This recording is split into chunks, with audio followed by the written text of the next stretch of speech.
let's move forward to a migration policy that actually works for everyone and that will for certain work better than what we have today. Vote in favor of the Migration Pact. Vote in favor for Europe. Thank you.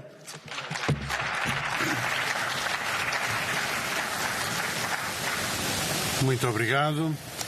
Próximo relator, Juan Fernando López Aguilar. Tem a palavra. Gracias, presidente, vicepresidente, comisaria, queridos miembros del Parlamento Europeo. Estamos hoy acometiendo un voto decisivo, ciertamente dirimente, no solamente mirando hacia el pasado y el presente del Parlamento Europeo, sino sobre todo mirando hacia el futuro.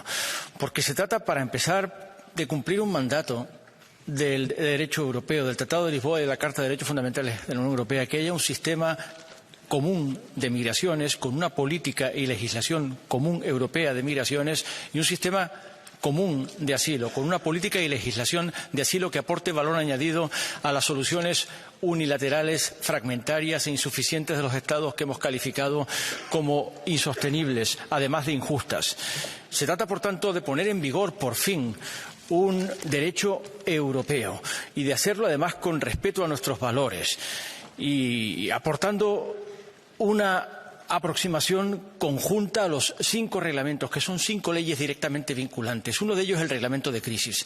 No es la respuesta ordinaria, es ante las situaciones en que un Estado miembro se declara sobrepasado por una llegada masiva o cuantitativamente muy importante, muy impactante de migrantes irregulares, sobre todo después de operaciones de salvamento y rescate, también de escala regional y de escala insular, y requiere, por tanto, un mecanismo articulado, por fin, de solidaridad europea, un colchón de respuesta europea, una solidaridad europea que implica a la Comisión con un acto de ejecución y también al Consejo a través de la recomendación de la Comisión para elevar sus ofertas de solidaridad al conjunto de los Estados miembros, sea a través de programas de realojamiento ordenados por fin por un coordinador europeo, sea a través de contribuciones al Fondo de Asilo y de Migraciones, que ayuda a los Estados miembros a equiparse para ofrecer una respuesta adecuada ante esas situaciones de emergencia. Se trata, por tanto, de poner, por fin, legislación europea predecible, con seguridad jurídica, donde solo ha habido hasta ahora acción-reacción. Se trata además de hacerlo con garantías comunes a través de la apuesta en particular de protección de las situaciones más vulnerables, mujeres con niños a cargo, menores no acompañados y, por supuesto, víctimas de trata. Situaciones que requieren un tratamiento diferenciado y es por lo que hemos peleado duramente en la negociación en este Consejo. Y, por supuesto, somos conscientes de que este asunto no ha sido fácil. De hecho, es el más divisivo y espinoso de la agenda europea desde hace demasiado tiempo. Y, por tanto, la negociación no ha sido fácil en este Parlamento Europeo y, desde luego, no ha sido fácil con los 27 ministerios del Interior, que es el Consejo con el que hemos abordado la fase definitiva. Y hay que decir que en toda negociación hay que hacer concesiones y el resultado tiene limitaciones, pero el resultado, ofreciendo seguridad jurídica y garantías, siempre es mejor que ningún resultado en absoluto. Desde luego es mejor que dejar las cosas como están, es mejor que abandonar a los gobiernos de los Estados miembros a su suerte, es mejor que lanzar el mensaje de que cada vez que existe una situación migratoria de emergencia, en situaciones insulares como en Canarias o en Lampedusa o en las islas griegas, simplemente la respuesta tiene que ser estrictamente nacional y no puede esperar ninguna solidaridad de la Unión Europea. No, ese no puede ser el futuro de la Unión Europea, ni puede ser el mensaje ante las elecciones del 9 de junio. Tiene que ser que hemos hecho cuanto estaba en nuestra mano. ¿Lo hemos hecho todo? No. Queda, por supuesto, cumplir nuestro propio mandato de poner en pie un mecanismo europeo de salvamento y rescate coordinado. De, además, hacer un combate conjunto eficaz contra las organizaciones criminales que trafican con personas y las explotan, además de continuar abriendo vías legales y seguras que den una oportunidad a las personas que huyen de la desesperación de llegar a Europa sin arriesgar la vida en el empeño o perderla trágicamente, como lleva sucediendo demasiado tiempo. Pero las dos opciones están claras: o reglas con garantías con todos los límites y con todas las críticas que haya podido suscitar un punto u otro concreto inevitable en una negociación tan compleja, o sencillamente abandonar a los Estados miembros a su suerte. Y el escenario, termino, es un escenario que puede empeorar todavía si después de todo el trabajo acumulado, después de toda la energía y el tiempo que hemos consumido en esto, el mensaje fuera que no lo hemos conseguido. Porque es mucho peor la situación tal y como es, que ya es insoportable, que haberlo intentado y no conseguirlo. Conseguir un paso adelante, con todas sus limitaciones y también con garantías, está a nuestro alcance, votando favorablemente cada uno de los reglamentos, de las leyes europeas que componen este pacto. Muchas gracias, señor presidente.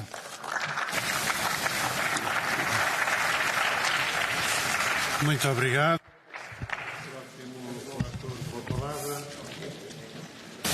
Gracias. Próximo relator con palabra, Jorge Puigdemont Villalba. Gracias, presidente, comisarios.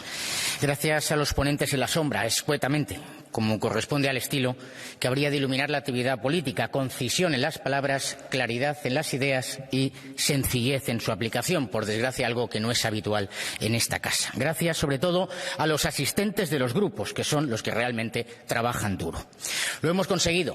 La reforma de Eurodac está para votarse, una base de datos armonizada, revisada, ampliada, para la mejor identificación de los inmigrantes ilegales y solicitantes de asilo que intentan cruzan, entran o se hallan en territorio europeo sin título que habilite su presencia en nuestro suelo.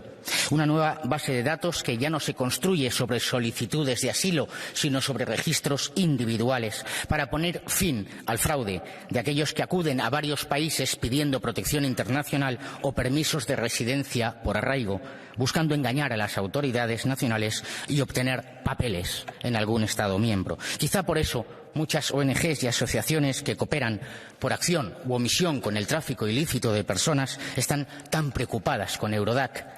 Lo hemos conseguido. Una base de datos en la que haremos constar no solo las huellas dactilares, sino imágenes faciales, los documentos de viaje o su ausencia y cualquier incidencia que suponga una alerta para la seguridad interior de Europa. Eurodac pasará a incluir beneficiarios de las diferentes modalidades de protección internacional para prevenir los movimientos secundarios dentro del espacio europeo de aquellos que ya poseen protección en un país y abusos a los sistemas de protección y seguridad social. Al incluir imágenes faciales y documentos de viaje, se facilitará el trabajo de las autoridades para identificar a aquellos que portan documentos falsos o los que intentan frustrar su identificación ante las autoridades en frontera, como sucede ahora en España de forma masiva, y deberán tener una alerta de seguridad. La bajada de la edad para la toma de 14 a 6 años permitirá tener una imagen más completa de las llegadas y, sobre todo, facilitar el reencuentro con sus padres, que es donde deben estar los menores y no en manos de asociaciones que se lucran con ellos en pisos o centros de acogida. El mensaje que mandamos es claro: nuestra ley se ha de cumplir y, si no la cumplís, os identificaremos, os perseguiremos y os devolveremos a vuestro lugar de origen. Eurodac no resuelve el problema de la inmigración ilegal, pero es un primer paso: identificar, registrar. Queda mucho por hacer. ¿Cuántos inmigrantes ilegales entran hoy mismo por Canarias con antecedentes de terrorismo o delitos graves en sus países y las autoridades europeas no lo saben? La cooperación con terceros países pasa por exigirles que vuelquen los datos de sus registros nacionales de antecedentes penales y se incluyan también en Eurodac para ser utilizado como motivos de rechazo de entrada. Los siguientes pasos habrá que darlos en la siguiente legislatura: asegurar que Marruecos, Argelia o Mauritania colaboran activamente en cortar las rutas de Canarias y las rutas del Mediterráneo occidental y aceptar, en todo caso, las devoluciones ordenadas por nuestras autoridades en frontera, de todos, utilizando todos los medios legítimos a nuestro alcance, incluida, claro está, la suspensión de acuerdos comerciales o el pago de ayudas al desarrollo. Derogar la institución del arraigo en territorio europeo como un modo ilegítimo y fraudulento de obtener los permisos de residencia, fortalecer la protección de las fronteras, desincentivar el efecto llamada, prohibiendo en el espacio europeo las regularizaciones extraordinarias de inmigrantes ilegales, premiar a los Estados que cumplen con la expulsión de ilegales, no a los que incumplen. Determinadas mafias y malos vecinos nos han declarado la guerra. Su capitalismo moralista es un insulto a nuestra inteligencia. Las ONGs y la izquierda nos dan una monserga moral, pero en realidad trabajan para los depredadores que utilizarán a esos ilegales como mano de obra barata, abaratando salarios y condenando al desempleo, a la inseguridad y a la ruina a los europeos. La mayoría de los europeos ya no quiere este tipo de políticas. La mayoría de los europeos sabe que hemos de girar el rumbo para proteger nuestra seguridad, para proteger nuestro empleo y para proteger el futuro de las naciones europeas. Eurodac es solo el primer paso. Muchas gracias.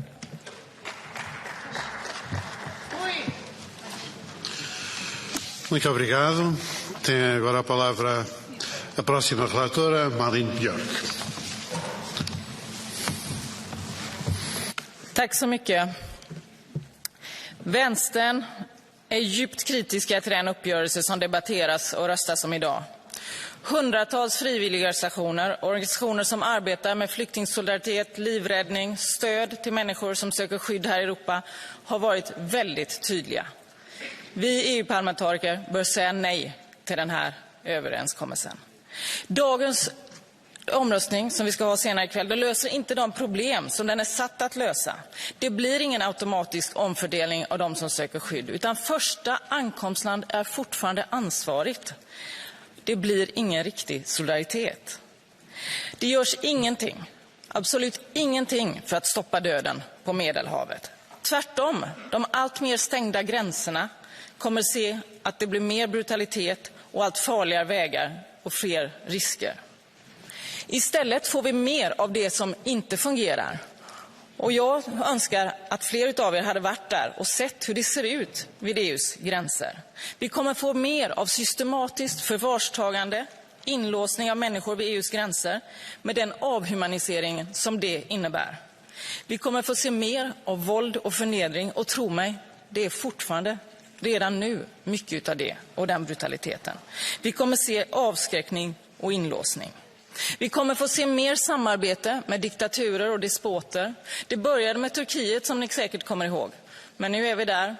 Den libyska så kallade kustbevakningen som är miliser som tvingar tillbaka folk till tortyr och våld. Vi ska samarbeta med Tunisien, Egypten. Allt för att stoppa människor på flykt. Ett av de allvarligaste problemen med den här uppgörelsen är att den individuella rätten till asyl attackeras. Den undergrävs på ett fruktansvärt sätt eftersom länder i EU kommer säga att du och du och du kom från ett så kallat säkert tredje land och du kommer inte ens få dina skyddsskäl prövade. Det vill säga, vi kommer inte ens pröva dina skyddsskäl. Det är de facto att sätta asylrätten ur spel. Och vissa utav er, alldeles för många här, säger att det gick inte att åstadkomma någonting annat. Vi har hört det förut, eller hur? Det kallas för TINA, there is no alternative. Men varför håller man på med politik om man är där för att dystopiskt trampa i extremhögerns och den högernationalistens fotspår? Det är i alla fall inte vänsterns väg. Vi alla, och då menar jag alla här, från alla politiska familjer, vet att vi kan göra så mycket bättre, och vi har visat det. När Putins bomber faller över de ukrainska medborgarna, ja, då ser vi till att ge skydd till de som måste fly. Det är den vägen vi borde valt. Det är fortfarande den vägen vi bör välja, inte det här brutala, avhumaniserade sättet. Det finns ett förslag som sticker ut i dagens paket. Och det är vänsterns förslag som vi har jobbat med, som jag har varit rapportör för. Det handlar om ett europeiskt kvotflyktingsystem. Det handlar om ett humanitärt system där ger vi skydd, en säker väg för människor, de allra mest utsatta flyktingarna. Vi samarbetar med FN, med UNHCR. Vi ser till att vi ger stöd och hjälp, att vi stöttar de länder som tar emot väldigt mycket flyktingar, ofta miljontals. Det är det som vi gör i vänstern. Vi kavlar upp armarna när resten av era politiska familjer här vill stänga gränserna, öka brutaliteten, avskaffa asylrätten. Ja, men då öppnar vi i vänstern lagliga, säkra flyktvägar. Det här systemet för kvotflyktingar, det är inte obligatoriskt för medlemsländer att delta i. Men det är ett sätt för människor att ta sig i trygghet och säkerhet och söka skydd här i Europa. Det är jag stolt över. Jag hoppas att varenda medlemsland tar den chansen att ge människor skydd som söker det här i Europa. Och jag lovar er, det är det Europa som medborgarna vill se. De vill inte vara med i den dystopiska Europa där enda valet är att traska med den nationalistiska högern. Vi vet att vi kan så mycket bättre än så se till att rösta in vänster och humanitära krafter i det här parlamentet när ni får chansen i juni. Tack så mycket.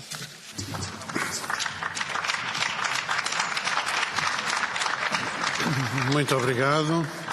Próximo relator com a palavra, Matias Nemes. Spoštovani visoki zbor, Evropa je na prelomnici. Migracijska in azilna politika sta na eni izmed najbolj razdiralnih tematik za naše državljane in na politiko nasploh, ter pogosto tudi sredstvo manipulacij, izsiljevanj in izgovorov. Posledice smo čutili povsod, vključno v šengenskem prostoru. Reforma celotnega področja migracij je bila nujna. Na dolgi rok je od nje odvisno tudi preživetje Unije kot take. Po 8 letih blokad in več poskusih nam je torej uspelo. Kasneje bomo glasovali celoten paket prenovljene migracijske in azilne zakonodaje.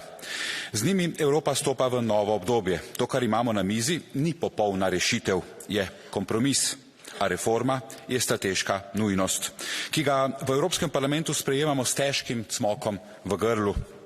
Od svoje odgovornosti ne bežimo.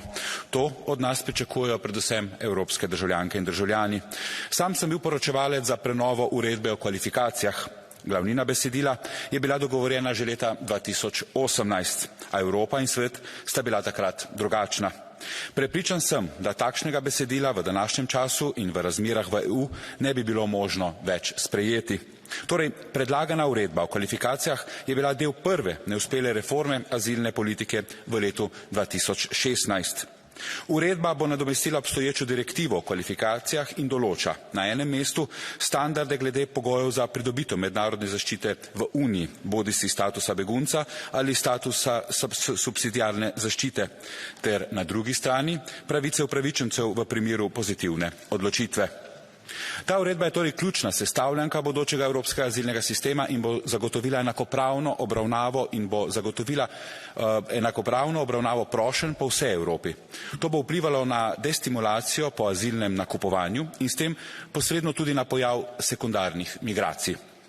Do sedaj je bila namreč uporaba direktive zelo arbitrarna med državami, te so morale namreč direktivo implementirati v nacionalno zakonodajo in jo tudi izvajati. A pri tem je prihajalo do velikih sprememb in odstopanj. Poznamo primere, ko je denimo prosilec za mednarodno zaščito iz Afganistana imel v eni državi članici tako rekoč ničelno možnost za pozitivno odločitev, ter spet v drugi državi članici skoraj 100% možnost. Upajmo torej, da bodo takšne zgodbe stvar preteklosti in da bo Evropa v resnici zaživela tudi na tem področju. Dovolite mi, da se sedaj osredotočim na glavne vsebinske poudarke. Med glavne dosežke kvalifikacijske uredbe zagotovo štejem enotno minimalno dolžino dovoljenja za bivanje. Ta bo za status begunca veljal vsaj 3 leta, za status subsidiarne zaščite pa minimalno 1 leto, ter na to ob podaljšanju še minimalno 2 leti. Pregled statusa ne bo avtomatičen in obvezen. Status namreč upravičencu pripada, dokler obstajajo potrebe po njegovi zaščiti. Na ta uspeh sem še posebej ponosen. Prav tako smo uspeli za potrebe uredbe razširiti definicijo družine. Novost uredbe je presoja o razpoložljivosti notranje zaščite. Zahvaljujoč tej hiši smo uporabo tega principa močno omejili.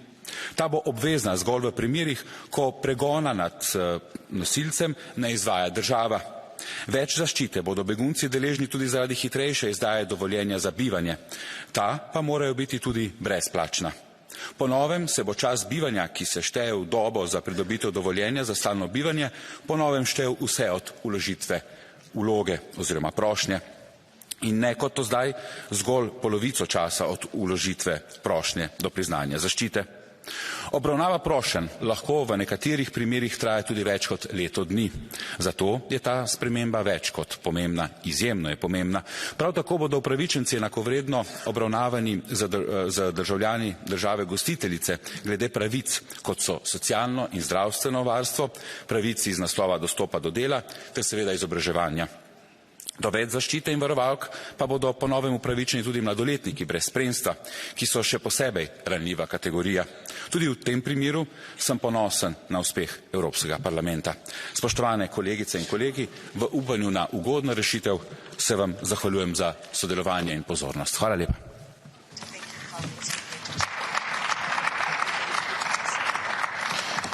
Muito obrigado.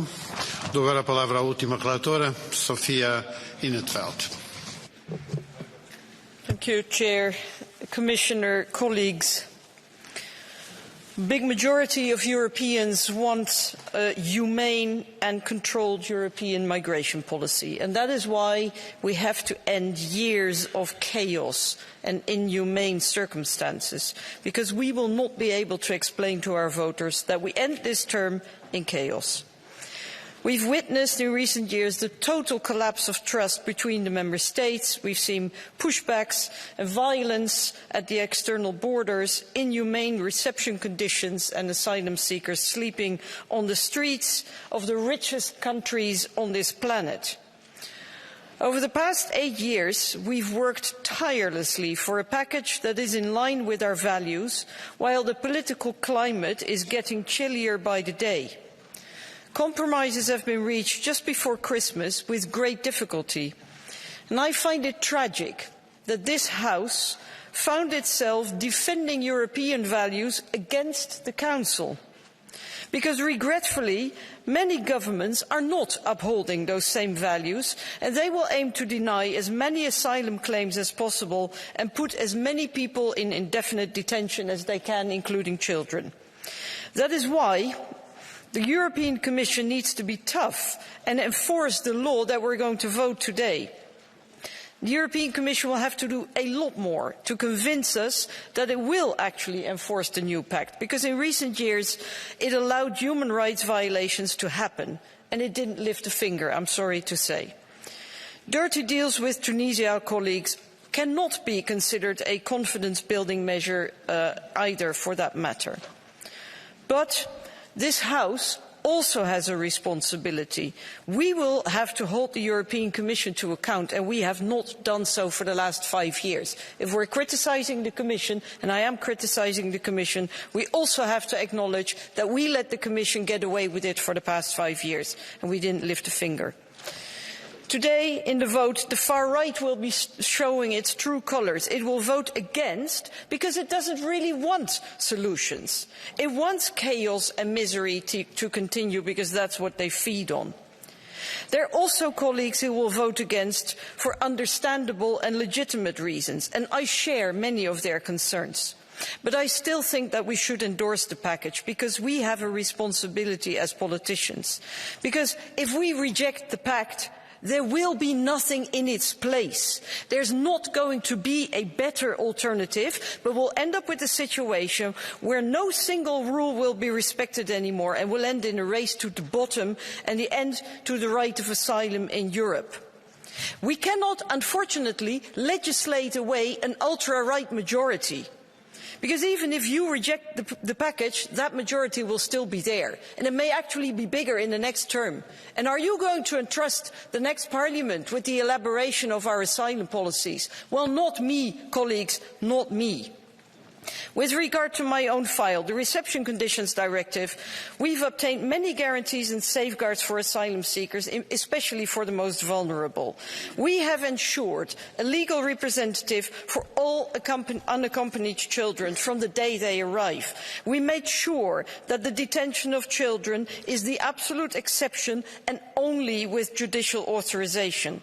We've guaranteed asylum seekers access to education and language courses and quicker access to the labour market. We ensured specific attention for vulnerable groups like women, children and LGBTIQ people. And the standards laid down in the Reception Conditions Directive will apply to the entire package.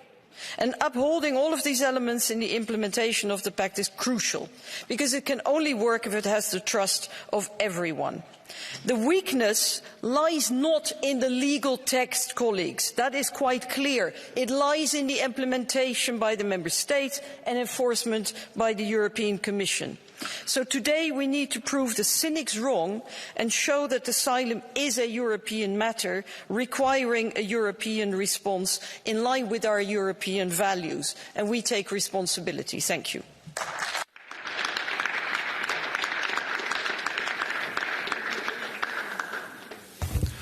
Thank you very much. Now, after the rapporteurs, let me welcome Commissioners Hilva Johansson and Commissioner Margaritas Chinas. And I will now give the floor to Commissioner Hilva Johansson to address the plenary on behalf of the Commission. Thank you, President. Honourable members. Migration is about human beings. It's about men, women and children. And when our migration policy fails, human beings pay the price. It's time to fix our broken migration policy. Our citizens expect us to protect people fleeing war and persecution. They expect us to welcome people who come legally for work or study. But at the same time, they expect us to prevent irregular arrivals and deadly journeys, and to swiftly return those who don't have the right to stay. And this is what the Pact on Migration and Asylum is all about. The Pact will help us to protect people, to protect our borders and manage migration in an orderly way. I would like to thank all the rapporteurs, the shadows and your staff. The political agreement on the table is an amazing achievement. It's a true compromise, for sure. I would especially like to thank the EPP, the S&D and the Renew groups for your intense efforts. Thank you for the courage to compromise. It's essential to show that courage also today in the vote. The vote will be a close one. And this is a now or never moment. This moment will not come back. History is watching, and our voters are watching. Today's vote is about 4 years of intense legislative work. No, it's in fact 8 years of intense legislative work. When we presented the Pact 4 years ago, no one was really passionate about it, but no one fully rejected it either. And the same truth holds today. After the 4 years you have worked on these proposals, you have improved it. The agreement on the table once again shows Europe can deliver for its citizens. And now it's time to take responsibility. 4 years ago, the blockage was in the Council. Now the decision is in your hands. And it's an all or nothing decision. All files must pass, or no files will pass. The last 4 years, we have met so often here in the plenary to discuss our EU action on migration challenges. Shipwrecks with massive loss of lives. Catastrophic fires in Lipa, in Moria. Sudden increase of arrivals in the Canaries, in Lampedusa. Every time the conclusion was we need a European response. Every time we thought it couldn't get any more difficult, it suddenly did. COVID, Lukashenko's attempt to create a crisis by instrumentalizing migrants, the Taliban takeover in Afghanistan, humanitarian admission or resettlement of people most at risk, Russia's war of aggression. We are now hosting more than 4 million Ukrainian refugees. Why did not let these crises overwhelm us? We did not let these crises overwhelm us. And you know what I realized? The more challenging the crisis, the more European our response. We did not allow these crises to distract us. All those years, your patient work of lawmaking continued. The blue card, unblocked after many years. The Asylum Agency, unblocked. 44 trialogues on the negotiations on the Pact, and I attended almost all of them. And now we finally have on the table a comprehensive European approach on migration. With uniform EU rules on asylum procedures, screening at the border, quicker protection for those likely to be granted asylum, and quicker returns for those who don't have the right to stay. New safeguards to protect vulnerable people, especially minors and families with children. Clear rules to prevent overcrowded reception centres. New, robust and independent monitoring mechanism to uphold rights at the border. And for the first time ever, mandatory solidarity. Support to member states under pressure will no longer be optional or improvised. In a few hours, you will vote. This is your moment. You are the legislators. Our citizens are watching. A vote for the Pact will bring real change for the better. It shows Europe can compromise, Europe can manage my also huge challenges. If the vote on the Pact fails, we all fail. The world is also watching. Whenever I go to third countries, they say, "So you come here to discuss migration. Why don't you put your own house in order first?" Now we can put our house in order. In February, I attended the Munich Security Conference. UN High Commissioner for Refugees, UNHCR, Filippo Grandi, was asked if there is one single thing you can wish for to be implemented next year for better migration, what will that be? He answered, the Pact. And Europe is watching. With the Pact, we can manage one of Europe's biggest challenges, migration, in a sustainable way, based on our values. Now I will ask you to take the final and vital step and vote for the Pact. As some of you know, I like football very much. So let me put it like this. We are in the finals. Everything is at stake. We are not watching from the stands. We are on the pitch. The ball is rolling. Now is the time to come together as a team and to score for Europe. It can take years until we are in a final again, if ever. We have this one opportunity and we have to take it. Thank you.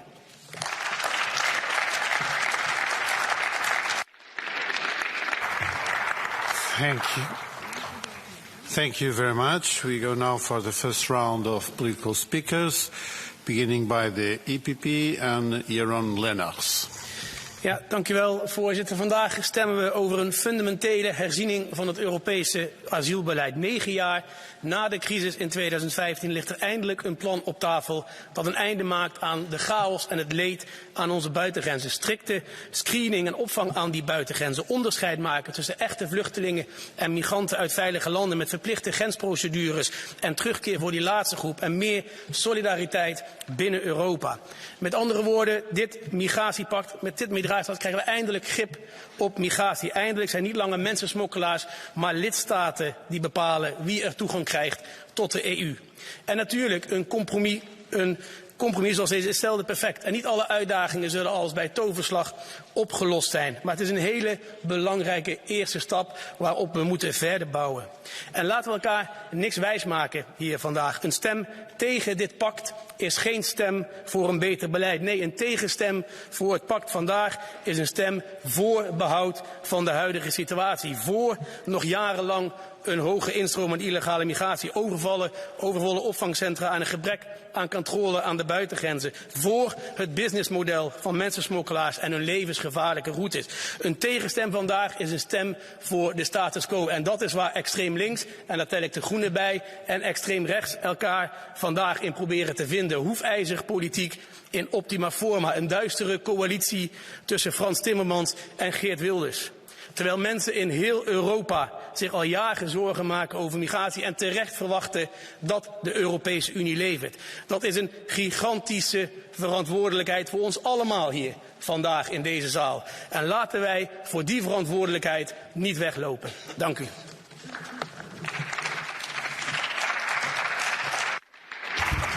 Thank you very much. Next speaker on behalf of the S&D Group, Gabriela Bischoff. Danke, Herr Vorsitzender, Frau Kommissarin. Ich möchte erst mal allen Berichterstatterinnen und allen Schattenberichterstatterinnen danken. Das waren Jahre harter Arbeit hier. Und es ist vielleicht wirklich eine der wichtigsten Entscheidungen, die wir treffen werden in dieser Legislatur. Und sie ist auch sicher eine der schwersten für viele.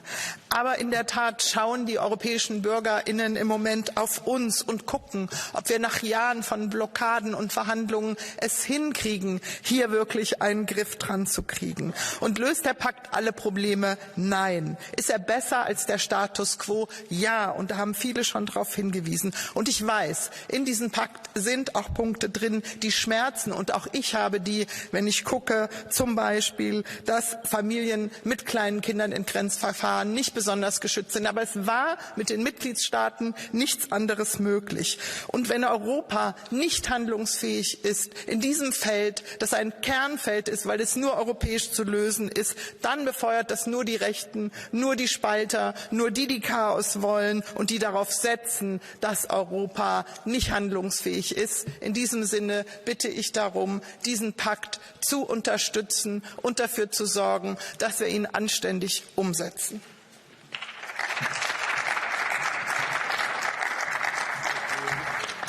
Thank you very much. Next speaker on behalf of the Renew Group, Malik Asmani. Yes, thank you very much, President. Ja, voorzitter, ik doe het in het Nederlands. Dat doe ik niet vaak. Maar dat doe ik wel, zeker op dit moment, want we staan hier voor een historisch moment. En ik wil allereerst de commissioners, Shinas, maar in het bijzonder ook Ylva Johansson, bedanken voor al hun werk en haar werk. Het is nu aan ons, aan het Europees Parlement, over een paar uur. En het is een historisch moment, omdat we al lang proberen te werken aan oplossingen, Europese oplossingen als het gaat om migratie. En ik snap de verschillende deelbelangen, ik snap de emoties, maar die blokkeren ten alle tijde altijd de oplossingen. Dus het gaat om verantwoordelijkheid. En volgens mij hebben we laten zien, door al diegenen die onderhandelden, dat we verantwoordelijkheid kunnen laten zien. Maar het is ook afhankelijk van die mensen die misschien nog niet zo nauw betrokken waren bij de onderhandelingen van de wetgeving. Het is uw verantwoordelijkheid om te stemmen. Als u tegenstemt, stemt u voor behoud van de huidige situatie. Humanitair groot drama. Geen grip op migratie. Dus door alleen samen te werken en uw stem te laten zien voor dit pact, zetten we een stap vooruit. Niet ideaal. Kan altijd beter, vanuit elk perspectief, maar we zetten een stap vooruit. Daarom een beroep op uw verantwoordelijkheid en niet uw deelbelang of uw politieke belang alleen laten gelden vandaag. Dank u wel.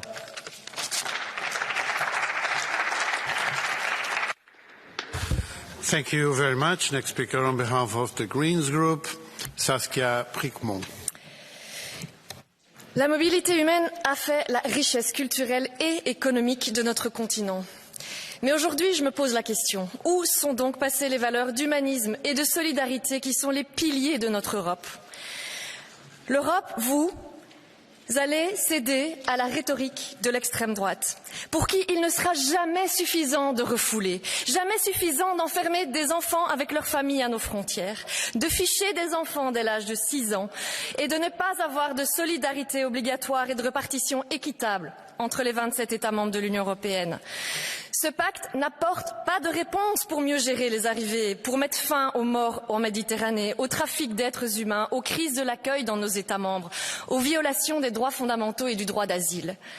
Le pacte scelle au contraire cette Europe forteresse dans les textes et la collaboration avec des dictatures. Vous entendez dire qu'il fallait absolument un deal après 10 ans de blocage par les gouvernements européens. Mais mieux vaut pas de deal qu'un mauvais deal qui marque une régression des droits fondamentaux, un véritable échec de civilisation.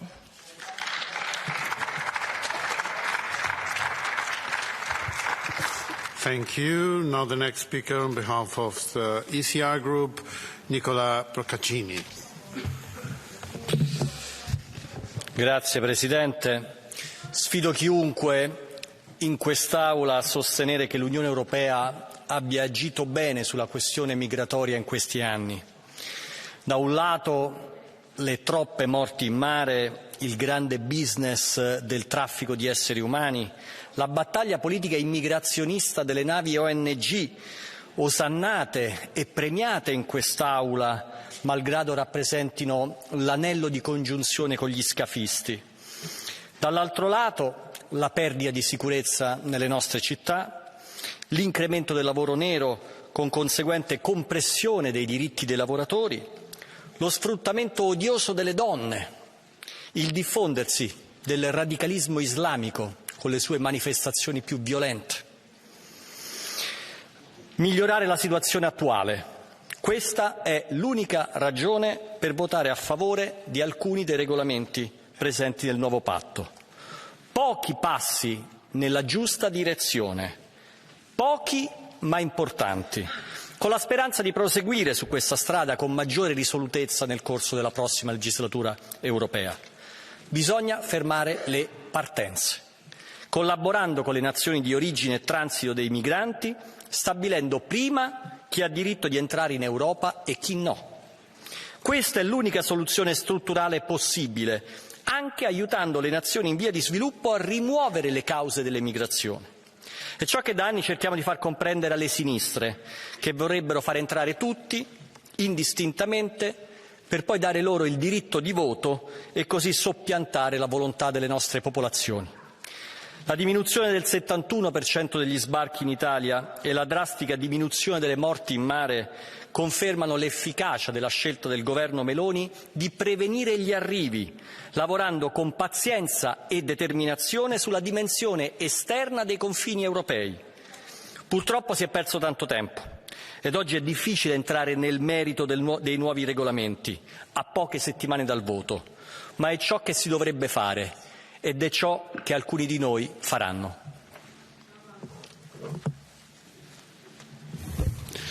Thank you very much. Now the next speaker on behalf of the ID Group, Jordan Bardella. Merci Monsieur le Président. Nous y sommes. Le pacte asile et migration est un moment de vérité pour l'ensemble des élus de ce Parlement et l'histoire nous regarde. L'immigration de masse constitue désormais partout en Europe une menace pour notre sécurité, pour notre identité et à l'évidence pour la stabilité de nos sociétés. La démographie fait l'histoire et la ruée vers l'Europe n'en est qu'au début du commencement. Devant ce défi existentiel, l'Union européenne choisit la voie de la faiblesse et celle de l'appel d'air. L'accueil ou la contribution financière des États, c'est ainsi que les représentants du président Macron résument ici ce pacte avec le ton déconnecté qui les caractérise. C'est en réalité la submersion ou la punition. Nos pays seront contraints d'accueillir des milliers de migrants dans leurs villes et villages, ou bien payer et payer cher pour en être épargnés. Bruxelles veut répartir, nous voulons faire repartir. Nous nous opposerons par conséquent à ce pacte de submersion.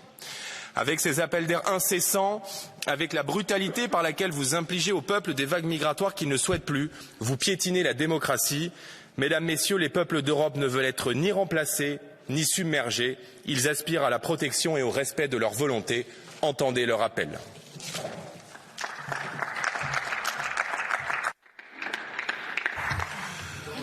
Next speaker on behalf of the left group, Martin Schwirdewan.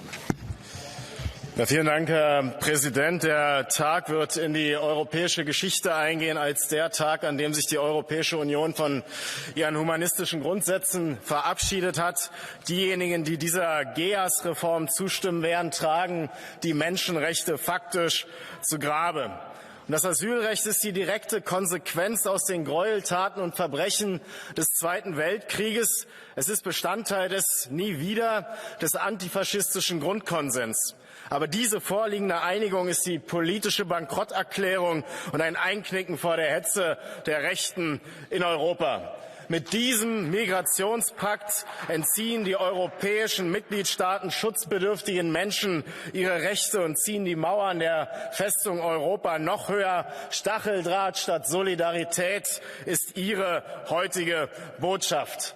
Und Schutzsuchende sollen in riesigen Lagern an den EU-Außengrenzen eingesperrt werden. No more Morias, so lautete das Versprechen vieler hier sitzender Abgeordneter und auch der Europäischen Kommission.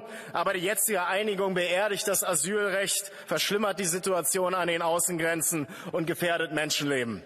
Und dabei wissen Sie genau, dass Abschottung Menschen nicht von der Flucht abhält, sondern nur vor dem sicheren Ankommen.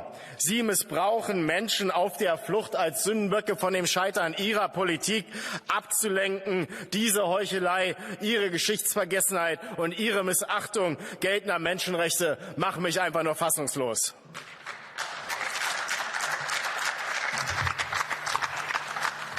Muito obrigado. Depois das intervenções dos grupos políticos, tem agora a palavra a deputada não inscrita, Laura Ferrara. Grazie Presidente. Nel 2020 la Presidente von der Leyen dichiarò che avrebbe abolito il sistema di Dublino. Lei, Vicepresidente Schinas, e lei, Commissaria Johansson, dichiaraste che la solidarietà sarebbe diventata obbligatoria. Bene, dopo quasi 10 anni, se guardiamo alla prima proposta presentata nel 2015 dalla Commissione europea per la riforma del pacchetto asilo, dopo quasi 10 anni di lavori e di negoziazioni ci ritroviamo a votare oggi un patto che continua a prevedere il principio della responsabilità in capo al Paese di primo ingresso, continua a non prevedere una solidarietà obbligatoria, perché come si può parlare di obbligatorietà se non sono previste delle sanzioni, introduce l'obbligatorietà della procedura di frontiera e della procedura di screening, che consentono la detenzione che non risparmierà neanche i minori, che introdurrà una fictio iuris di dubbia legittimità e che non risparmierà violazioni di diritti fondamentali. Ecco, noi non possiamo sostenere questo patto perché siamo europei, perché vogliamo una risposta europea e perché questo patto non rispetta quanto previsto dall'articolo 80 del Trattato sul funzionamento dell'Unione Europea. Grazie. Muito obrigado. Próxima intervenção, Lena Dupont. Vielen Dank, Herr Präsident. Für mich sind und waren in der Debatte 3 Überzeugungen leitend. Asyl und Migration nimmt jede Ebene in die Verantwortung. Europa, Mitgliedstaaten, Bundesländer oder Regionen. Daraus ergibt sich, was wir europäisch liefern können, das müssen wir liefern. Und drittens der Grundsatz, human with those in need of protection, firm with those who are not. 2019 standen wir vor dem frischen Scherbenhaufen des alten, des gescheiterten Paktes. Keine gemeinsame Politik, stattdessen 5 Jahre weiter Notlösung nach Notlösung. Und liebe Kolleginnen und Kollegen, wir haben hier in diesem Haus gerungen, wir haben gestritten, wir haben debattiert, wir haben zugehört und ausgelotet, wir haben immer wieder zusammengeholt. Wir waren so oft festgefahren, haben Verhandlungsräume verlassen und haben gerade dann, wenn es schwierig wurde, immer weiter gesucht nach der delicate balance, die der Pakt am Ende mit sich bringt. Und das, liebe Kolleginnen und Kollegen, ist die Stärke dieses Hauses, das so viel mehr kann, als es zwischenzeitlich zeigt. Heute stehen wir hier und entscheiden, ob all diese Mühen, all diese Debatten sich gelohnt haben, ob sie richtig oder umsonst waren. Es geht nicht weniger als um die Frage der Handlungsfähigkeit der Europäischen Union. Es geht darum, ob wir in der Mitte des Hauses in der Lage sind, uns gegen Populisten, Demagogen und Hetzer zur Wehr zu setzen und für die Bürgerinnen und Bürger dieser Union zu liefern. Es geht darum, dass wir Schutzberechtigten ein Versprechen geben, das wir halten. Es geht darum, dass wir Autokraten und unfreundlichen Nachbarn die Instrumente aus der Hand schlagen, unsere Gesellschaften zu destabilisieren. Es geht darum, dass wir nicht weiter kriminellen Netzwerken und Schleusern die Hoheit darüber erlassen, wer zu uns kommt und wer nicht. Es geht darum, dass wir 2019 korrigieren. Der Pakt ist nicht perfekt, Sie haben es heute an vielen Stellen schon gehört. Aber es ist das entscheidende Mittel, um gemeinsam europäisch voranzukommen, um gemeinsam besser aufgestellt zu sein, um Lösungen zu liefern und das Heft des Handelns zurückzuholen. Vielen Dank.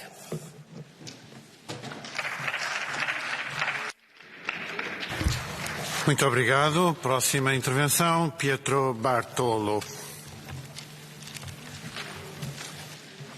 Grazie signor Presidente. Non è questa sicuramente la riforma che volevamo, soprattutto non è questa la risposta adeguata a chi cerca protezione in Europa. Una riforma che non corregge le iniquità del passato, ma che al contrario maschera la solidarietà con politiche di prevenzione e repressione nel tentativo disperato di difendere la fortezza europea.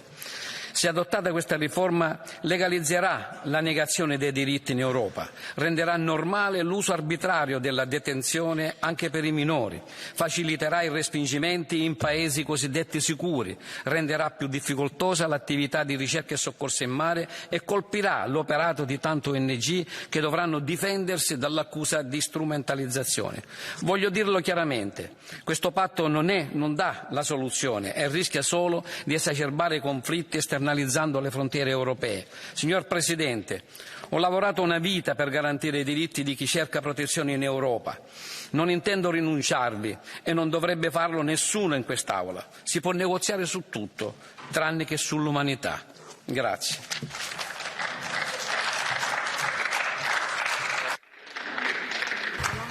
Muito obrigado. Tem agora a palavra Jan Christoph Eugen.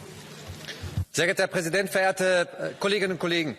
Über Jahre hatten wir eine Blockade in der Europäischen Union in der Asyl- und Migrationspolitik. Und heute haben wir die Gelegenheit, diese Blockade aufzulösen. Und ich rufe Ihnen allen zu, es ist natürlich einfach, etwas zu finden, was einem nicht passt in diesem Pakt. Ein Punkt, der einem missfällt, mit dem man sagen könnte, okay, dann stimme ich halt nicht dazu.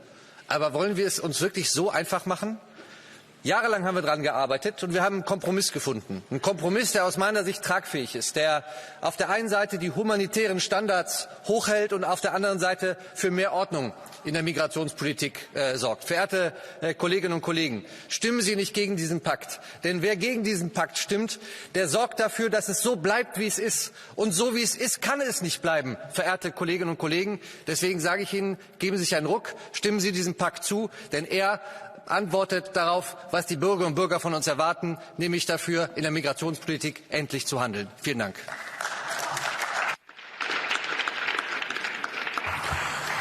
Muito obrigado. Próxima intervenção, Erik Marquardt.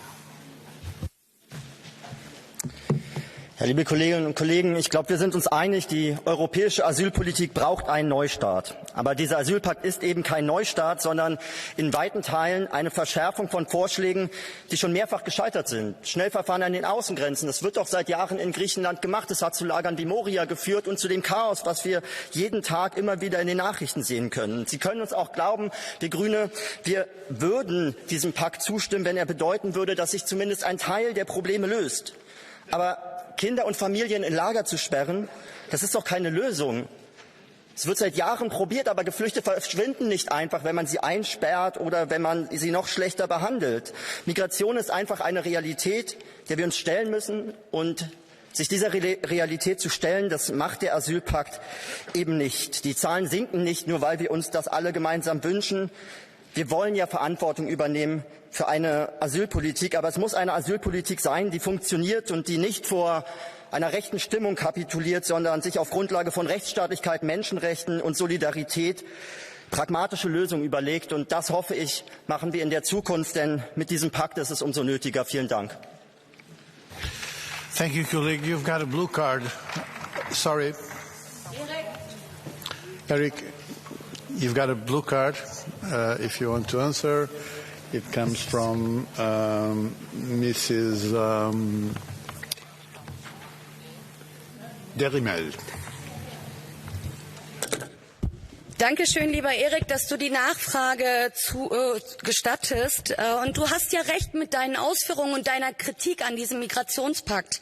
Doch ich erinnere mich daran, dass die grüne Außenministerin, nachdem die Einigung im Raum stand, gesagt hat, diese Lösung wäre überfällig und dringend notwendig. Ich erinnere mich daran, dass die Grünen auf ihrem Parteitag sich für GEAS ausgesprochen haben. Ich finde es ja wunderbar, wenn ihr heute ablehnt. Aber die Bundesregierung und die grüne Beteiligung hätte diesen Pakt tatsächlich verhindern können. Wie stehst du dazu? Was sagst du dazu? Denn du hast ja recht. Heute wird das elementare Grundrecht auf Asyl beerdigt und heute wird das Falsche, was es bisher gab und was unrechtmäßig war, in Recht gegossen. Das ist ja das Zynische an der ganzen Situation. Es ist absolut keine Lösung.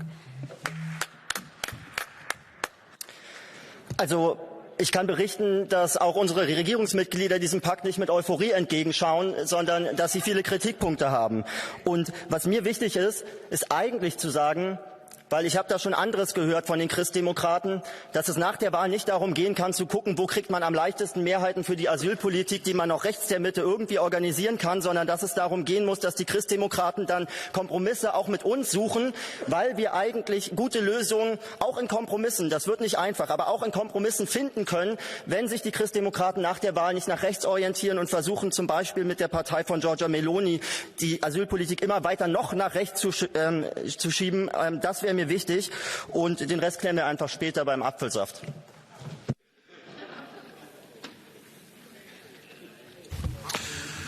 Muito obrigado. Próxima intervenção, Beata Svedl. Über die Grünen hast du aber nicht geredet, mein Lieber. You've got the floor, please, colleagues. You've got the floor. Panie Przewodniczący, Szanowni Państwo. Polityka migracyjna Unii Europejskiej jest bardzo zła i trzeba ją zmienić, ale nie da się ugasić pożaru benzyną. Te same argumenty, które wygłaszają tutaj entuzjaści tego paktu migracyjnego, słyszałam na posiedzeniach Rady Europejskiej, kiedy ówczesna kanclerz Niemiec, prezydent Francji przekonywali nas, że trzeba przyjąć do Europy każdą ilość nielegalnych migrantów. Dzisiaj przyjmujemy pakt migracyjny, proponujecie Państwo pakt migracyjny, który nie rozwiązuje żadnych problemów. Czy te propozycje zwiększają bezpieczeństwo Europejczyków? Nie. Czy pomogą ludziom, którzy przyjechali do Europy szukając lepszego życia, a dzisiaj koczują na ulicach i nie mają żadnej nadziei? Nie. Czy pomogą przemytnikom? Tak, ponieważ oni wiedzą, że będą pieniądze na to, ażeby każda ilość nielegalnych migrantów, którzy trafią do Europy, była relokowana do państw członkowskich, a te państwa członkowskie, które nie będą tego chciały robić, będą za to płaciły. Będą pieniądze, oni o tym wiedzą i będą tutaj dalej ten proceder rozwijali. Nie da się ugasić pożaru benzyną, szanowni państwo. Sami o tym wiecie. Większość z was występujących tutaj na tej mównicy mówiła, że to są złe rozwiązania. Dziękuję bardzo. Prossima intervenção, Annalisa Tardino.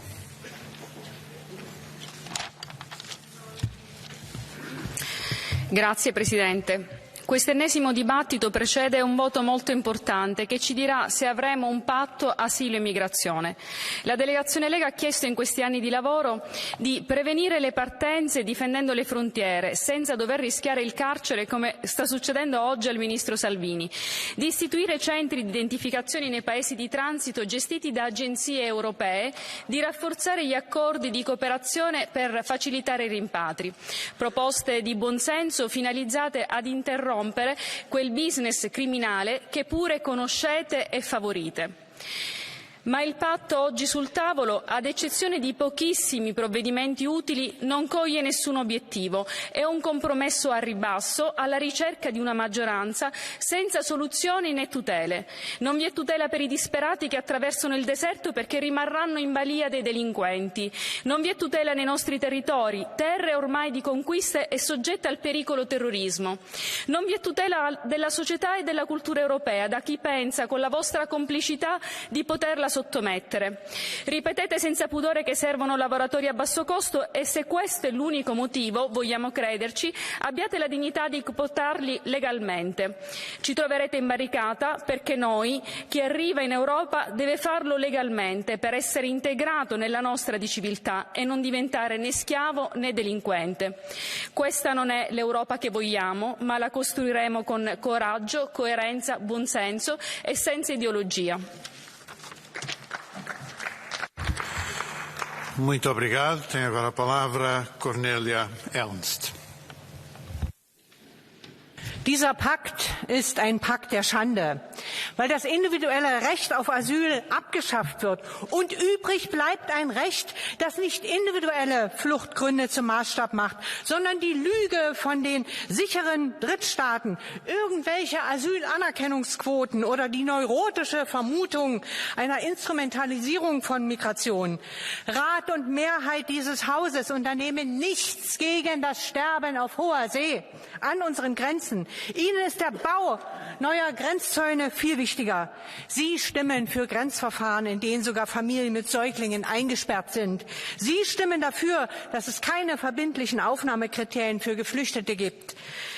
Was Sie aber nicht wegstimmen können, das ist der Widerstand gegen diese Politik. Empathie und Humanität kann man noch nicht einmal mit einem Beil erschlagen. Seenotretterinnen, Aktivistinnen, NGOs hören nicht auf, Geflüchteten zu helfen. Ebenso wenig wie die türkische Muslimin in Edirne, die täglich Geflüchtete mit Essen versorgt bis heute. Lassen Sie mich schließen mit einem katholischen Priester, den ich 2015 im Irak kennenlernte, mitten im Krieg, als die Terrororganisation Daesh tausende Menschen tötete, verschleppte. Und dieser Priester seine Kirche für Geflüchtete öffnete, egal welcher Religion. Er sagte zu uns, dort sind die militärischen Stellungen von Daesh. Und hier ist meine Kirche. Ich weiß nicht, was morgen passieren wird, ob wir überfallen werden. Aber ich werde bleiben, weil ich nicht anders kann.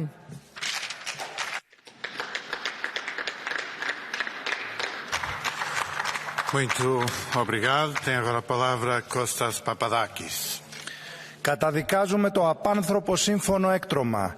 Ονομάζεται αντιμετώπιση κρίσεων τις προληπτικές φυλακίσεις, το φακέλωμα, τη λήψη βιομετρικών και από εξάχρονα παιδιά, με νέους φράχτες επαναπροωθήσεις, Frontex και την κοροϊδία των εθελοντικών μετεγκαταστάσεων.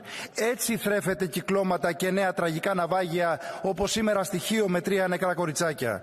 Κάνετε διαλογή βγάζοντας τρομοκράτες όσους δεν προορίζετε για κατά παραγγελία φτηνό ευέλικτο εργατικό δυναμικό στους ομίλους. Ενταφιάζετε τη συνθήκη της Γενέβης καταργώντας την ατομική εξέταση ασύλου. Στέλνετε τους ξεριζωμένους πίσω στην κόλαση των ιμπεριαλιστικών πολέμων ή προς τρίτες χώρες αποθήκες ψυχών της Ευρωπαϊκής Ένωσης. Βαφτίζετε εναλλακτική λύση εσωτερικής προστασίας, για παράδειγμα για τους Παλαιστινίους πρόσφυγες θύματα της γενοκτονίας από το σύμμαχό σας Ισραήλ να μετακινούνται από τη Γάζα στη Δυτική Όχθη. Όλες οι κυβερνήσεις και της Νέας Δημοκρατίας στην Ελλάδα, αγκαλιά με Όρμπαν και Μελώνη, τελειώνουν και επίσημα το παραμύθι της Ευρωπαϊκής Ένωσης τάχα του κράτους δικαίου. Ο λαός να τιμωρήσει τα κόμματα που ωρεοποιούν την βαρβαρότητα της Ευρωπαϊκής Ένωσης του κεφαλαίου με ένα πιο δυνατό κομμουνιστικό κόμμα Ελλάδας στις ευρωεκλογές. Thank you very much, Mr. Papadakis. Next is Juan Ignacio Zoido. 1 minute.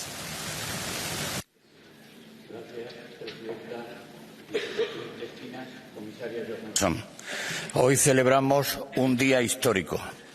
Tras más de una década de bloqueo, la Unión Europea ha logrado un acuerdo sobre el Pacto de Migración o Asilo, o así espero que se pueda alcanzar. El momento no puede ser más oportuno, pues las cifras del último año nos aproximan a una crisis similar a la del año 2015. Por eso el Partido Popular Europeo apoya este pacto para reforzar la protección de nuestras fronteras exteriores y prevenir amenazas a la seguridad de nuestros ciudadanos. Un equilibrio entre responsabilidad y solidaridad que alivia la presión que sufren especialmente los países de entrada como España, dando al mismo tiempo garantías a quienes verdaderamente necesitan protección internacional. Unidos en contra del pacto, como era de esperar, los extremos, el buenismo ingenuo de un lado y el fatalismo alarmista de otro. Pero a pesar de ello, para el Partido Popular Europeo se presenta hoy una solución estable y duradera en beneficio de todos los europeos. Thank you very much. Mr. Zoido, next is Sylvie Guillaume. 1 minute. Nous sommes à la fin d'un long débat sur le pacte asile-migration qui aboutit à la veille des élections européennes, ce qui amène nécessairement une très importante dimension politique au vote qui nous attend. Pour déterminer notre vote, posons-nous 3 questions. Le pacte répond-il à l'indignité dans le traitement des personnes migrantes? Répond-il au désordre de frontières ou amène-t-il les États membres à faire preuve de responsabilité collective et de solidarité? Dans les 3 cas, la réponse est non. Et j'ajoute, hélas. Il est clair en effet que si on ne sait pas ce que va permettre réellement le pacte, on sait qu'il ne résoudra pas les problèmes que les États membres dénoncent. Pire, il marque des reculs sans précédent pour les droits fondamentaux tout en généralisant les procédures dérogatoires. Voilà, il y a l'impression de faire quelque chose, mais sans solution pour les pays de première entrée, par exemple, et sans principes contraignants de solidarité. Que chacun soit conscient, en outre, que le pacte n'aborde pas des questions majeures. Il est muet sur les relations avec les pays sources de migration et d'asile. Il n'aura pas d'effet sur les mouvements de personnes. Il n'y est pas question de moyens pourtant énormes à déployer concernant le pacte. Il ne dit pas un mot sur le business mortel des passeurs, pas plus que sur la nécessité d'une action européenne de search and rescue, pas plus que sur les voies légales. Encore moins parle-t-il d'intégration et il évite la réflexion sur les migrations et l'asile climatique. Il est impossible de le soutenir. Merci, Madame Guillaume. Next is Hilde Woutmans. 1 minute. Dank u wel, mevrouw de voorzitter, mevrouw de commissaris, collega's.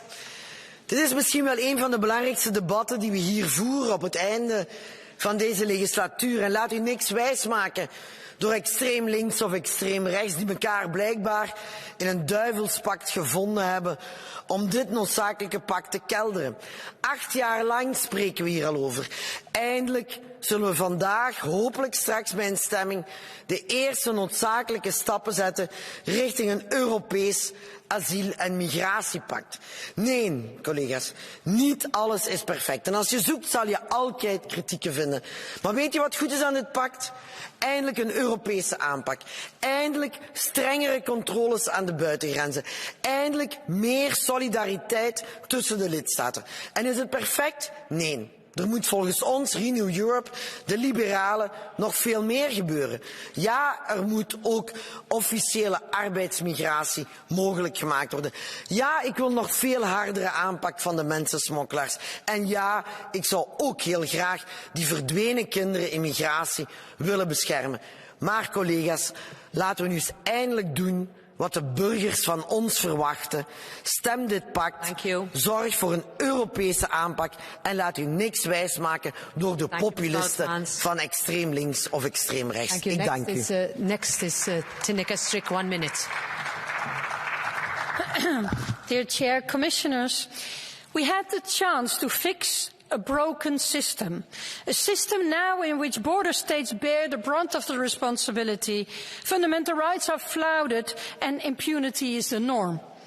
This pact was our chance to share responsibility, to end pushbacks, to uphold the right to asylum and make reception human again. I acknowledge improvements. I'm glad that we stimulate resettlement, and that for the first time member states must offer solidarity. But I urge them to fulfill this obligation in the only meaningful way, by offering relocation. But I'm extremely worried that these rules systematically lock up asylum seekers, even families with children, at the external borders for months on end. This law erodes the rights and safeguards of asylum seekers and risks dangerous deportations. It allows for undermining the common standards, which is exactly opposite of what we need. We need fostering a common policy based on mutual trust. So we are far from fixing the asylum system. Let us indeed take responsibility to finally get it right. I give the floor next to Patrick Jaki, 1 minute. Dziękuję Pani Przewodnicząca. Otóż odtwórzmy cykl Waszego myślenia według tego paktu migracyjnego. Najpierw wyrzuciliście zapisy o readmisji, czyli zatrzymywania migrantów w miejscach ich zamieszkania. Potem ograniczyliście zapisy o walce z handlarzami ludźmi. Potem piszecie tylko o obowiązkach Unii wobec migrantów, a nie migrantów wobec naszej wspólnoty. Następnie wpisaliście przymusową relokację do państw takich jak Polska lub płacenie podatku migracyjnego 20 000 euro od migranta. Więc co tak naprawdę zrobiliście? Tak naprawdę wysłaliście list miłosny do handlarzy ludźmi, aby wypchali jak najwięcej ludzi w morze, bo wiadomo, że i tak będą przyjęci, bez żadnych kryteriów. I jakie będą tego efekty? Po pierwsze, napchacie kasę przemytnikom. Pełno ludzi utonie. Europie narobicie problemów. Wyciągniecie kasę od krajów takich jak Polska, a żadnego problemu nie rozwiążecie. Żadnego. Więc czas na radykalną zmianę w najbliższych wyborach. Nie głosujcie na centrolewicę. Głosujcie na tradycyjną Europę. My cofniemy te dokumenty i Zielony Ład. Thank you, Mr. Jaki. Next is Tom van den Driessen, 1 minute. Voorzitter, collega's, wij worden overspoeld door miljoenen ongewenste asielbedriegers. Onze mensen hebben daar meer dan genoeg van. Maar wat doet de Europese Unie?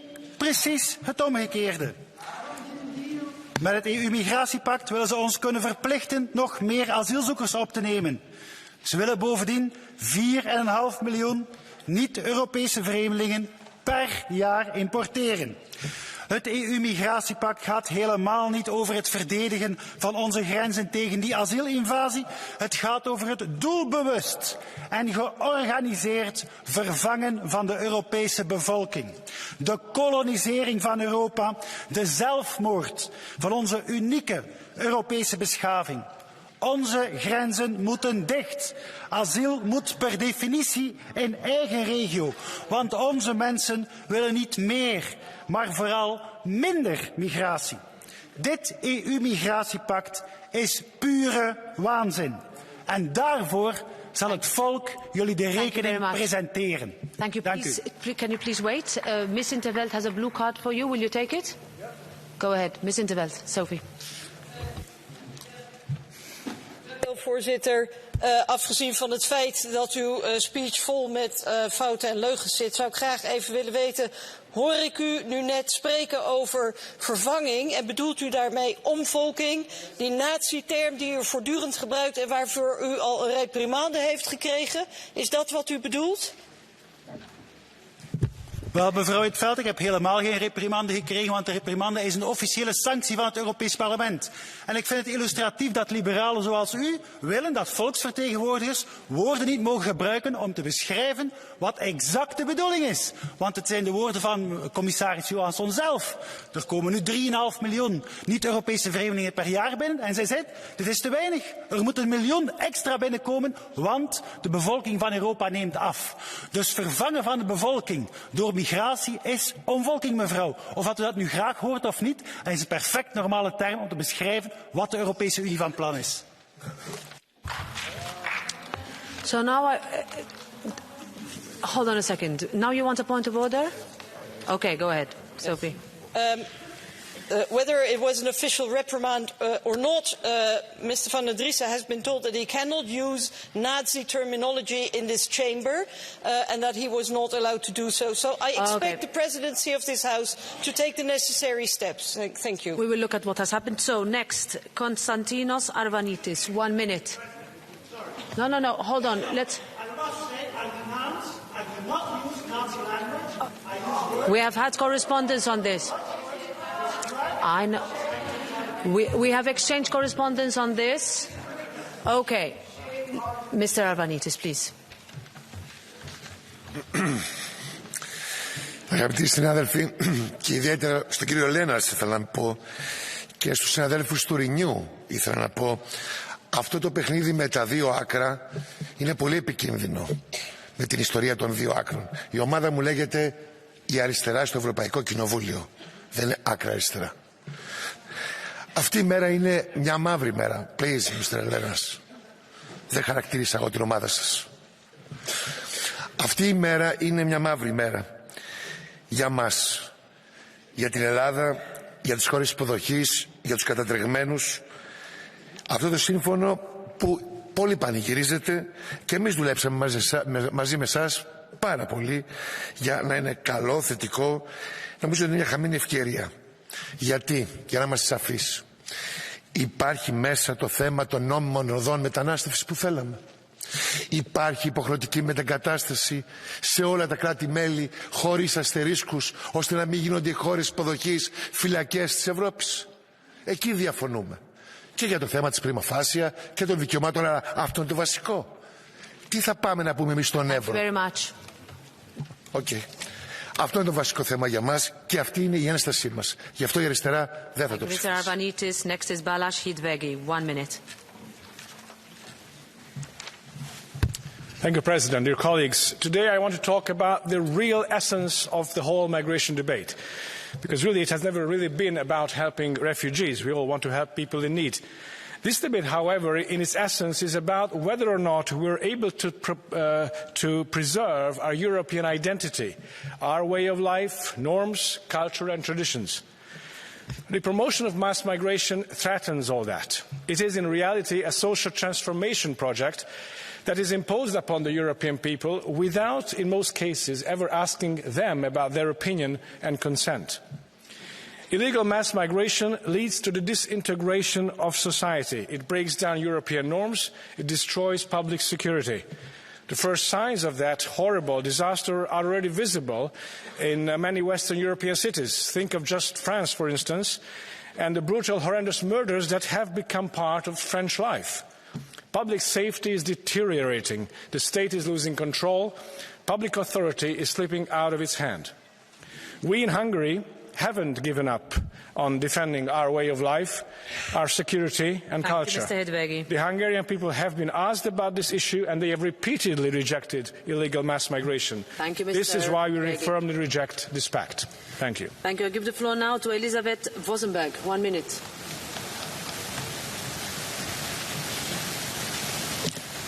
Ευχαριστώ, κυρία Πρόεδρε. Αγαπητοί συνάδελφοι, η συμφωνία που ψηφίζουμε σήμερα αποτελεί μια ηχηρή απάντηση σε όσους κατηγορούν την Ένωση για αδυναμία ανταπόκρισης στα μεγάλα και σοβαρά προβλήματα των πολιτών. Ο κανονισμός για καταστάσεις κρίσης και ανωτέρας βίας, που είχα την τιμή να είμαι εισηγήτρια για την πολιτική μου ομάδα, το ΕΛΚ, επιτρέπει στα κράτη-μέλη να αντιμετωπίζουν ξαφνικές και μαζικές εισρωές υπηκόων τρίτων χωρών κατά παρέκκληση των γενικών διατάξεων, πάντα βεβαίως με σεβασμό στα θεμελιώδη δικαιώματα των ετούντων άσυλο. Και καταφέραμε να εντάξουμε και την εργαλειοποίηση μεταναστών, πάγια τακτική τρίτων χωρών όπως η Τουρκία.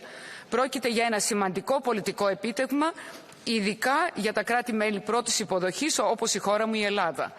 Η νέα νομοθεσία, εφαρμόσιμη σε όλη την Ευρωπαϊκή Ένωση, προβλέπει υποχρεωτική αλληλεγγύη μεταξύ των κρατών μελών και αναλογική κατανομή ευθυνών.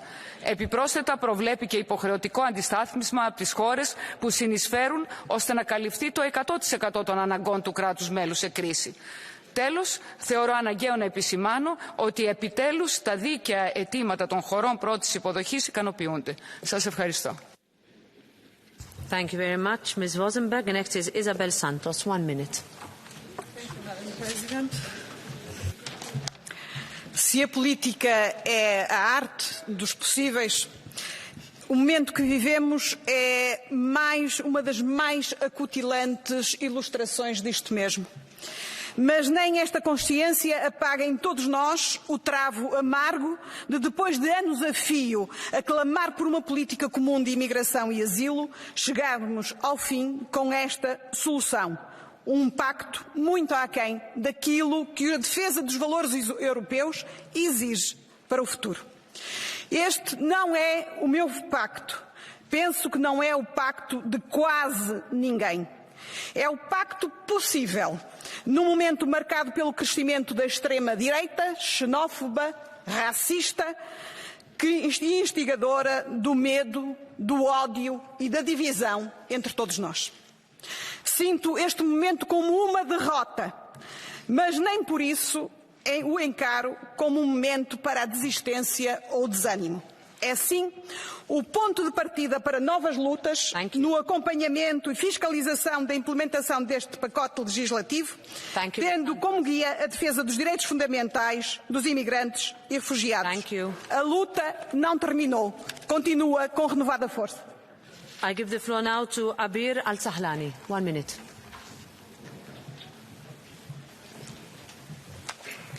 Tack fru talman, kommissionärer, ärade kollegor. Jag tvingades fly till mitt älskade Sverige som ensamkommande flyktingbarn när jag var 15 år. Då fanns det inga lagliga vägar in. Idag finns det inga lagliga vägar in till tryggheten. Vi kan inte lämna den här frågan i händerna på taggtrådshögern som vill ha ett stängt Europa utan hjärta eller respekt för internationell rätt. Vi kan inte heller lämna den här frågan i händerna på den drömmande vänstern som hellre ser kaos och ingen lagstiftning för detta första steg. Och vi kan inte lämna den här frågan i händerna på smugglarna och de kriminella nätverken. Det här är ett första steg. Ett första steg för en gemensam europeisk, hållbar, rättssäker, human flykting-, migrations- och asylpolitik. Det här är ett första steg för solidaritet mellan våra länder. Det är tillsammans och endast tillsammans som vi kan skapa ett bättre skydd för människor som flyr undan förtryck och krig. Och det är endast tillsammans som vi kan stå redo för nästa flyktingkris och hålla gränsen mot de kriminella smugglarna av människor. Tack. Thank you very much, Ms. Al-Sahlani. Damian Karam, 1 minute. En 2015, j'étais maire de Grande-Sainte près de Calais. J'ai vécu la crise de l'accueil et non migratoire, Fabienne Keller, de plein fouet. J'ai accueilli avec le plus de dignité possible sur ma commune les plus de 2500 Syriens qui étaient arrêtés sur cette commune. Et j'ai fait, parallèlement à ça, baisser le score de l'extrême droite aux élections qu'on suivit. Fort de cette expérience, eurodéputé, je me suis attaqué ici aux causes dites de réel pour changer ces politiques migratoires ignobles. De cette réforme, j'attendais des solutions humaines, de la solidarité, la fin des violations des droits des exilés, du Parlement européen, que nous tenions bon sur nos valeurs. De la droite et de l'extrême droite, je n'attendais rien parce qu'elles répondent la haine de l'autre pour masquer leurs échecs. De Renaissance, j'aurais aimé un sursaut d'humanité. Des socialistes, j'espérais naïvement du courage. Mais le Parlement a choisi la soumission totale au Conseil pour aboutir à ce pacte abject. Renaissance et socialistes parlent d'humanité, de solidarité, foutaise. Sous couvert de lutter contre l'extrême droite, vous avez scellé un pacte avec le diable que les ONG et le monde de la recherche dénoncent unanimement. En l'adoptant, vous renforcez et financez les murs de l'Europe forteresse. Vous généralisez la détention des exilés, y compris des enfants. Vous légalisez les pires pratiques. Vous vous félicitez de politiques criminelles, comme l'a dénoncé le rapporteur de l'ONU en Libye. Ce pacte est la honte de l'Europe. Il est votre honte. Merci. Now I give the floor to Asita Kanko. 1 minute.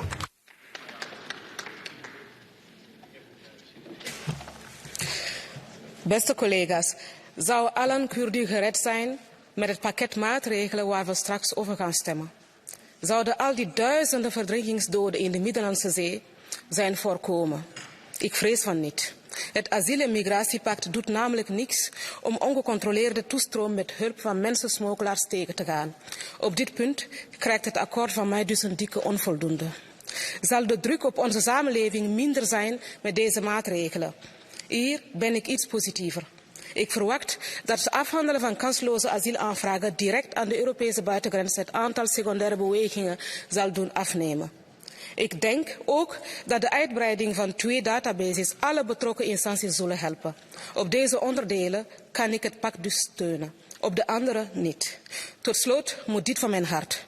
Vlaams Belang heeft heel stoer een paar amendementen ingediend, wetende dat dit nu kansloos is. Er is 8 jaar over deze maatregelen onderhandeld en ik heb Vlaams Belang de afgelopen jaren nergens gezien tijdens de onderhandelingen. Beste kiezer, trap niet in de val. Vlaams Belang heeft in de migratiediscussie niks voor u bereikt. De N-VA wel, ook al blijft het ver van perfect. Wij doen ons parlementair werk. Thank you very much, Ms. Kanko. Next is Gunnar Beck. 1 minute. Bei strikter Anwendung des Dublin-Asylregimes hätte Europa kaum und Deutschland gar keine illegalen Migranten aufnehmen müssen. Deshalb will die Kommission Dublin durch den Migrationspakt ersetzen. Der Pakt soll erstens Frontex zu einer Seenotrettungsagentur für Migranten umbauen, zweitens den Familienzuzug auf Onkel, Halbgeschwister und auf der Flucht gefundene Lebensabschnittspartner ausweiten, drittens Asylverfahren vereinfachen und beschleunigen, viertens Osteuropa durch einen Verteilungsmechanismus verwestlichen und fünftens den Begriff illegale durch irreguläre oder ungeordnete Migration ersetzen. Gar nichts indes sagt der Pakt zu Grenzschutz und zur Rückführung nicht asylberechtigter Migranten. Und Migranten sollen weiter ohne Identifizierung einreisen dürfen. Der Grund ist offensichtlich. Die EU will mehr Migranten, legal oder nicht. I give the floor next to Kinga Gál. 1 minute.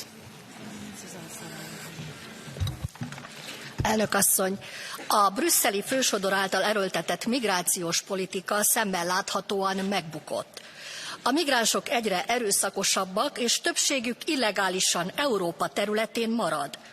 A brüsszeli bürokrácia és az európai baloldal azonban semmit sem tanul hibáiból, sőt a mostani rossz migrációs csomag áterőltetésével tovább ront a helyzeten. Magyarország a lehető leghatározottabban elutasítja ezt a migrációs paktumot, hiszen a kötelező szolidaritási elosztási mechanizmus bevezetése és a migránstáborok létrehozása csak meghívót jelentene az illegális bevándorlók milliói és az embercsempész bűnszervezetek számára. Ehelyett az illegális migráció megállítására van szükség. Sikeres példa a magyar modell, ami fizikai és jogi határzála akadályozza meg, hogy illegális bevándorlók lépjenek be a területére. Magyarország nem lesz bevándorló ország. A tömeges migrációval szemben meg kell védeni határainkat, és tartanunk kell magunkat ahhoz, hogy mi határozhassuk meg, kikkel élünk együtt. Ez is lesz a választás tétje. I give the floor now to Carlo Ressler. 1 minute.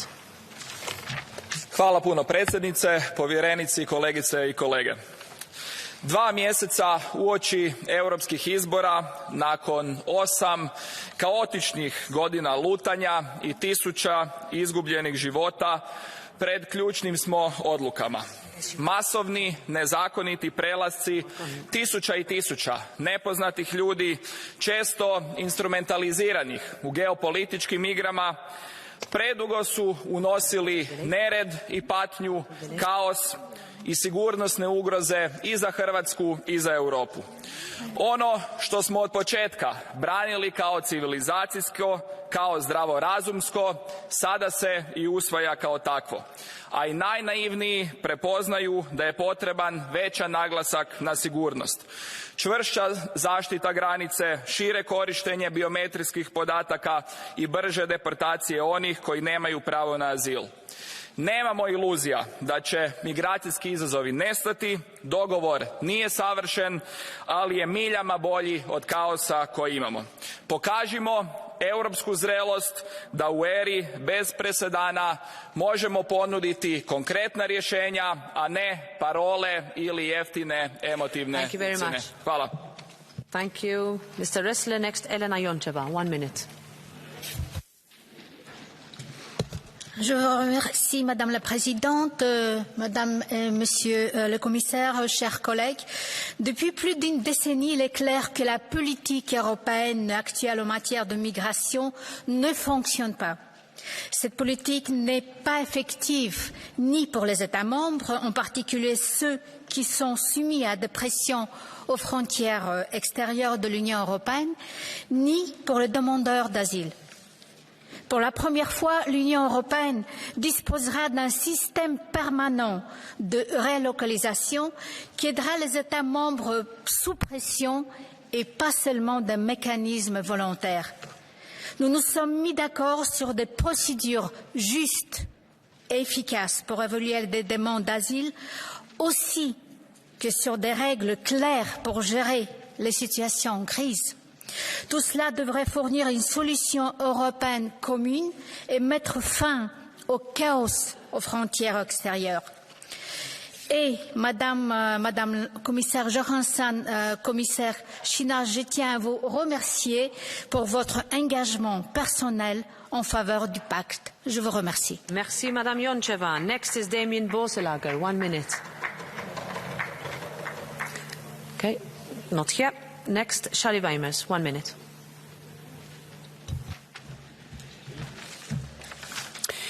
Thank you, Madam Speaker. Colleagues, if you want less migration to Europe, kill this deal. Only 3 of these legal acts will help in the fight against illegal immigration without sacrificing national sovereignty or imposing costs. The others will incentivize more migration.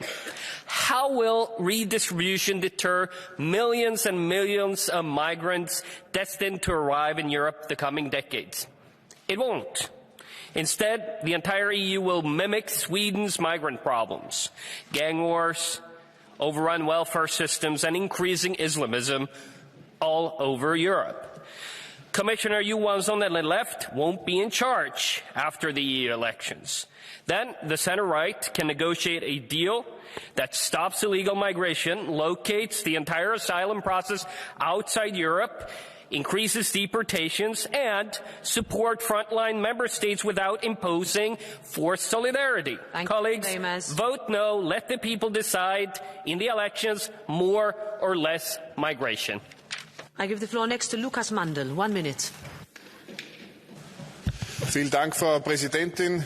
Sehr geehrte Mitglieder der Europäischen Kommission, es sind mehrere hier. Das markiert einen besonderen Tag, liebe Kolleginnen und Kollegen. Es kann ein besonderer Tag werden für die Europäische Union unter dem Motto und sie bewegt sich doch. kann man Bürgerinnen und Bürgern der Europäischen Union heute sagen, ja, wir schaffen es, mit Asyl und irregulärer Migration umzugehen in der Europäischen Union, etwas, worauf Menschen seit Jahren warten. Im Herbst 2020 gab es den Vorschlag der Europäischen Kommission, und als jemand, der die Europäische Kommission oft und viel kritisiert, aus guten Gründen, finde ich, es war ein guter Vorschlag. Die Verhandlungen haben lange gedauert. Sie wären ohne den Weckruf Österreichs, ich will das schon sagen dürfen, nicht zu einem Ende gekommen, und heute braucht dieses Asyl- und Migrationspaket eine Mehrheit hier im Europäischen Parlament. Dass extrem Rechte und extrem Linke hier dagegen sind, zeigt doch, dass es ein gutes Paket ist, mit dem es gelingen wird, menschen- und sachgerecht irreguläre Migration zu bekämpfen, vor allem im Interesse derer, die sich auf eine gefährliche und teure Reise machen, und im Interesse aller Bürgerinnen und Bürger. Thank you, Mr. Mandel. I now close the Catch the Eye applications, and I give the floor to Pedro Marques. 1 minute. Thank you, President, Commissioners, colleagues. It may be easy to come here and criticize the Pact, the Migration Pact. It is obviously not perfect, but it is a compromise, a moment in which Europe stops dragging its feet on migration, and therefore it is a positive moment. The Pact will establish effective procedures to manage our borders, but never giving up on EU solidarity with the refugees. That's why the far right hates it. It will overcome national selfishness that left alone our border countries in the Mediterranean, introducing a binding solidarity mechanism between member states. That is also why the far right hates it. It addresses the need to cooperate with origin countries. If the EU really wants to manage migration, it must cooperate on the stabilization and development of these countries. And that is also why the far right hates it. Imperfect as it might be, this is one of the milestones of these 5 years. The far right hates it because they will have to live with the fact that we deliver. For the Europeans, yes, we will deliver today. Thank you.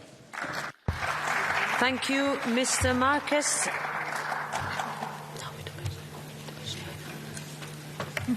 So we go to Catch the Eye now, and I start by giving the floor to Tomislav Sokol. Thank you very much. Postignutim dogovorom o azilu i migracijama omogućujemo državama članicama da efikasno štite vanjske granice, ali i da se bore protiv krijumčara ljudima.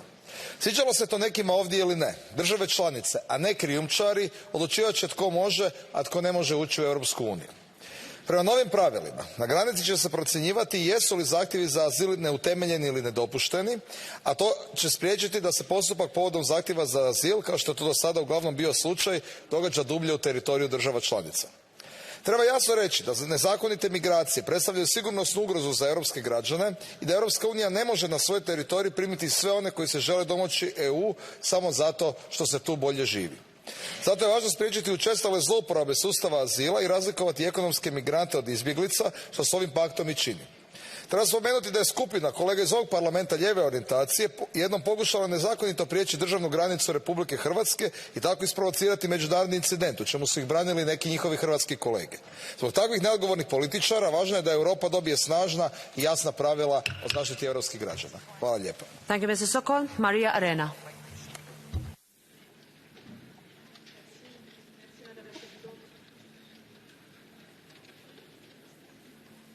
Voilà. Merci Madame la Présidente.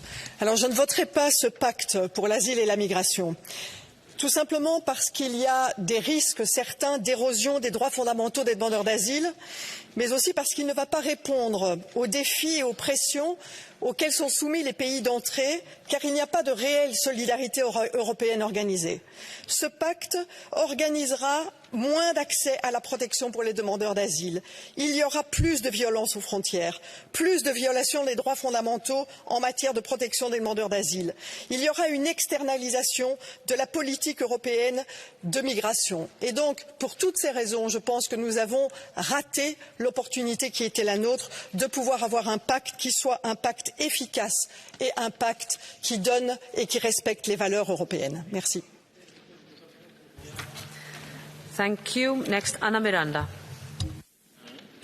Obrigada, Presidenta.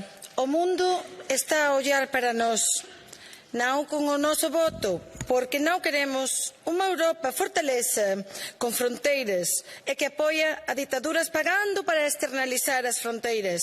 O Pacto de Migração e Asilo apoia-se na política de seguridade, deixa ao lado a solidariedade e os direitos humanos. Não podemos aceitar os discursos da extrema-direita desta Câmara e da extrema-direita em geral para dizer-nos o que temos que fazer. Primeiro é proteger as pessoas. As muralhas e os valados criminalizam. As muralhas e os valados deixam fora a dignidade humana. As muralhas e os valados não respeitam a pessoa. Nós, hoje, estaremos aqui fora, na Praça de Luxemburgo, apoiando todas as organizações e a todos os povos que lutam por pacto migratório e por pacto de asilo, respeitando a dignidade humana e os direitos. Muito obrigada. I give the floor next to Angel Jambaski. Нелегалната миграция залива европейския континент. Нелегалната миграция променя историите, променя традициите, променя наследствата на европейските нации, на европейските държави. Нелегалната миграция е заплаха и вината за това, уважаеми колеги, е ваша. Вие и вашите покани, които отвориха тази кутия на Пандора и позволиха да бъде насърчавано трафика на хора, да бъде насърчавано предвижването на хора, които идват в Европа с други нечисти цели. Сега оплашени от това, което направихте и оплашени от резултата, който ще се случи на предстоящите избори за вашите партии, се опитвате да избягате от ваша отговорност и предлагате абсолютно безгръбначен и политически импотентен пакет. Той трябва да бъде отхвърлен. Той не просто насърчава, той ще отвори още по-голяма вълна от нелегална миграция. Задължително заселване, квоти, солидарност и прочие неразумни работи отново ще засилят този процес, който е опасен за вашите и за нашите нации и държави. И на това трябва да бъде сложено край. Това трябва да бъде отхвърлено. Благодаря. Thank you, Mr. Jambaski. Anabela Rodrigues.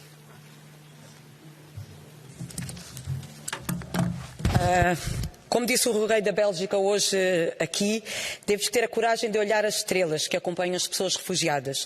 Neste dia de Eid, com uma guerra na Ucrânia, um genocídio na Palestina, este Parlamento Europeu se propõe a dramatizar ainda mais as vidas de milhões de pessoas dentro e fora da União Europeia, que pensavam ter na Europa um porto seguro. Este continente da liberdade e da solidariedade implicava honrar os princípios e votar contra este pacto. Finally, Sean Kelly.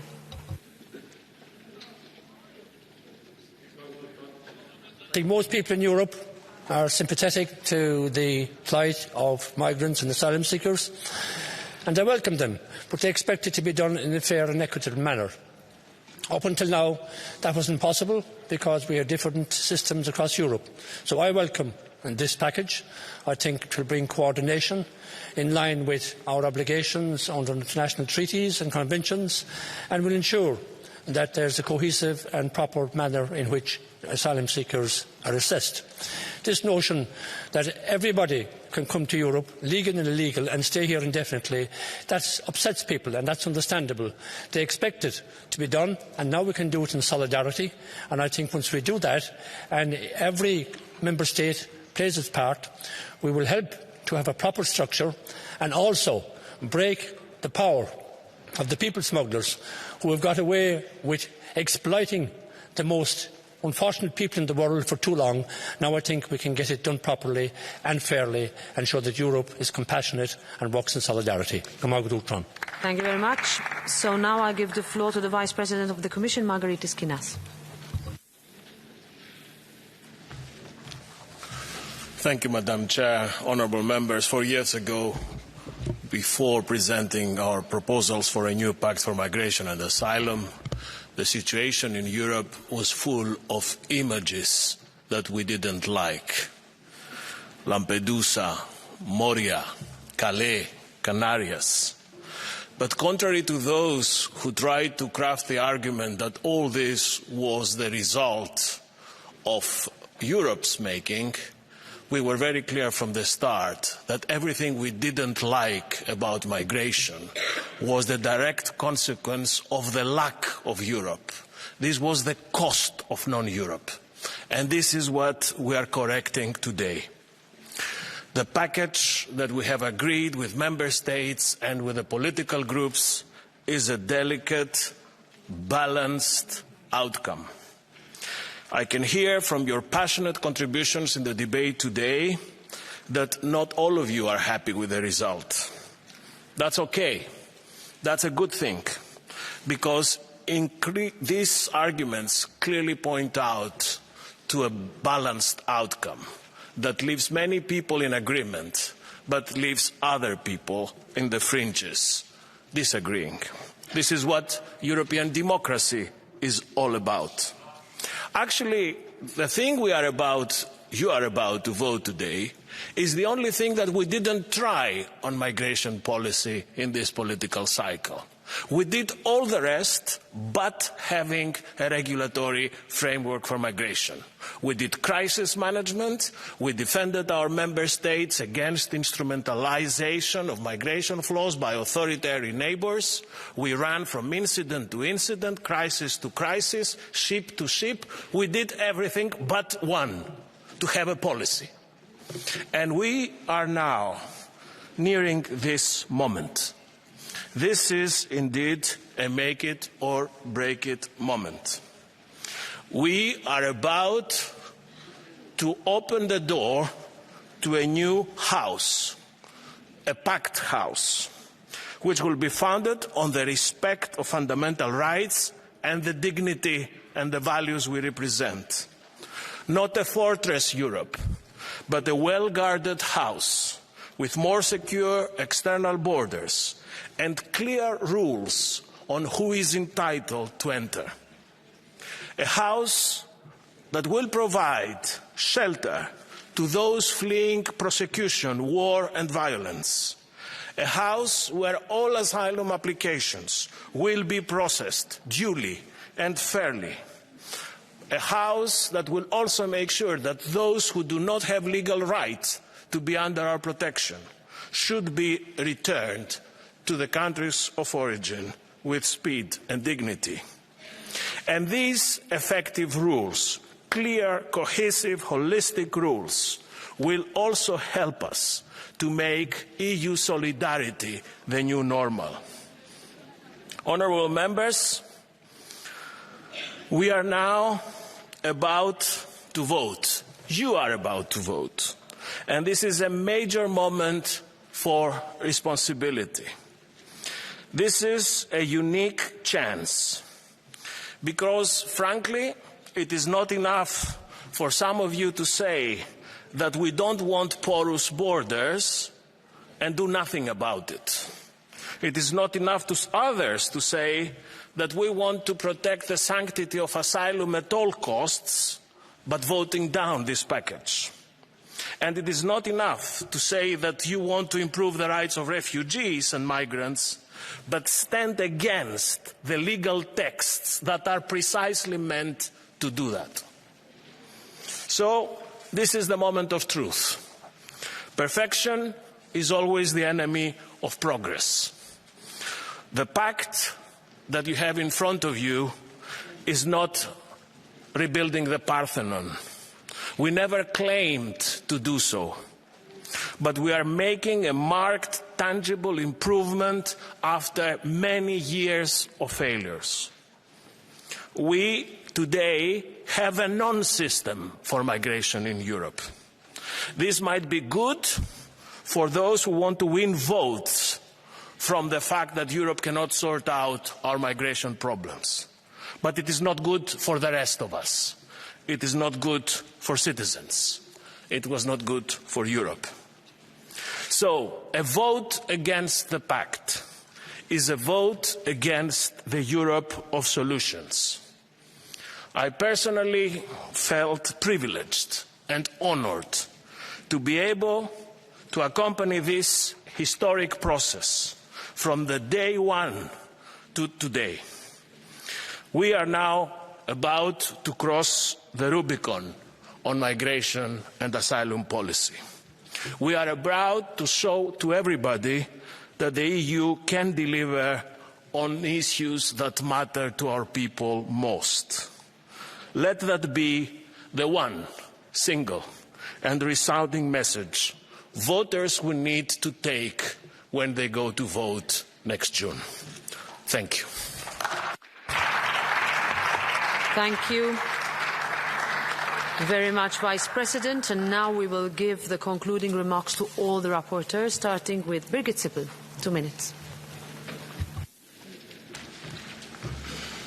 Frau Präsidentin, liebe Kolleginnen und Kollegen! Ich denke, diese Debatte hat gezeigt, dass der vorliegende Kompromiss mit Sicherheit kein einfacher ist.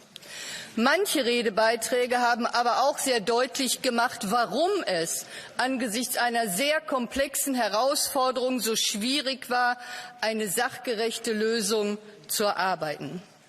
Dennoch, trotz weit voneinander entfernter Ausgangspositionen ist es uns dann, nach 8 Jahren, in nur wenigen Monaten gelungen, eine umfassende Einigung zu erzielen. Und das zeigt die Entschlossenheit, den Einsatz vieler Beteiligter, und es zeigt auch die Bereitschaft, Verantwortung für eine solche Herausforderung zu übernehmen. Und deshalb und trotz mancher auch berechtigter Kritik haben wir heute die Gelegenheit, endlich dringend benötigte gemeinsame Lösungen für unseren Umgang mit Flucht und Migration zu beschließen, Regeln für Kontrolle, Verantwortung und Solidarität. Und damit beweisen wir nach Jahren des Stillstandes Handlungsfähigkeit der EU auch in Migrationsfragen und können erreichen, dass überall in Europa europäisches Recht gewahrt wird, indem die Mitgliedstaaten, die der Reform mit qualifizierter Mehrheit zugestimmt haben, die Umsetzung schnell und basierend auf Grundrechten vornehmen. Und ja, es heißt auch, dass die Kommission Verstöße von Mitgliedstaaten ahndet, damit die systematischen Menschenrechtsverletzungen an unseren Außengrenzen nicht nur konsequent bestraft, sondern tatsächlich endlich auch beseitigt werden. Und ich sage es noch einmal, unser Einsatz für eine solidarische Migrationspolitik endet nicht heute. In der nächsten Legislatur sind weitere Maßnahmen notwendig, gerade mit Blick auf legale Zuwanderung. Und wir werden die Umsetzung und Einhaltung des Rechtes überwachen, damit diese Reform ein zwar schwieriger, aber dennoch ein Schritt in die richtige Richtung wird. Vielen Dank. Thank you, Ms. Sippel. Next, Fabienne Keller. 2 minutes.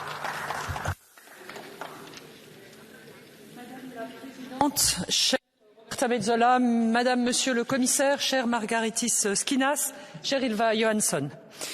Chers collègues, nous y sommes. Après 8 ans de dur travail, nous pouvons agir pour répondre aux défis migratoires. Aujourd'hui, nous sommes face à un choix difficile et crucial. Soyons réalistes et honnêtes. Rejeter le pacte, c'est empêcher une quelconque réforme pour les 10 années qui viennent. Rejeter le pacte, c'est choisir un statu quo inacceptable, inacceptable pour les États, pour les citoyens européens et surtout pour les demandeurs d'asile. C'est pourquoi, chers collègues, j'appelle à nouveau tous les membres des partis centristes et pro-européens à soutenir ce pacte et enfin à agir pour le contrôle de l'immigration et pour une vraie solidarité européenne. Concrètement, je le rappelle brièvement, grâce au pacte, nous mettons fin aux situations de chaos aux frontières de l'Union et dans nos territoires, comme à Calais par exemple en France. Grâce au pacte, nous réduirons significativement la présence des personnes en situation irrégulière sur le sol européen. Grâce au pacte, nous rendrons nos procédures d'asile plus efficaces, plus harmonisées et plus respectueuses des migrants. Chers collègues, agir ou empêcher, c'est notre choix aujourd'hui. Avec mes collègues du groupe Renew Europe, nous sommes résolus à agir et à soutenir sans exception ce pacte européen asile et migration. Je vous remercie. Merci, Madame Keller. Next, Thomas Tobé. 2 minutes. President, Commissioner, I think it is clear for everyone that is watching what is happening on the ground today, understands that we need to have a new European migration policy. We have horrific numbers of people dying in the Mediterranean Sea. We still see that the majority of people coming to Europe are irregular migrants. We see that we have a lack of trust between member states, and we also see that we have a lack of trust also from citizens towards governments, towards European politicians. Now finally, we have something on the table. We have something that is truly negotiated, and we have an opportunity now to find a constructive majority in this House to vote in favour of this migration pact. For years, this House has criticised the Council for not making up their mind, for not being ready to negotiate. Now finally, we have the Council ready to adopt this and move forward towards a true European migration policy. Should it then be this House who rejects it, who shows that we're not mature enough to take decisions that would actually mean that we will stick to our European values, but yes, we will have a more controlled migration policy than we have today, but we will also make a choice that we will prioritize the people in need of protection, and we will decrease irregular migration. And finally, we will also open up to cooperate more within the Union and together with countries outside of Europe. This is the right path forward, and I do hope, colleagues, please be responsible today. Please vote in favour of the Migration Pact. Thank you. Thank you very much, Mr. Tobé. Next, Juan Fernando López Aguilar. 2 minutes. Gracias, Presidenta. Parlamento Europeo. Esta es la única institución directamente electiva, supranacional y legislativa del mundo. Somos expresión democrática de la diversidad irreductible y de la complejidad de la integración europea. Procedemos de nuestros 27 Estados miembros que no se han disuelto con la Unión Europea y vamos a elecciones el próximo 9 de junio. Y digo esto para recordar que el procedimiento legislativo del que venimos ha sido extremadamente difícil. ¿Cómo no iba a serlo? En modo que ninguno de los negociadores que hemos tenido parte podemos estar enteramente satisfechos y no lo estoy yo. He escuchado críticas legítimas y las respeto. Por supuesto, he escuchado también desinformación con argumentos refutables en cuanto se lea el contenido de las leyes europeas que vamos a aprobar, espero, en esta sesión que es histórica. Pero profeso mucho respeto a quienes lo han criticado desde organizaciones humanitarias. Quiero recordarles que hay organizaciones internacionales de primer rango, el Comisionado de Naciones Unidas para los Derechos Humanos, el Comisionado para los Refugiados y la Organización Internacional de Migraciones que han saludado el pacto como un paso adelante y positivo. Pero a aquellas organizaciones humanitarias que lo han criticado les digo, sus críticas las he hecho mías, he combatido por ellas en cada negociación, he peleado con todas mis fuerzas por hacer valer sus puntos de vista. Pero al mismo tiempo afirmo, somos miembros del Parlamento Europeo y no somos activistas en este Parlamento. Hemos sido elegidos para decidir y legislar, no para proferir indefinidamente discursos encendidos pero estériles. Hemos sido elegidos para asumir la responsabilidad de tomar decisiones. Y quiero decir que la alternativa a no votar cada uno de los reglamentos de este pacto, cada una de las leyes europeas, es peor. No es solamente condenar a que las cosas sigan como están, con todas nuestras protestas, con cada pleno diciendo vergüenza, qué vergüenza que la Unión Europea sigue sin hacer nada con respecto al hecho migratorio y al derecho de asilo. No, es todavía reconocer que lo hemos intentado y no lo hemos conseguido. Es algo mucho peor y más desalentador de cara al futuro, porque será decirle a los electores, olvídense, la Unión Europea no es capaz de responder ni siquiera cuando se lo propone y cuando emplea tantos años en el esfuerzo. Por eso digo, no perdamos la oportunidad. Es ahora o nunca. Después de todos estos años de trabajo, merece la pena dar un paso adelante con todas sus limitaciones, pero también poniendo orden, garantías y reglas comunes donde hasta ahora no las ha habido. Vamos a votar favorablemente cada una de las leyes de este pacto europeo. Gracias, Presidenta. Next is Jorge Buxade. Gracias, presidente, y gracias sobre todo a los que han atacado a Eurodac. Sus ataques son la principal prueba de que tenemos razón y de que Eurodac va al corazón del problema.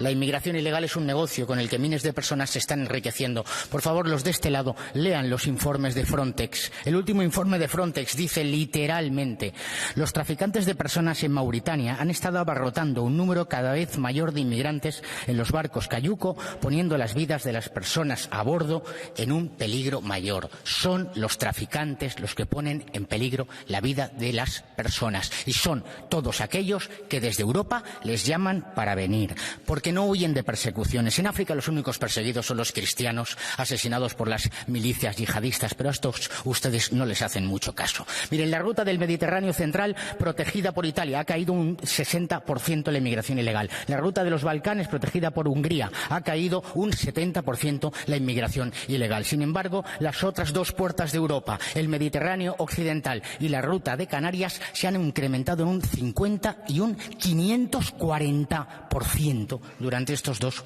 meses del 2024. Ayer todos los diputados españoles en el Congreso de los Diputados, salvo los de mi partido, votaron a favor de una amnistía a 500.000 inmigrantes ilegales para una regularización extraordinaria. ¿Por qué no 1 millón? Miles de inmigrantes ilegales procedentes de países islámicos están hoy en las redes sociales.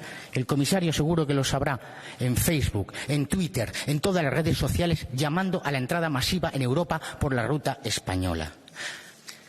Esta es la realidad. Son todas esas entidades, asociaciones y ONGs subvencionadas que llevan semanas bloqueando nuestros correos electrónicos en una campaña insoportable.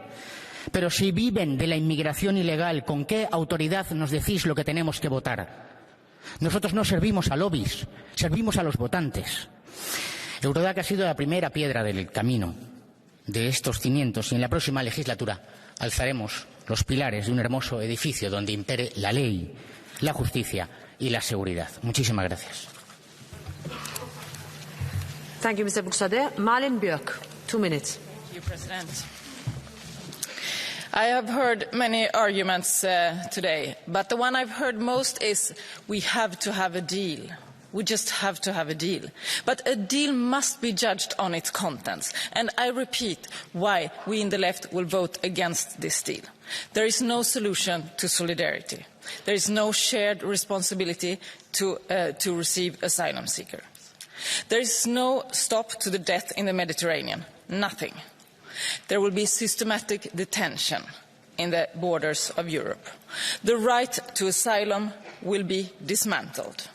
And there will be more deals with dictators and anti-democratic regimes. Just hear those arguments. So in the left, we stand for fundamental rights. We also stand with all those organizations that are demonstrating now outside this building, but they're also working every day to save lives, to demonstrate what it is with solidarity.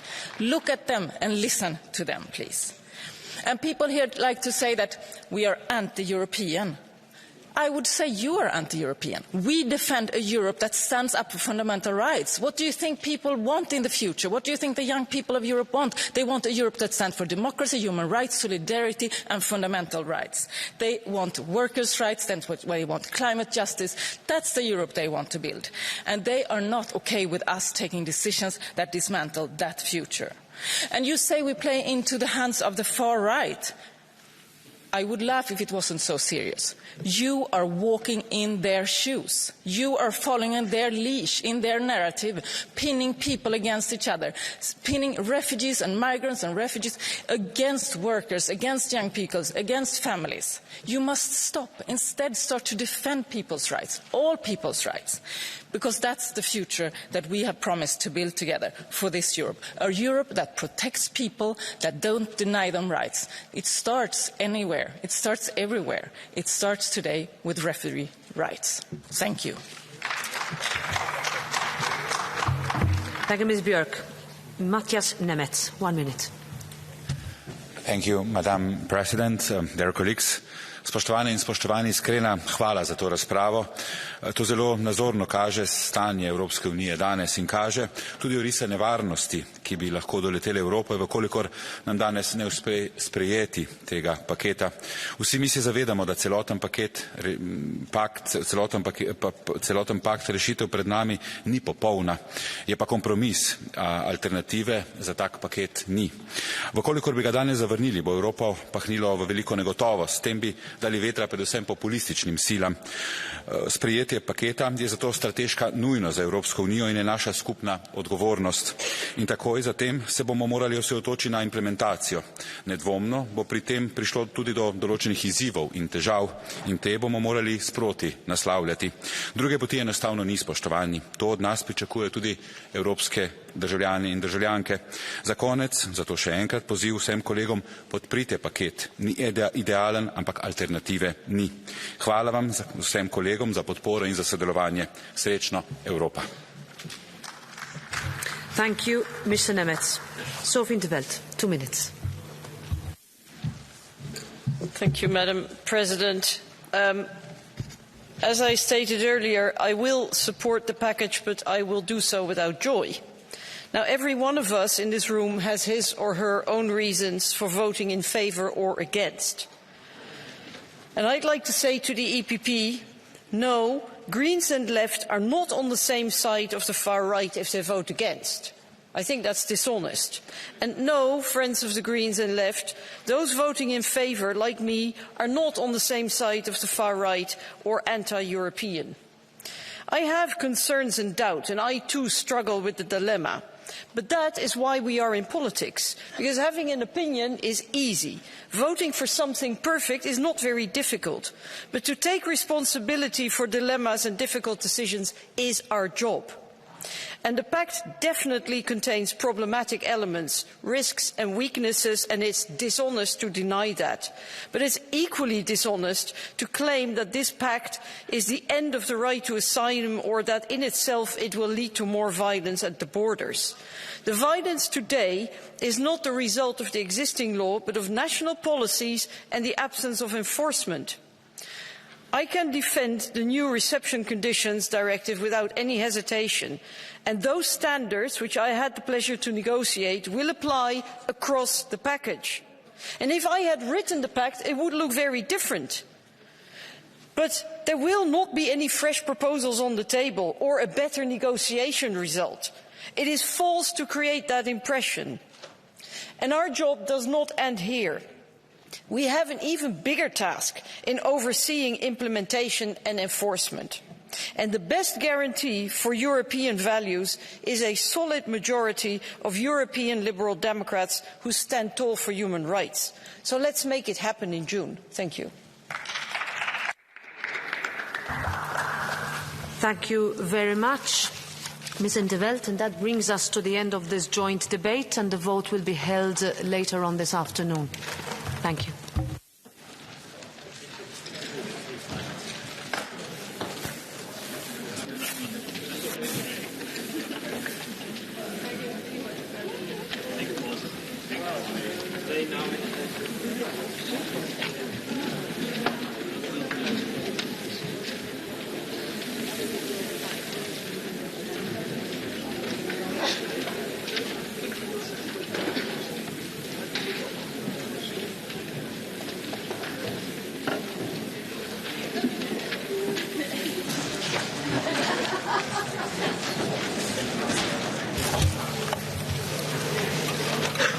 This brings us to our next item on the agenda, which is the joint debate concerning the pharmaceutical package, the report by Madame Weiss, Union Code, relating to medicinal products for human use, and the report by Mr. Wölken, Union Procedures for the authorization and supervision of medicinal products for human use and rules governing the European Medicines Agency.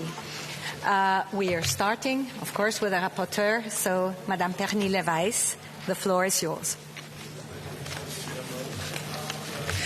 Dear President, dear colleagues, Today we will vote on the Parliament's position on the revision of our general pharmaceutical legislation, a revision which is vital for patients, the industry, ecosystem and our wider society. With today's vote, we take a step towards addressing current and future challenges as well as opportunities of our healthcare ecosystems. Europe is increasingly falling behind other regions in pharmaceutical research and development investments. Novel technologies challenge the existing legislative framework, and the COVID-19 pandemic demonstrated the need for timely and equitable access to medicine, which should have already been obvious to all of us. Our report on the Pharmaceutical Directive proposes mandatory measures to increase access to medicines across Europe, while recognizing that the availability of medicine is not depending on industry decisions alone. It proposes a more efficient regulatory framework while preserving quality, safety and efficacy standards and strengthening the protection of our environment. And it proposes a framework for incentives which, like a magnet, attract products to Europe. This shall ensure that Europeans will always, also in the future, see medicine offered as soon as possible onto our markets and developed to meet our needs, namely those needs which are not met today. In less than a year, members from all different political groups and parts of Europe came together to form this position. In the midst of election season and heated political polarization, no less. I would like to thank all colleagues involved in bringing this file here today, namely my co-rapporteur, MEP Völken for the pharmaceutical package, together with me, the shadow rapporteurs across all groups, my EPP group colleagues who negotiated the regulation, MEP Sokol, and all our colleagues and our indispensable advisers who otherwise contributed with good suggestions and debate. Everything brings of making it possible to make good legislation in a professional and empathetic atmosphere. I need not to remind any colleagues of the widespread doubts regarding the Parliament reaching today's vote. The true measure of our success lies, of course, not in this legislative milestone, but in the real impact of our work will eventually have on patients' lives. Also still, and very important, I look at the Council and hope that they will take note not only of our ambition for a swift adoption of the final legislation, but also our commitment in this House to collaborate, inspire and eventually reach a compromise that benefits the entire healthcare ecosystem in all corners of Europe. Thank you so much. Thank you very much, Madame la Rapporteure. And now we'll give the floor to Timo Völken, the other rapporteur. So please.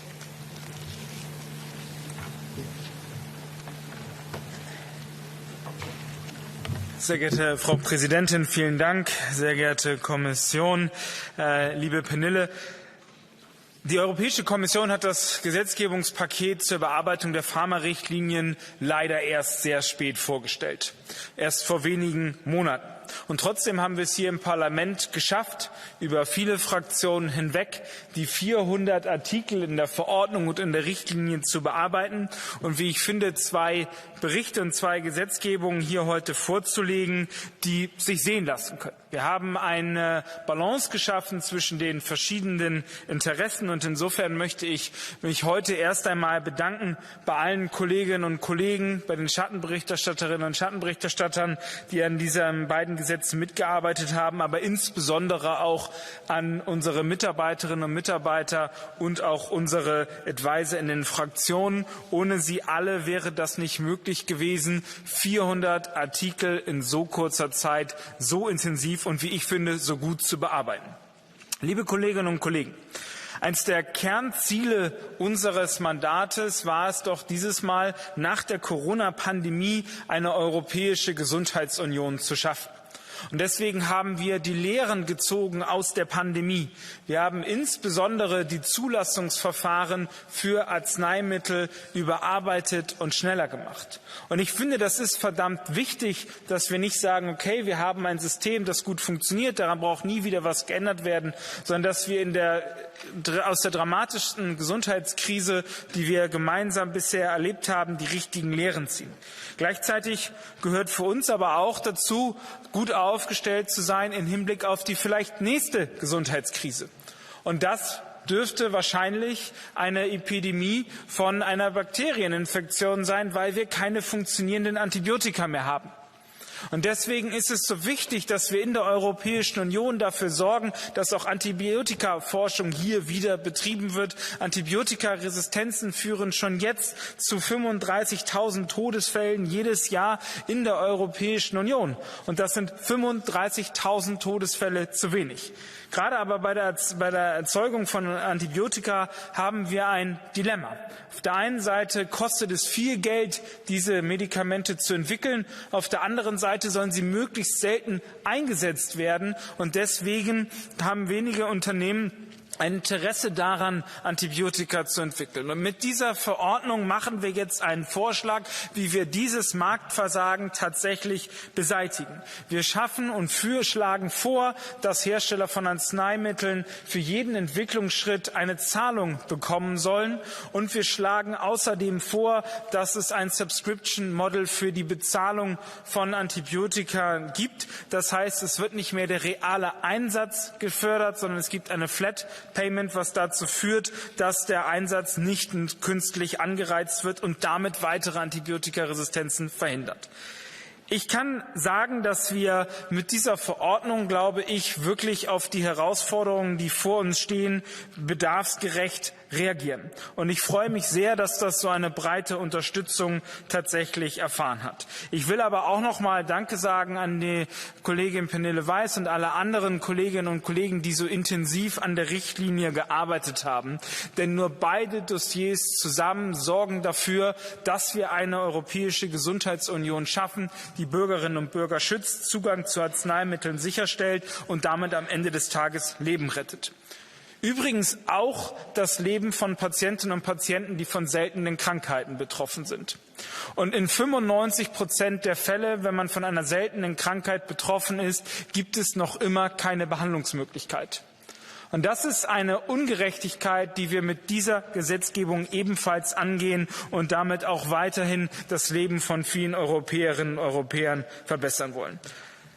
Am Ende kann ich sagen, dass wir einen guten Schritt nach vorne gekommen sind, dass ich hoffe, dass wir heute bei der Abstimmung eine breite Zustimmung sehen werden und dass der Rat dann auch bald seine Positionierung fasst, damit wir zu Beginn der neuen Legislaturperiode zügig in den Trilog eintreten können, damit wir den Bürgerinnen und Bürgern das Leben besser machen. Vielen Dank.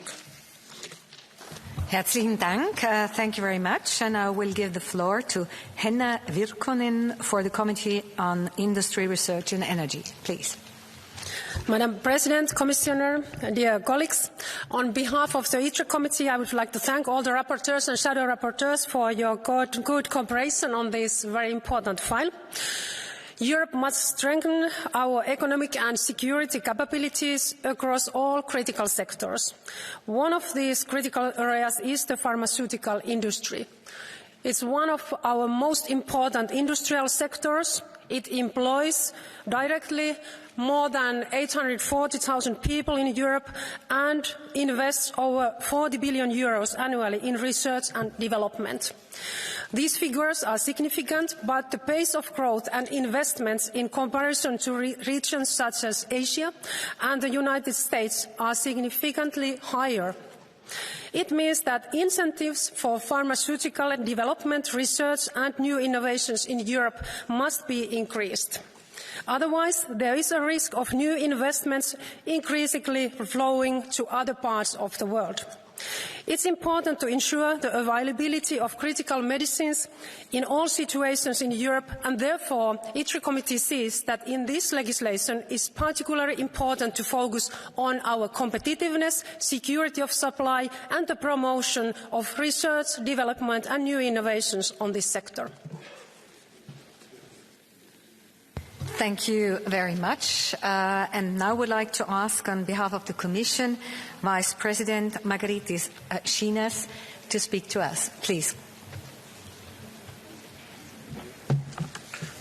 Thank you, Madam Chair, honourable members. Today we're here to discuss an important reform, the reform of our European pharmaceutical legislation. This is the most important reform in almost 2 decades. And this is a long overdue reform because in the last 20 years many things have changed, the world has changed, so we need to adjust. From the very start, our objective for this package was clear: to ensure timely and equal access to medicines for all Europeans, regardless of where they live in the Union, whilst at the same time fostering innovation and competitiveness for our industry. Contrary to certain arguments that these objectives are antagonistic or do not combine, I want to take this opportunity today to say that we think that they are both compatible and perfectly feasible. We can respond with this reform both to the needs of the patient and the expectations of the market. Indeed, our pharmaceutical sector, our pharmaceutical industry, is a European champion.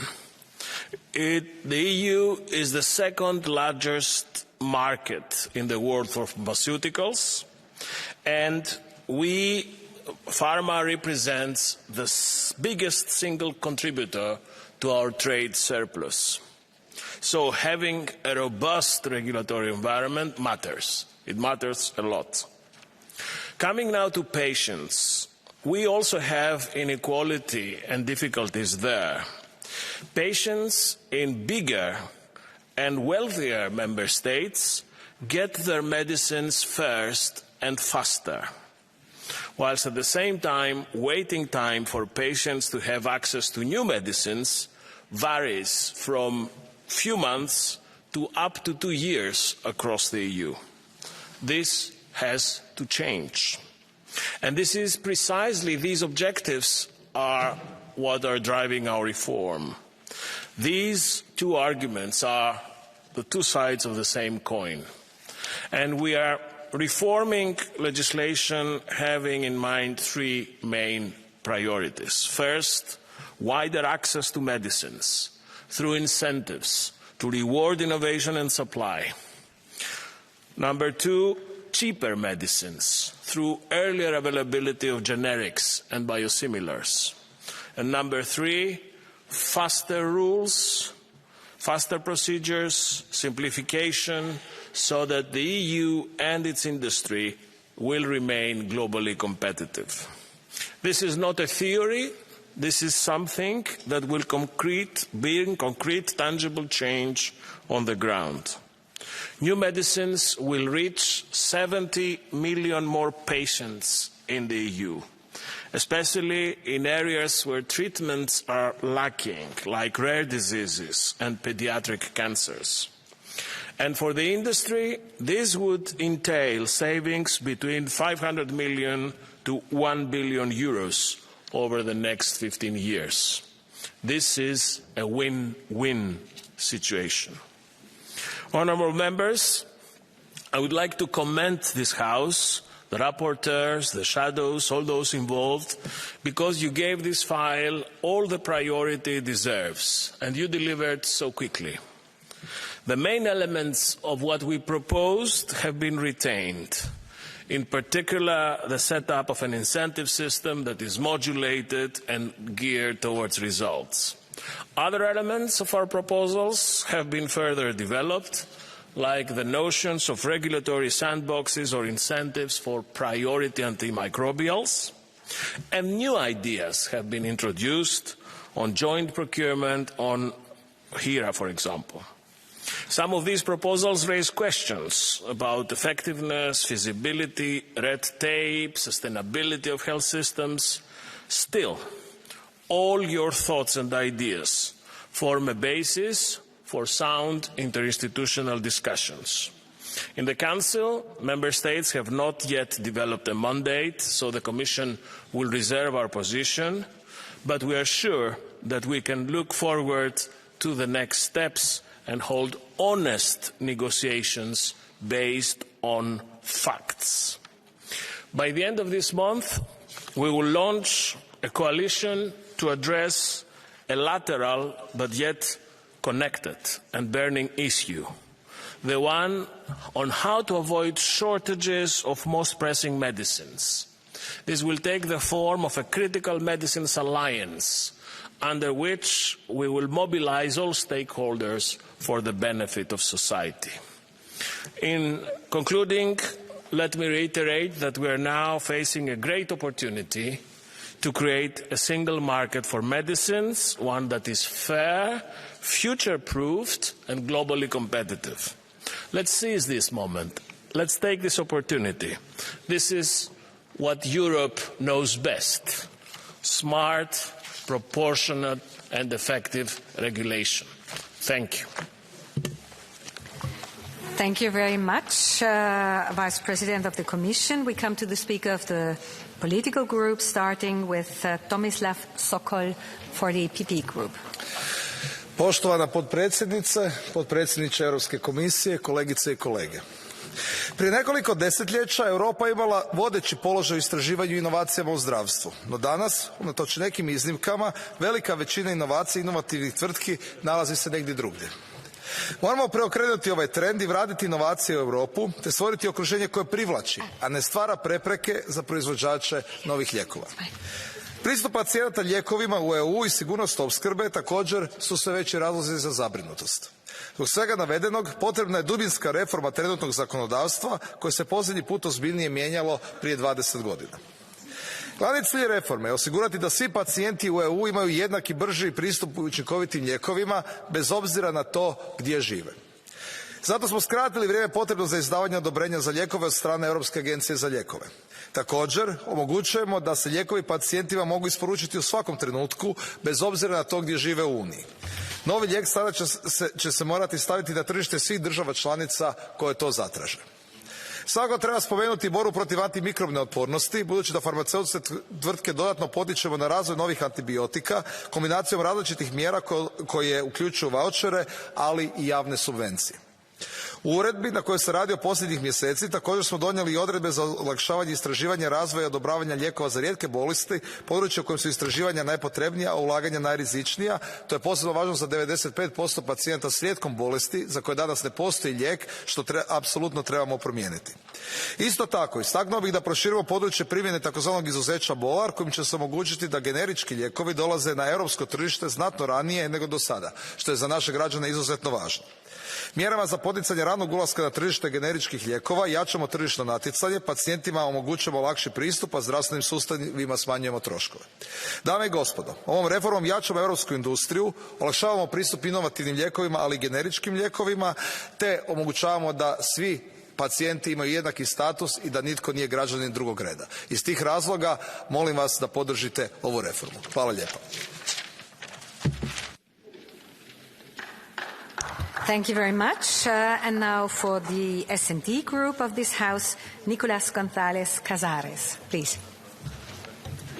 Gracias, presidenta. Comisario, hoy votamos la reforma de la política farmacéutica de la Unión Europea con profundas marcas socialistas.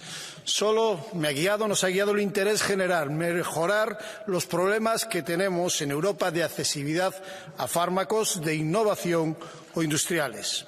El texto final favorece la innovación y el acceso, incentiva la inversión en enfermedades como las enfermedades raras, el desarrollo de nuevos antimicrobianos y, desde luego, lleva a mejorar y proteger la investigación clínica que nuestros médicos y nuestros investigadores hacen en los hospitales, como la exención hospitalaria tan singular en mi país, en terapias avanzadas, y exige transparencia, también respeto a los fondos públicos que reciben las compañías farmacéuticas. En un debate marcado por una fuerte presión externa, quiero hacer una reflexión. Se ha repetido un mensaje incorrecto. No existe la necesidad de elegir entre mejorar la innovación farmacéutica en Europa o hacer que los medicamentos sean más accesibles y asequibles. Esta dicotomía no existe si aplicamos las políticas adecuadas. El presupuesto sanitario es limitado. Por eso nos oponemos con firmeza a que el dinero de nuestros pacientes financie innovación fuera de Europa. Los socialistas vamos a seguir poniendo soluciones para respaldar la investigación e innovación farmacéutica puntera en Europa. Y al mismo tiempo seguiremos luchando contra las desigualdades inaceptables. El código postal no debe determinar qué fármacos o qué tratamientos reciben las personas, o incluso los que no reciben. Creo que este acuerdo es un buen principio, lo que vamos a votar hoy. Pero tengamos claro, este no es el fin. Debemos seguir siendo ambiciosos. Tenemos que proteger el interés general de la salud sobre el de los operadores económicos. Que quede claro que ese seguirá siendo el objetivo del Grupo Socialista en este debate. Muchas gracias. Thank you very much. And now for the Renew Group, Catherine Amalric, please. Madame la Présidente, Monsieur le Vice-président, cher Margaritis Schinas, l'enjeu de la législation pharmaceutique est de refaire de l'Europe une puissance stratégique de développement et de production des médicaments, une puissance protectrice. Cette Europe du médicament, nous la construisons équitable, avec la coopération volontaire entre les États membres, notamment sur le prix des médicaments, l'extension des achats conjoints pour nombre de traitements, y compris contre les maladies rares, et aussi l'impossibilité d'interdire ou restreindre l'accès aux médicaments contraceptifs et abortifs en Europe.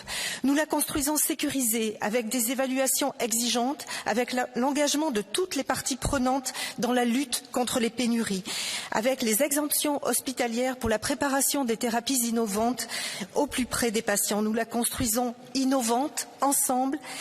Grands centres de recherche, start-up, biocluster, R&D, unités de production, innovation de rupture, numérique, IA. Nous la construisons incitative et simplifiée, avec une stabilité juridique pour les investisseurs en Europe et une flexibilité réglementaire pour s'adapter aux 20 ans à venir. Nous la construisons durable, avec une meilleure gestion des risques environnementaux et des équilibres biologiques, avec aussi la transition vers un conditionnement pour dispenser la juste quantité prescrite. Notre travail sur ce paquet législatif fait avancer l'union de la santé qui attendent les Européennes et les Européens, une ambition que nous portons. Je vous remercie. Thank you very much. And now for the group of the Greens, Tilly Metz. Monsieur le Président, Monsieur le Commissaire, la révision de la législation pharmaceutique n'a pas été facile, mais je suis convaincue que nous avons réussi à trouver un bon compromis dans l'intérêt des patients et des systèmes de santé. En parvenant à ce compromis, nous avons réussi à améliorer l'accessibilité des médicaments, à assurer la transparence des investissements publics dans la recherche et le développement pharmaceutique. Nous avons aussi réussi à lutter contre les pénuries de médicaments, à limiter l'impact négatif sur l'environnement de la production des médicaments et à envoyer aussi un signal important pour que ERA devienne finalement une agence indépendante de l'Union européenne. Pour accélérer notre lutte contre la résistance aux antimicrobiens, nous avons aussi réussi à renforcer l'approche One Health, tout en maintenant l'attractivité pour le développement et l'innovation en Europe. J'encourage donc tout le monde à soutenir la position du Parlement européen. Ensemble, nous pouvons construire une politique pharmaceutique basée sur des idéaux d'équité, de transparence, de durabilité et centrée sur le patient. Merci. Thank you. Our next speaker is from the ID group, Anders Primdel Vistisen. EU's idioti slår til igen. Endnu en gang formår vi her i Europa at lave lovgivning, der er så bureaukratisk, så besværlig, så umulig, at vi skræmmer europæisk vækst, europæiske job ud af kontinentet. Der er jo en grund til, at Tesla ikke ligger i Europa. Der er en grund til, at Facebook ikke ligger i Europa. Der er en grund til, at der ikke er nogen store IA- eller chipproducenter, der ligger i Europa. Og grunden er ja. Grunden er for meget bureaukrati og for meget dårlig regulering. Særligt når vi ser på farmasektoren, på medicinsektoren, så er der jo grund til at forsvare det, vi har i Europa. Men en af Europas største virksomheder, danske Novo Nordisk, har nu meddelt, at man vil flytte en stor del af sin fremtidige udvikling fra Danmark til USA, netop begrundet i dårlig europæisk lovgivning, dårlig europæisk patentbeskyttelse og for meget besvær med at få sine investeringer hjem efter en lang udviklingsperiode. Kan vi være det bekendt? Nej. Kommer det til at koste velstand? Ja, men det er desværre konsekvensen, når man overlader ansvaret til kommissionen og til Europaparlamentet.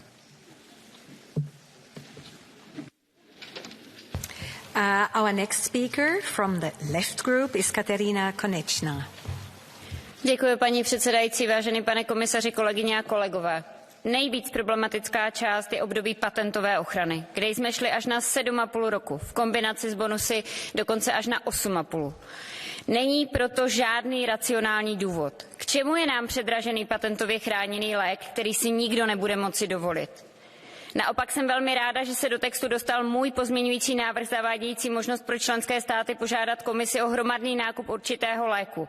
Jen pokud totiž spojíme síly a budeme nakupovat společně, srazíme cenu, nakoupíme těchto léků více a poskytneme je více pacientům. Ovšem nedělejme to stylem, jak nám to ukázala šéfka komise. Od toho musíme dát všichni ruce pryč a poučit se. K věcem, které považuji za velkou chybu, patří přenosné vouchery, které vytváří prostor pro finanční spekulace a především možnost pro členské státy zavést výhradně elektronický příbalový leták k lékům. Myslím, že tato možnost velmi poškodí starší generaci a je i potenciálně zdravotně nebezpečná. Přeji budoucím poslancům, ať návrh ještě vylepší, je co vylepšovat a zachovají vše dobré, co jsme do něj dostali. Thank you very much. Our next speaker is Francesca Donato. Grazie Presidente. La normativa oggi al voto mira a sostenere la competitività del settore farmaceutico europeo nei confronti dei concorrenti esterni. Da tempo le grandi aziende farmaceutiche chiedono una semplificazione ed accelerazione delle procedure di approvazione dei nuovi farmaci da parte dell'EMA e con questa normativa vengono accontentate. Ma la preoccupazione principale del legislatore in tema di sanità dovrebbe essere sempre e soprattutto la protezione della salute degli individui, possibile solo tramite l'uso di farmaci adeguatamente sperimentati e controllati prima della loro autorizzazione. Purtroppo la fretta nel rilasciare una licenza spesso porta ad accettare rischi e pericoli per la salute umana che vengono pagati dai consumatori dei prodotti autorizzati in via di emergenza, come abbiamo visto in questi anni. Non possiamo permettere che il pungolo della concorrenza o lo spauracchio dell'emergenza ci spingano a giocare alla roulette con la salute e la vita dei cittadini europei. Apprezzo molto gli emendamenti della Commissione Envi e l'attenzione del relatore verso una maggiore trasparenza, ma per me la proposta rimane nel complesso non accettabile. Grazie. Thank you. Our next speaker is Peter Liese. Liebe Kolleginnen und Kollegen, wenn wir diesen Text gleich annehmen, diese beiden Texte, dann machen wir einen sehr wichtigen Schritt, um Patientinnen und Patienten zu helfen, denen wir bisher nicht helfen können. Deswegen herzlichen Dank an alle, die zu diesem Ergebnis beigetragen haben, insbesondere an die Mitarbeiter. An einer Stelle glaube ich, dass der Ausschuss einen Fehler gemacht hat. Ich glaube, wir sollten im Europäischen Parlament uns an geltendes Recht halten. Und es ist durch den Europäischen Gerichtshof und durch ein Protokoll zum Vertrag festgelegt, dass die Frage der Abtreibung eine nationale Kompetenz ist und dass das nicht europäisch geregelt werden kann. Deswegen empfehle ich, gegen den Änderungsantrag 85 zu stimmen. Aber ansonsten haben wir wirklich einen guten Text. Für mich ist ganz besonders wichtig, die Antibiotikaresistenzen zu bekämpfen. Wir brauchen einen sorgfältigeren Umgang mit Antibiotika, aber wir brauchen auch Innovationen. Und ich bin dankbar, dass nach anfänglichem Widerstand am Ende eine breite Mehrheit sich auch für das Voucher, für das Gutscheinsystem ausgesprochen hat. Und wenn ich über Innovation rede, dann bin ich sehr dankbar, dass wir auch Innovationen in die Gesetzgebung aufgenommen haben. Bisher bekam jeder, egal was er für ein Medikament herstellt, 8 Jahre Marktexklusivität, 8 Jahre Schutz. Jetzt senken wir das ab auf 7,5 Jahre. Und ich glaube, wir brauchen nicht den 27. Blutdrucksenker oder den 38. Blutfettsenker. Wir brauchen wirkliche Innovationen. Und die Unternehmen, die Dinge angehen, die bisher nicht angegangen worden sind, die Patienten helfen, denen wir bisher nicht helfen können, die bekommen mehr Unterlagenschutz. Durch mehr Innovation helfen wir diesen Patienten. Und das ist der wichtigste Punkt. Vielen, vielen Dank. Herzlichen Dank. And now we'll give the floor to Helene Fritzon. Tack, fru talman, kommissionen. De senaste decennierna har stora delar av välfärdssamhället privatiserats och avreglerats, och det har lett till sämre välfärd och ökade klyftor. Det blev extra tydligt under pandemin. Bristen på mediciner och importstopp visade att läkemedelsmarknaden inte fungerade när vi så väl behövde den, inte minst för våra äldre och svårt sjuka. Samhället måste fungera i vardagen, men också i kris och i värsta fall i krig. Och därför vill jag att vi gör upp med detta läkemedelsmisslyckande. Med denna nya läkemedelslag i EU ska alla ha tillgång till läkemedel oavsett var man bor. Beredskap och lagerhållning ska öka så att vi aldrig får brist på viktiga mediciner. Och vi ska återupprätta värdigheten och tryggheten för alla. En ny riktning för mitt Sverige och för Europa är möjlig när vi återtar den demokratiska kontrollen. Detta är Socialdemokraternas riktning för både mitt Sverige och för mitt Europa. Tack. Thank you very much. And now we'll give the floor to Frédéric Ries. Merci Madame la Présidente, Monsieur le Commissaire. Et donc, 8 mois maintenant de négociations, une centaine de réunions, des procédures au pas de charge pour revisiter cette importante législation pharmaceutique. C'est un véritable marathon législatif qu'il faut tenter de résumer en 1 minute ici. À l'impossible, nul n'est tenu. Donc, et nos rapporteurs ont dit l'essentiel déjà. Il s'agit en gros d'affronter la menace silencieuse de la résistance antimicrobienne et les pénuries endémiques de médicaments, de revitaliser un écosystème tourné vers l'innovation, vers la durabilité, et puis faire jouer cette solidarité européenne, la plus-value de notre Union. Ce qui me permet de conclure cette législature comme je l'ai commencée avec Madame Kyriakides sur les maladies rares. 70 000 patients en Belgique, 300 millions d'Européens qui vivent avec une de ces maladies délaissées et réclament un plan d'action européen. Je m'en fais le relais auprès de Madame la Commissaire depuis le début de ce mandat, sans succès. Ma question est simple. Soutiendra-t-elle l'instauration de ce plan que nous inscrivons dans le règlement qui sera voté ce soir? Est-ce que ce plan d'action européen pour les maladies rares fera partie de son héritage? Je conclus avec juste une remarque à M. Cazares, qui n'est plus là malheureusement. Il n'a pas arrêté de parler de législation socialiste. Je sais que c'est la campagne, mais cette législation, elle est orientée, elle est centrée, elle se doit viser les patients. Et uniquement les patients, il ne s'agit pas ici d'y apposer une couleur. Thank you. Our next speaker is Dolores Montserrat. Muchísimas gracias, presidenta, vicepresidente. Europa funciona, Europa protege, Europa cuida. Los europeos deben saber que en este Parlamento y en esta legislatura hemos tomado decisiones importantísimas para su salud.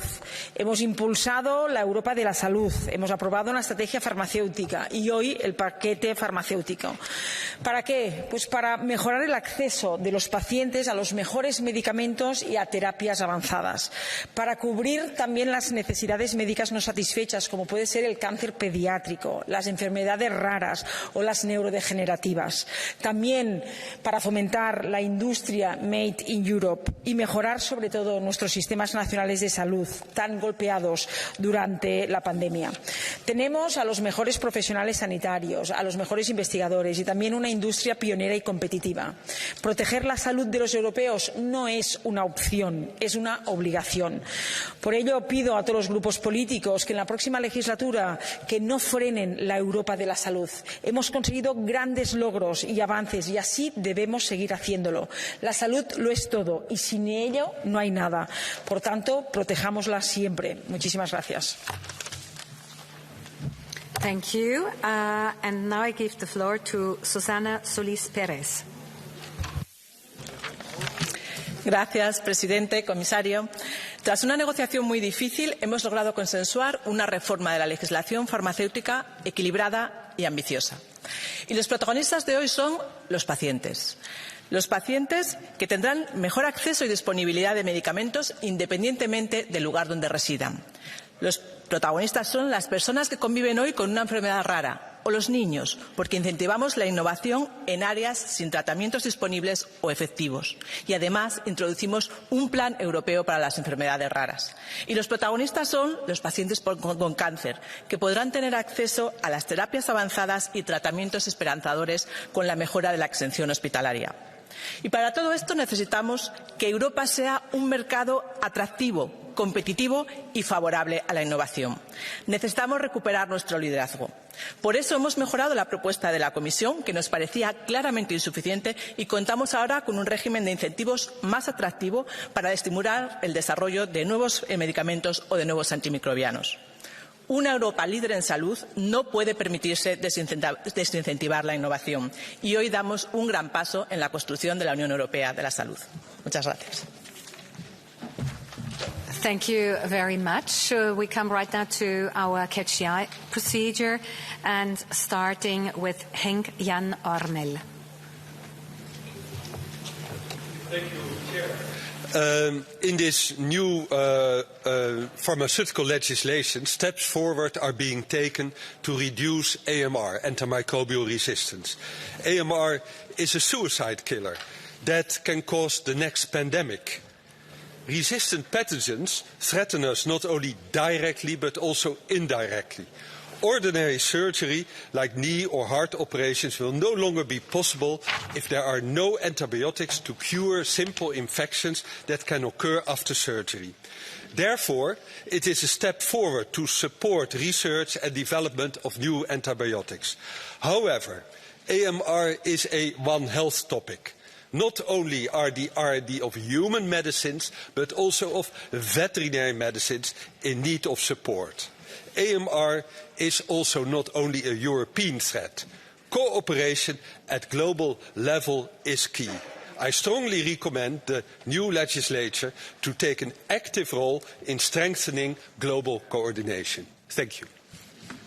Thank you very much, and I will give the floor to Laura Palarín Ceresa. Thank you so much. En Europa nos faltan medicamentos. Tenemos una fuerte dependencia farmacéutica porque muchos laboratorios se han trasladado a China o a India. Por esto, la revisión de este paquete farmacéutico después de 20 años, en la que he trabajado y hoy aprobamos, es tan necesaria y relevante. Destaco 3 elementos del Grupo Socialista. En primer lugar, acabar con el acceso a medicamentos desigual entre los Estados miembros. No puede ser que aquellos países más pequeños o menos ricos no accedan a los mismos medicamentos que los otros. En segundo lugar, crear incentivos para impulsar la investigación de nuevos antibióticos que luchen contra la resistencia antimicrobiana y también para fármacos para enfermedades raras. Y, en tercer lugar, proteger e incentivar las terapias avanzadas desarrolladas en hospitales públicos como la Vall d'Hebron o el Hospital Clínic de Barcelona. Después de la pandemia de la COVID, somos más conscientes que nunca de la necesidad de apoyar la sanidad pública y avanzar en la Europa de la salud. Por eso es importante no sobrecargar los presupuestos públicos con costes derivados de los excesivos de las patentes de los medicamentos y así favorecer también la industria, la innovación, siempre poniendo el foco en el paciente. Muchas gracias. Thank you very much. Our next speaker is Ana Miranda. Gracias, presidenta. Saludo a las representantes de la Asociación Galega Asarga, que están aquí presentes en el Parlamento. Y quiero decir que esta asociación nace como una asociación de Galicia, de mi país, y que ahora aglutina a pacientes de todo el Estado español y que lleva denunciando la falta de acceso a medicamentos en todo el Estado aprobadas a nivel europeo por la Agencia Europea del Medicamento porque no estaban financiados precisamente por los altos precios. Es que el acceso a los medicamentos debe hacerse en igualdad. Igualdad de condiciones en todos los Estados miembros, porque no se puede permitir que haya pacientes de primera y pacientes de segunda. La vida de los pacientes no puede depender de las decisiones del mercado de las empresas farmacéuticas. Además de la equidad y de la accesibilidad, es necesario apoyar la innovación de nuevos medicamentos para enfermedades raras y cánceres. En Galicia, por ejemplo, tenemos más de 20.000 detecciones de cáncer por año. Sempre sanidade pública.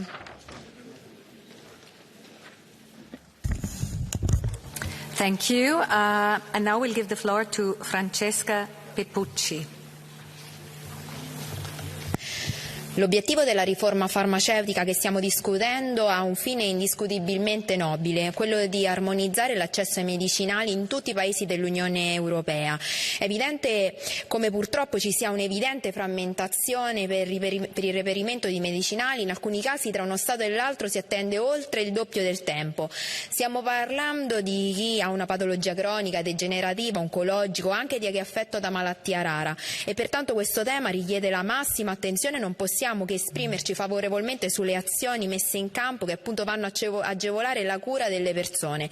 Allo stesso tempo però non dobbiamo mai dimenticare che le imprese con la ricerca su patologie soprattutto rare offrono un servizio di pubblica utilità che i governi nazionali non sarebbero in grado di sostenere. Pertanto a fianco di questa riforma deve camminare una concreta azione per garantire autonomia dell'Unione Europea in campo farmaceutico rispetto alla concorrenza di altre potenze mondiali nell'attrarre investimenti di ricerca e sviluppo. Grazie. Thank you very much. And now we'll give the floor to Sara Cerdas.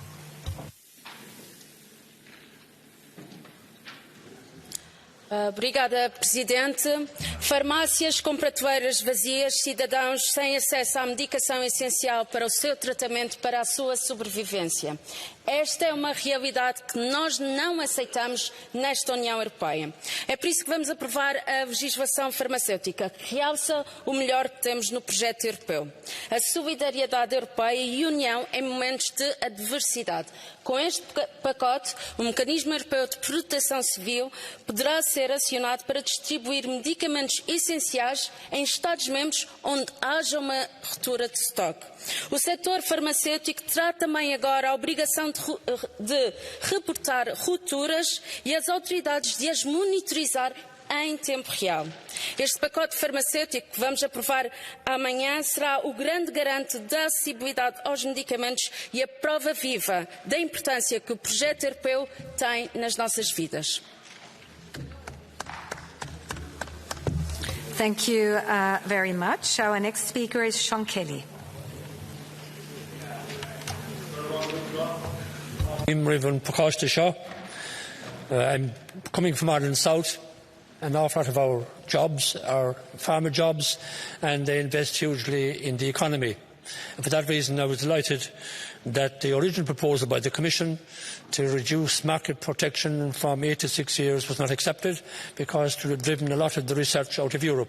For every research project that's successful, there are 9, 10, maybe a lot more that aren't successful, so they need that protection.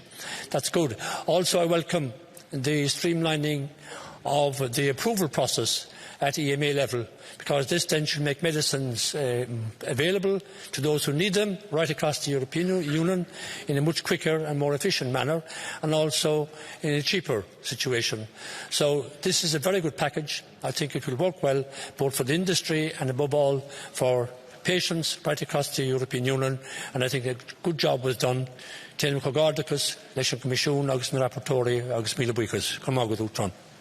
Thank you very much. And now I give the floor to Jotas Olekas.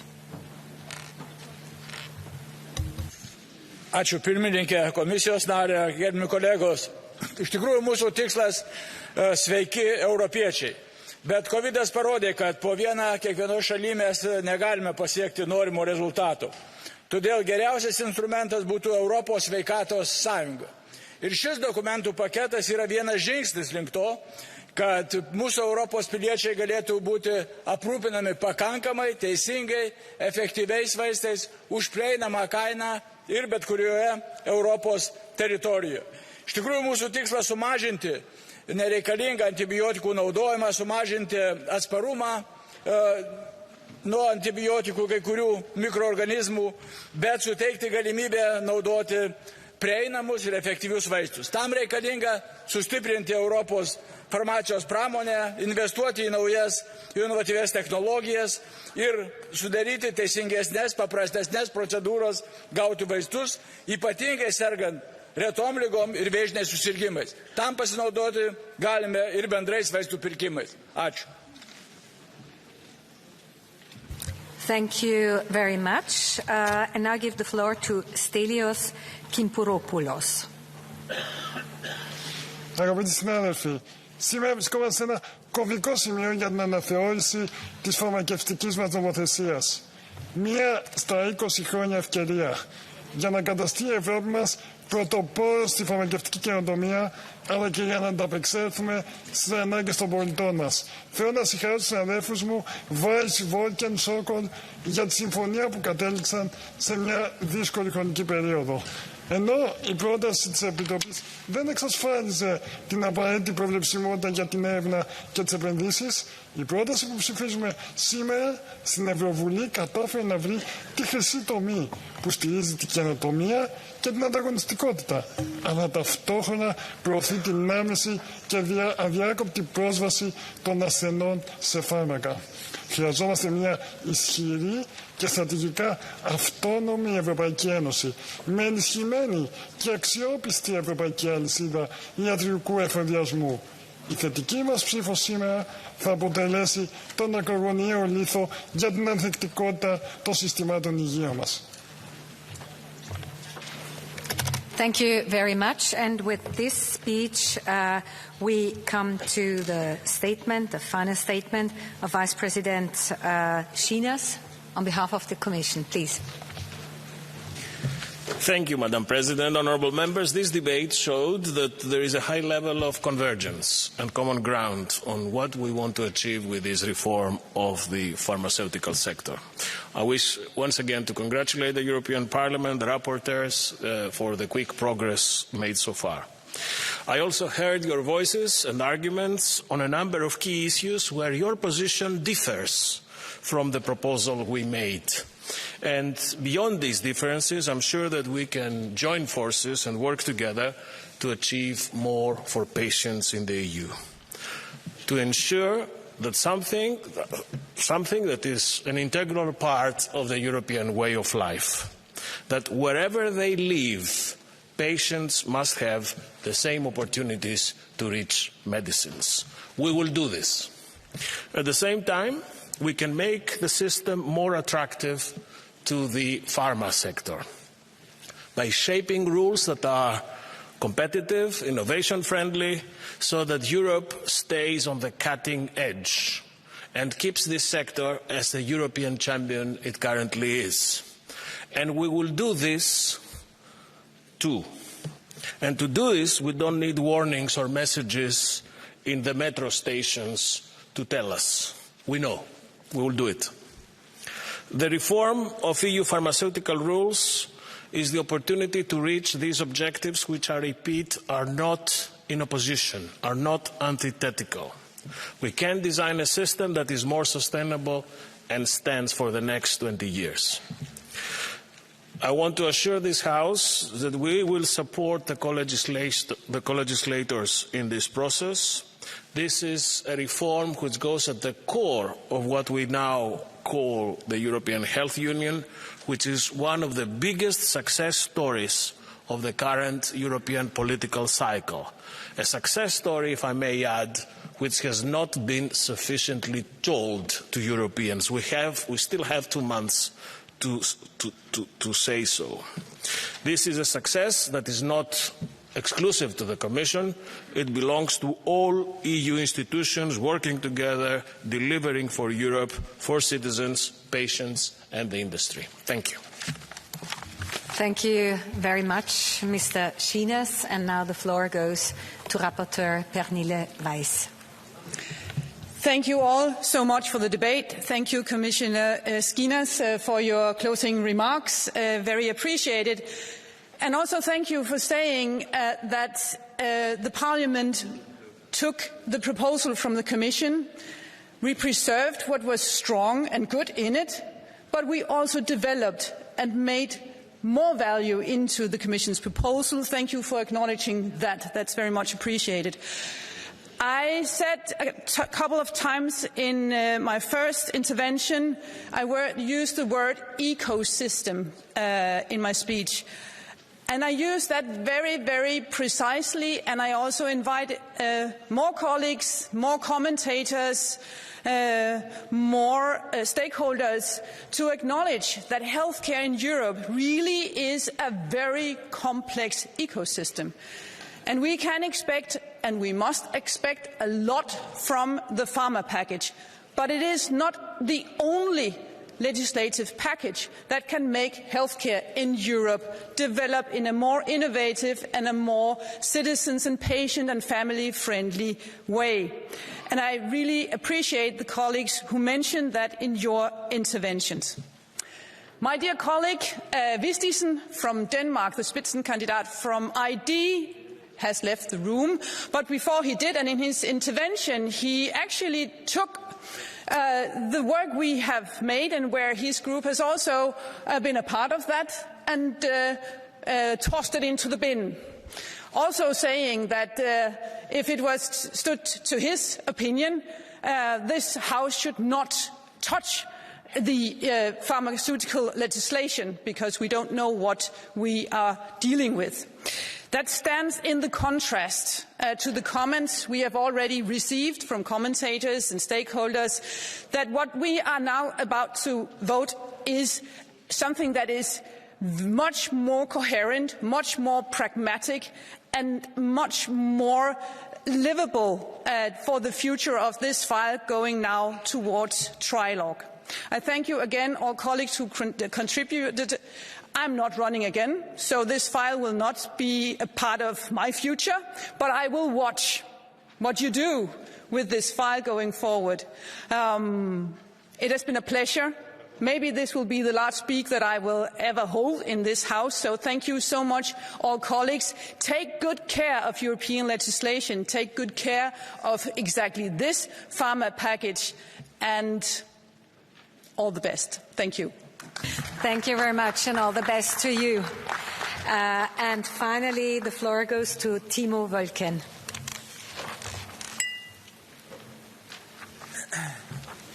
Sehr geehrte Frau Präsidentin, liebe Kolleginnen und Kollegen! Vielen Dank für diese intensive Debatte. Vielen Dank für intensive 3 Monate der Verhandlungen, die wir, wie ich glaube, wirklich produktiv genutzt haben. Wir haben Anreize geschaffen für die Produktion und Entwicklung von neuer Antibiotika. Es ist nochmal unterstrichen worden, wir alle teilen das Ziel, dass wir in der Europäischen Union mehr Antibiotikaherstellung wollen, damit wir eben vermeidbare Todesfälle endlich vermeiden. Wir haben vor allen Dingen aber auch Maßnahmen ergriffen, um Arzneimittelknappheit zu adressieren. Viele Bürgerinnen und Bürger treibt es um, wenn der Fiebersaft für die Kinder oder das Blutdrucksenkungsmittel nicht mehr zu erhalten ist. Und deswegen ist es wichtig, dass wir auf europäischer Ebene Maßnahmen ergreifen, um dieser Arzneimittelknappheit effektiv zu begegnen. Ja, wir haben auch die Zulassungsverfahren deutlich beschleunigt. Und ich finde es gut, dass wir die positiven Erfahrungen, die wir zum Beispiel mit dem Rolling Review bei der EMA gemacht haben, dass wir die übernommen haben. Ganz besonders freue ich mich darüber, dass wir die seltenen Krankheiten nicht vergessen haben, sondern Anreize schaffen, um Behandlungsmethoden für Menschen, die unter seltenen Krankheiten leiden, entwickeln, damit auch diese Menschen, und es sind leider sehr, sehr viele, tatsächlich eine Behandlung bekommen. In der Richtlinie ist es uns gelungen, die Umweltkriterien viel stärker zu machen. Es ist uns gelungen, dafür zu sorgen, dass Generika schneller in den Markt kommen. Ich glaube, was wir tatsächlich festhalten können, ist, dass diese Richtlinie aufgrund des Vorschlags der Kommission und diese Verordnung noch einmal deutlich verbessert wurden. Und dass wir es hinbekommen, dass jede Europäerin, jeder Europäer, egal in welchem Land er lebt, egal was er verdient, Zugang zu Arzneimitteln in der Europäischen Union bekommt. Und damit sind wir tatsächlich einen Schritt weiter bei der Verwirklichung der Europäischen Gesundheitsunion. Und das freut mich besonders. Einen letzten Punkt, den ich vielleicht noch eben machen möchte, der auch die Richtlinie betrifft.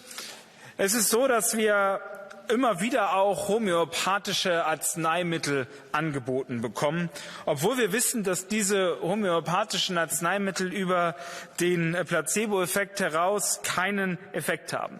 Dass das in Teilen von öffentlichen Krankenkassen bezahlt wird, ist leider ein Problem.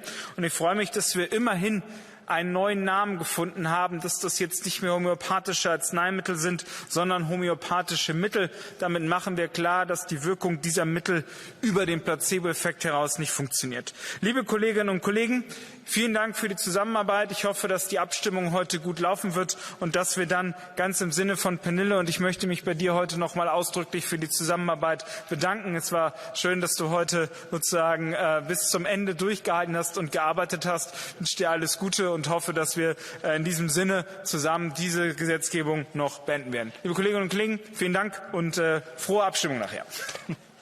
Dankeschön. Thank you very much.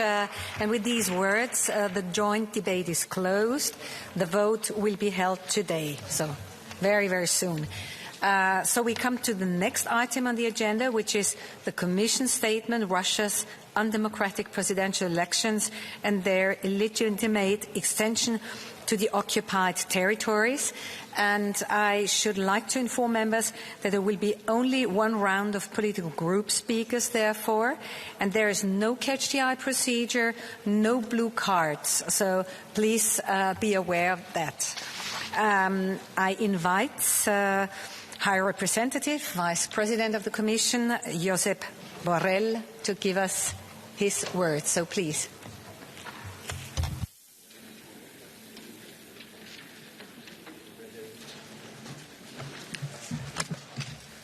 President,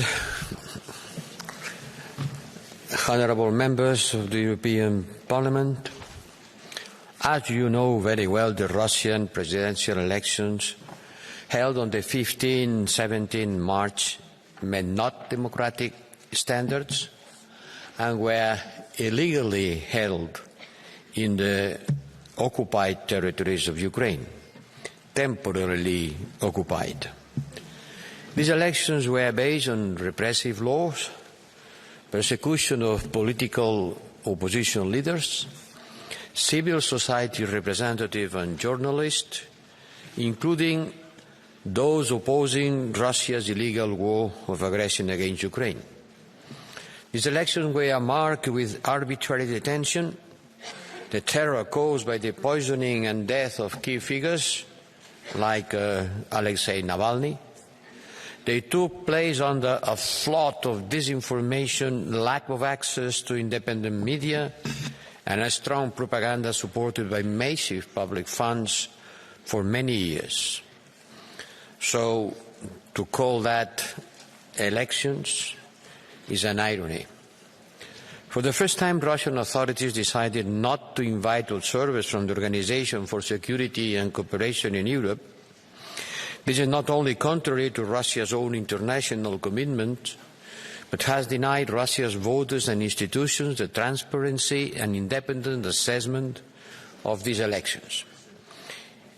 In an autocracy like Russia, where freedom of information and checks and balances just don't exist, official electoral figures need to be assessed against the full electoral context.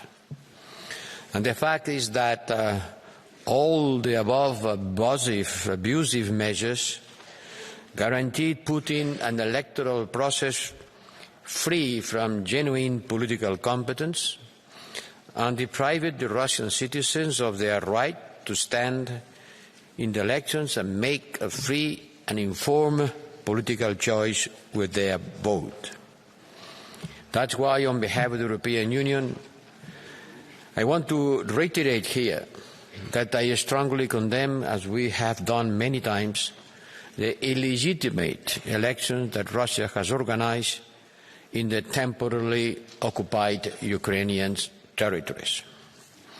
And as the European Union High Representative for Foreign and Security Policy, I have never shied away from bringing our message to Putin's regime to uphold the rights of all Russian political leaders and activists, civil society representatives, human rights defenders, and independent media, to firmly condemn the attempted illegal annexation of Ukrainian territories and now Russia's full-scale war of aggression against Ukraine.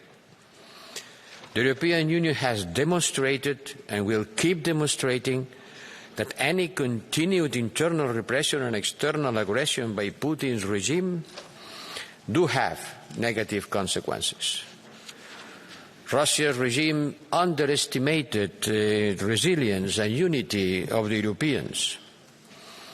We have demonstrated that our unity is unbreakable and that despite Russians' attempt to interfere in our democracies, as I am sure they will try to do again in the next European elections, and no matter how much they invest in disinformation, on manipulation of information, and even trying to pay or maybe paying a few European Union politicians to spread Russia's propaganda.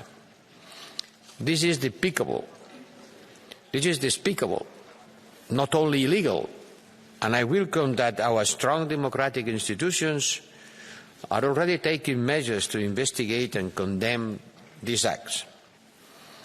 I want to praise the strong political stand of this Parliament, which has never hesitated to support the unprecedented measures that the European Union has taken to respond to both the internal and international aggression by the Russian regime. As these members of this Parliament knows very well, we have imposed by unanimity of all member states 13 sanctions package to respond to Russia's aggression of Ukraine, invasion of Ukraine. And following Navalny's death, we imposed sanctions against 33 persons and 2 entities under the human rights sanctions regime. By the way, a regime that I proposed to create in my first Foreign Affairs Council as High Representative, and now we have in order to fight against the human rights violators. And now we have a new Russian-specific sanction regime, which is under discussion by member states, and I hope it will be approved swiftly as well. The Russia's economy and their war machinery has been considerably weakened by our sanctions. And on time, the effect of these sanctions will be increasingly evident as volume and quality of investment deteriorate, and Russia is being deprived of the advanced technologies needed to support its war and its growth. We expose Russia's propaganda, disinformation and interference, and information manipulation orchestrated by Putin's regime. And I invite you to, all of you, to watch and share the EU versus Disinformation website and its social media accounting to continue raising awareness on this threat. We have cut our dependency on Russian gas. The value of European Union imports from Russia fell by 82% between February 2022 and December 2023. 82% decrease means almost vanishing. We have reduced our dependency on Russian gas imports from 40% of our total imports in 2021 to 15% in 2023. And with our sanctions, we have not only successfully diversified away from Russia's fossil fuels, but curtailed Russia's ability to weaponize its energy supplies, cut major revenue streams of the Kremlin, and supported lower energy prices in Europe after the big boost of the last summer. Honourable members, all that is okay, well done. We have to continue doing more and quicker. We have to continue supporting Russian independent media, civil society and human rights activists inside and outside Russia. We have to support the Russian NGOs and human rights defenders. They deserve to receive our support, and we assist Russian language independent media and journalists. And the European Union institutions and its member states have already provided Ukraine with a quite a big figure of 96 billion euros of support. We are reaching the 100 billion of support to Ukraine.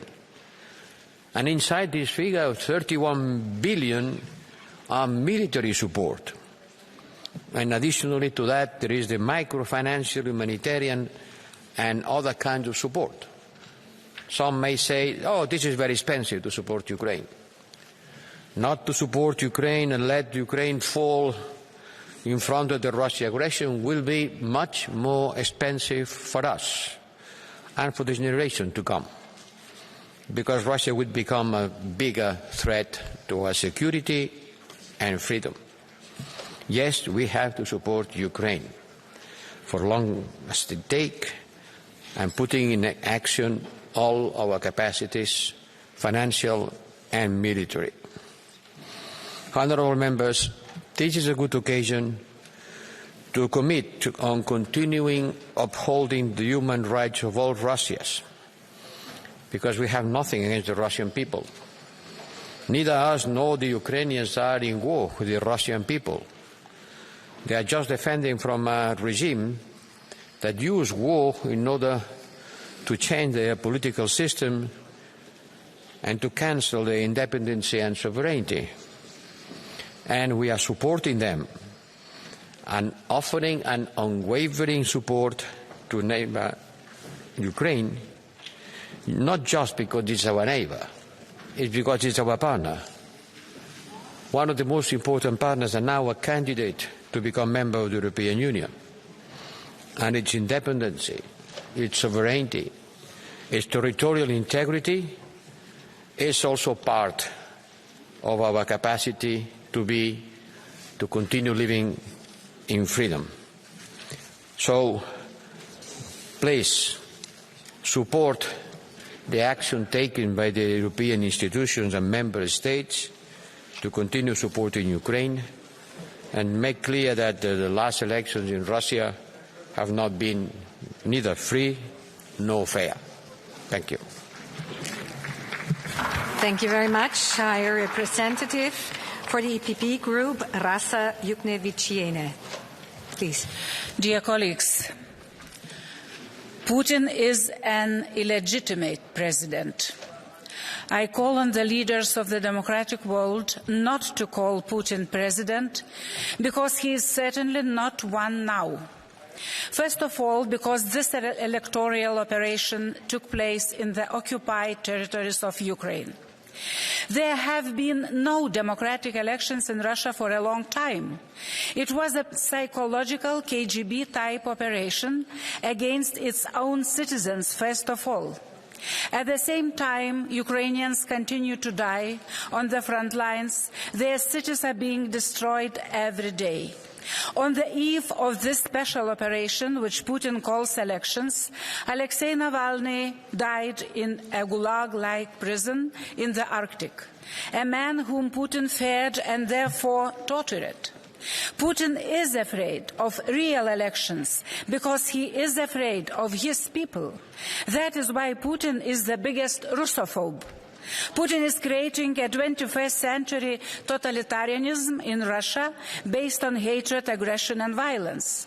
But this colonial imperial regime will collapse sooner or later. I once again call on you to stop being afraid of Putin. Let him be afraid of us. We need a strategy and a coalition for victory in Ukraine, but we also need a bold coalition to defeat Putin and his regime, the kind of coalition that was built to defeat Hitler.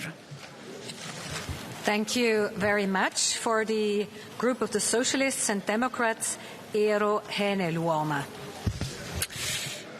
Arvoisa puhemies, Venäjän viimekuisten presidentinvaalien tulos ei tainnut yllättää ketään.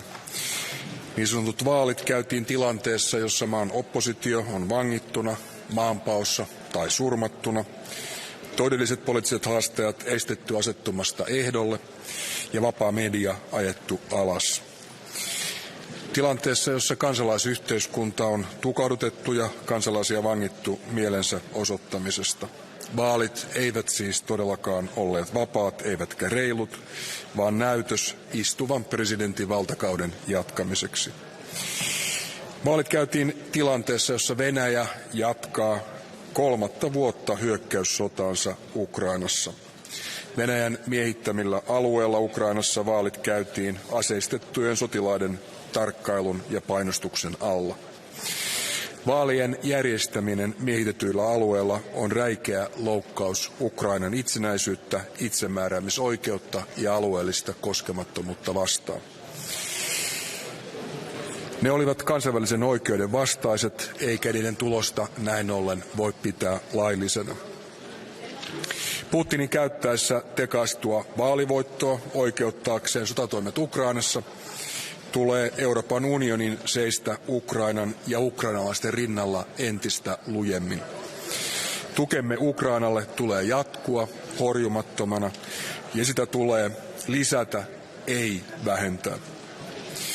Venäjän muutos on venäläisten itsensä tehtävä. Kuten Aleksei Navalny ennen kuolemansa ja maan oppositio ennen vaaleja vetosi, saapui Putinin vastustajia protestimielessä samaan aikaan äänestyspaikoille sunnuntaina keskipäivältä. Nämä kansalaiset edustavat toisenlaista Venäjää, uutta Venäjää, Venäjää, jota meidän on syytä tukea. Thank you very much. I invite all members to go smoothly and silently to their places and give the floor to our next speaker for the Renew Group, Bernard Guetta. Please.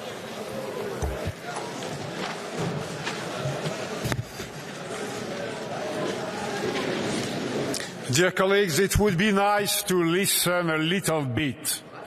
Just a little bit. Thank you. Just a question of politeness. I will start. Président de la Fédération de Russie, oui, vous l'êtes bel et bien, Monsieur Poutine. Vous l'êtes, hélas, encore et toujours, car ce sont bien vos ambitions impériales qui ont fait renaître la guerre en Europe et mis le monde au bord du gouffre.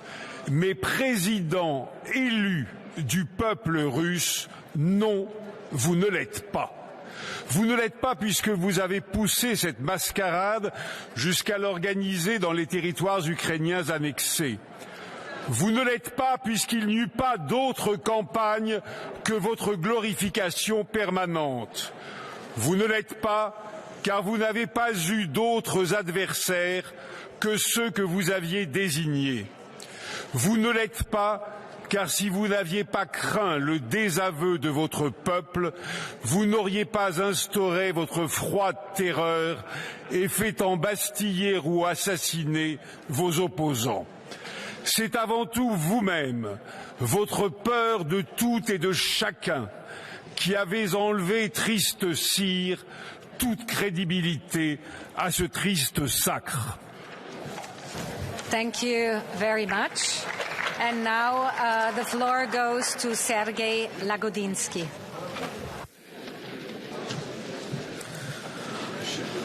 Colleagues, it's not a matter of politeness. For many people in Ukraine and in Russia, it's a matter of survival. What we're talking about here is not elections. It's a mockery of choice that we've been experiencing for the past months and witnessing for the past months in Russia. Election campaign made by Kremlin made that political opponents were killed. Also some of us who are friends with them, or some of us who gave them prizes, have witnessed that. Political campaign made in Kremlin meant that some few authentic opposition candidates were disqualified for no reasons, and it meant that people in occupied territories in Ukraine were not just killed and tortured, they were at gunpoint subjugated under a new occupier czar.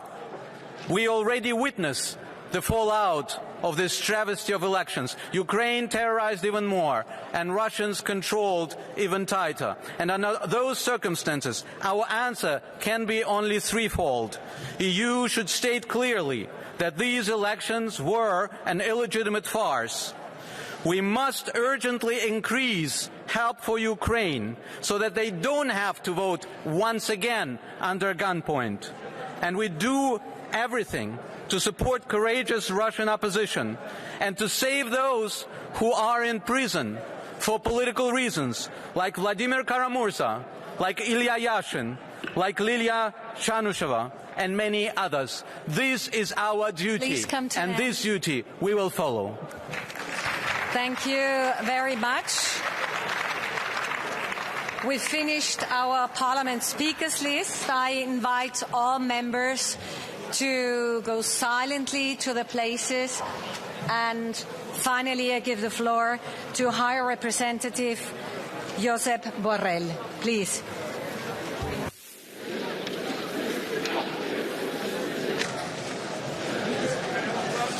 And again, really everybody silently go into your seats. Thank you. Thank you. Thank you, President. I am very happy that so many members came to listen to my concluding remarks to this important debate.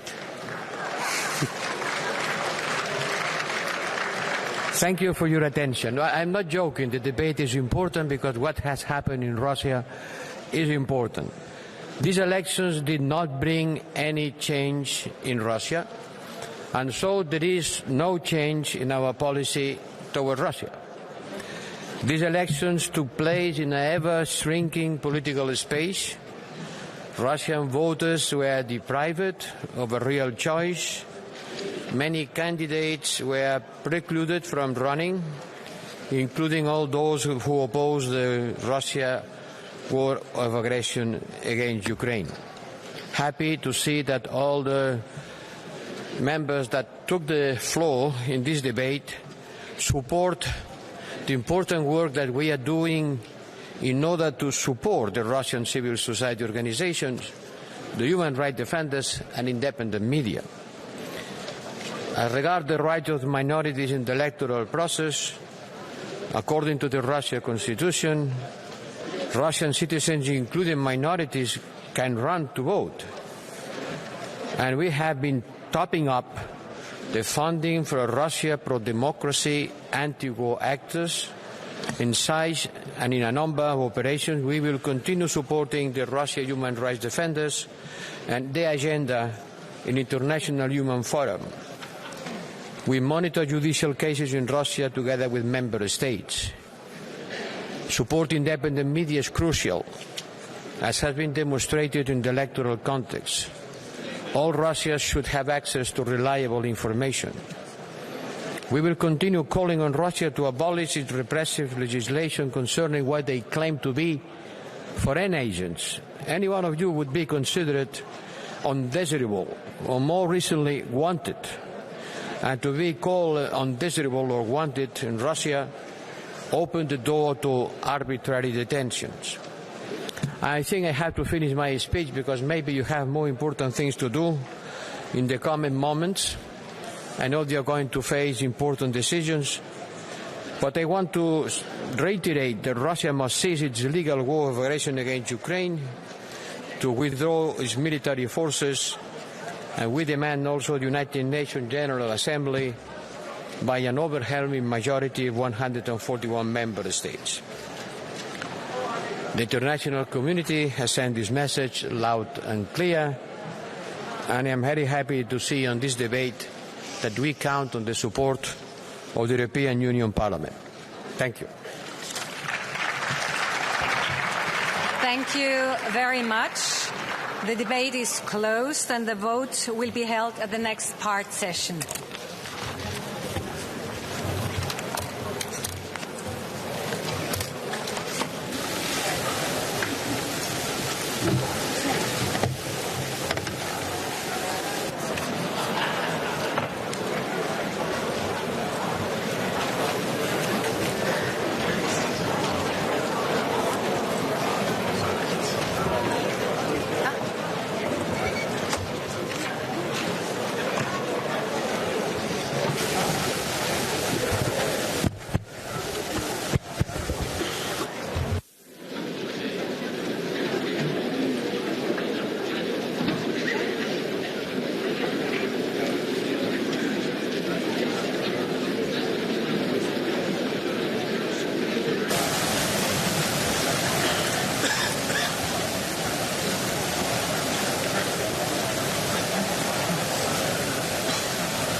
For the rest, we have a majority.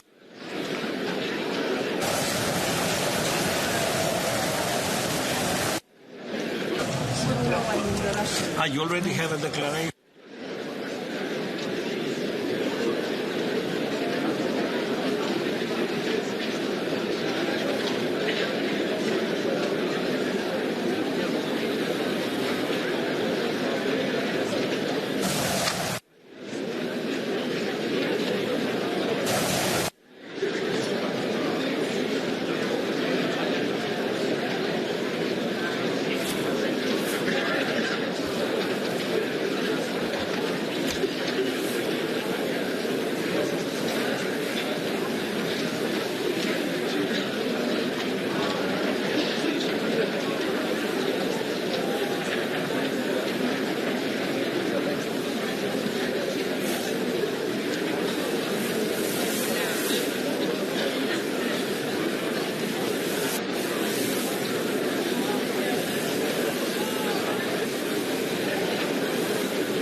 Because we have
So good afternoon. The sitting is resumed and we now come to the votes. I would like to inform the House that I have received a request for a point of order and I will give the floor to Monsieur Clergeau. Allez-y. Merci Madame la Présidente. On veut nous imposer ici une réforme de la politique agricole commune sans débat et sans vote. On veut se débarrasser du volet écologique de la PAC sans débat et sans vote. C'était le cas avec l'acte délégué sur le retournement des prairies, sur les prairies permanentes proposé par la Commission et pour lequel la Commission agriculture a voté une early non-objection. Vous avez ce matin ouvert la procédure pour pouvoir s'y opposer. J'ai le plaisir et l'honneur de vous annoncer qu'il y aura demain matin plus de 80 signatures de députés pour s'opposer à cette early non-objection et faire en sorte que nous ayons un débat et un vote en avril 2 à Strasbourg. Merci. Merci, Monsieur Clergeau. On a travaillé selon la règle 111, mais on va voir. Okay, we start with the report by Salvatore De Meo on amendments to Parliament's Rules of Procedure, implementing the parliamentary reform, Parliament 2024. We start with the 89 amendments by the committee responsible. A block vote. Who is in favour? Who is against? Who abstains? Adopted. Amendment 16 in two parts. First part by roll call. Vote is open.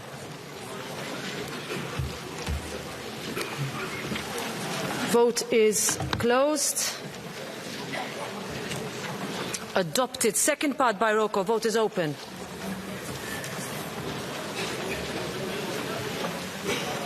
Vote is closed.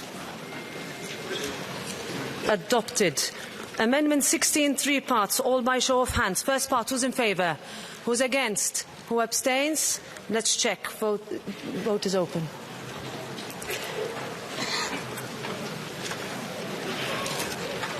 Vote is closed. And it is adopted. Second part, who's in favour? Who's against? Who abstains? Same majority. Vote is it's carried. Third part, who's in favour? Who's against? Who abstains? Let's check this. Vote is open. Vote is closed. Adopted. Amendment 62 in two parts. First part, who's in favour? Who's against? Who abstains? Adopted. Second part, who's in favour? Who's against? Who abstains? Adopted. Amendment 66 in four parts. First part, who's in favour? Who's against? Who abstains? Adopted. Second part, who's in favour? Who's against? Who abstains? Check.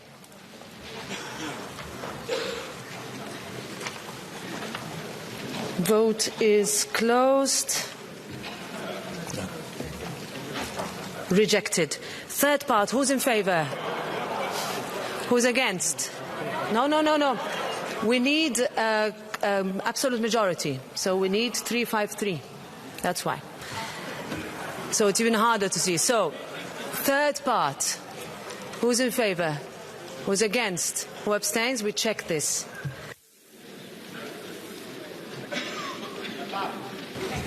Whose vote is closed? Rejected. Fourth part, who's in favour? Who's against? Who abstains? Let's check this as well. Vote is closed. Rejected.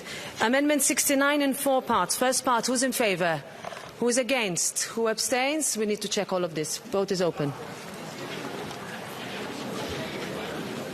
Vote is closed. Adopted. Second part, who's in favour? Who is against? Who abstains? Same majority. Adopted. Third part, who's in favour? Okay, we check. We check 69, second part. Vote is closed. Adopted. Third part, who's in favour? Who's against? Who abstains? Adopted. Fourth part, who's in favour? Who's against? Who abstains? Let's check this.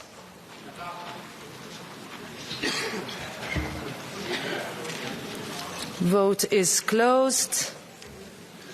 Adopted. Amendment 71. Who is in favour? Who is against? Who abstains? Check.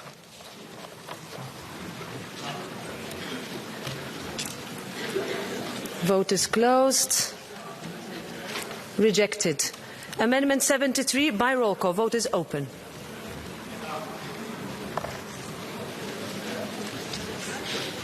Vote is closed. Adopted. Amendment 75 in two parts, both by roll call. First part, vote is open. Vote is closed. Adopted. Second part, vote is open.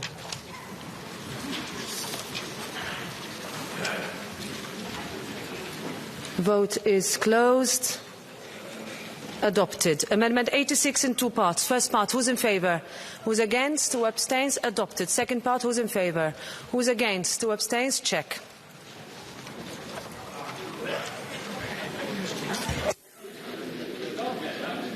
Vote is closed. Rejected. 91 in two parts. First part and second part by roll call. First part, vote is open.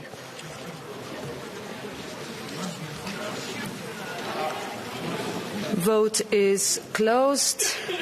Adopted. Second part, vote is open.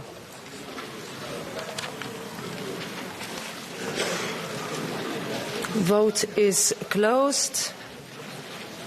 Adopted. Amendment 92 by roll call. Vote is open.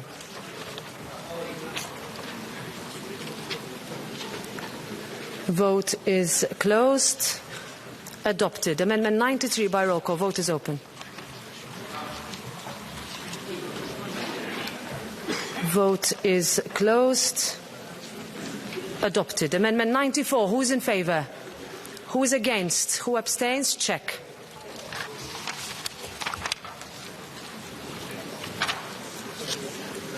Vote is closed.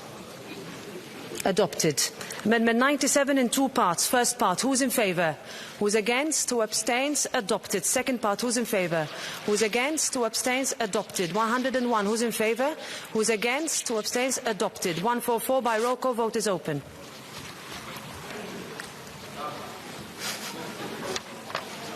Vote is closed.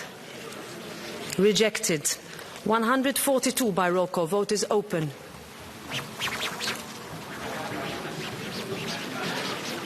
Vote is closed. Rejected. 126. Who's in favour? Who's against? Who abstains? Rejected. 25. Amendment 25 in two parts, both by roll call. First part, vote is open. Vote is closed. Adopted. Second part, vote is open. Vote is closed. Adopted. Amendments 127, 128. Who's in favour? Who's against? Who abstains? Rejected. Amendment 27. Who's in favour? Who's against? Who abstains? Check.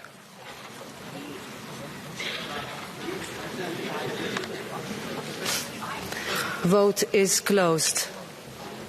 Adopted. 118 falls. 129. Who's in favour? Who's against? Who abstains? Rejected. 119 by roll call. Vote is open.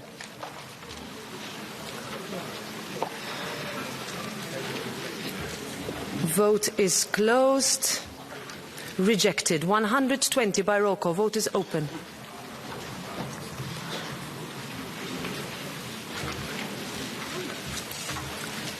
Vote is closed.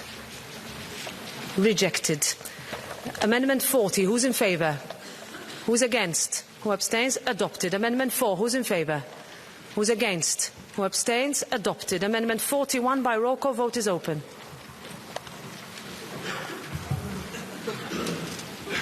Vote is closed. Adopted. Amendment 121 falls. We go to Amendment 15.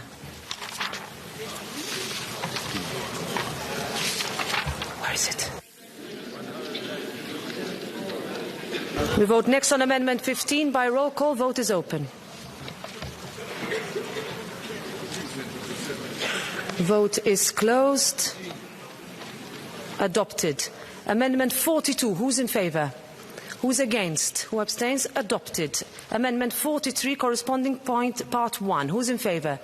Who's against? Who abstains? Adopted. 130. Who's in favour? Who's against? Who abstains? Rejected. Amendment 43, corresponding part 2. Who's in favour? Who's against? Who abstains? Adopted. 132. Who's in favour? Who's against? Who abstains? Rejected. Amendment 46. Who's in favour? Who's against? Who abstains? Adopted. 131. Who's in favour? Who's against? Who abstains? Rejected. 123 by roll call. Vote is open.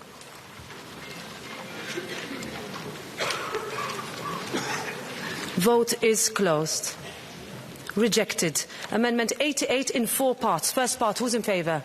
Who's against? Who abstains? Adopted. Second part, who's in favour? Who's against? Who abstains? Check.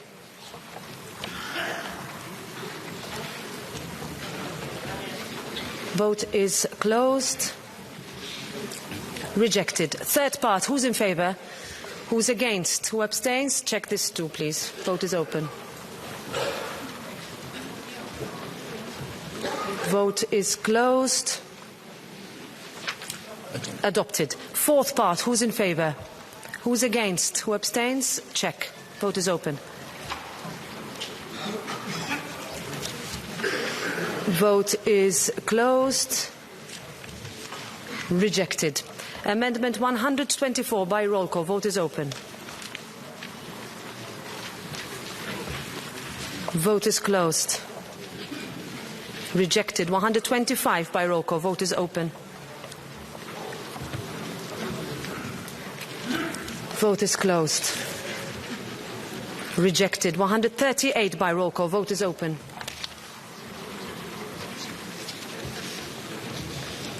Vote is closed. Rejected. 134 by roll call. Vote is open.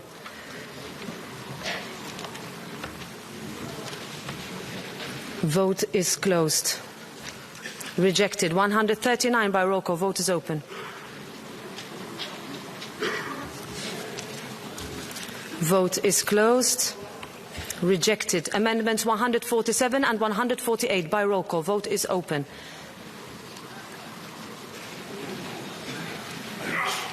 Vote is closed. Adopted. We move to 146. Who's in favour? Who's against? Who's in favour? Who's against? Who abstains? Rejected. 107. Who's in favour? Who's against? Who abstains? Check.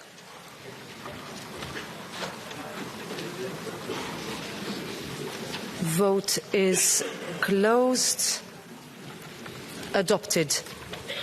Amendments 137 and 140. Who's in favour? Who's against? Who abstains? Adopted. Therefore, we go to 143 by roll call. Vote is open. This is a normal majority now. Vote is closed. Adopted. And we vote now. No, this is normal majority now. So we vote on the decision as a whole by roll call. The vote is open.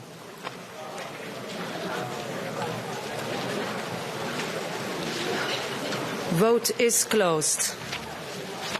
And it is adopted.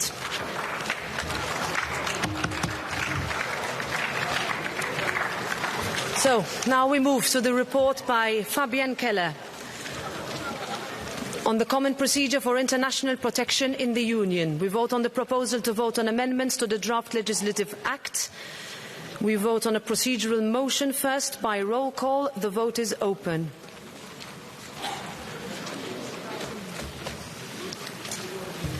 Vote is closed. Rejected. We vote therefore on the provisional agreement, amendment 346 by roll call. Vote is open.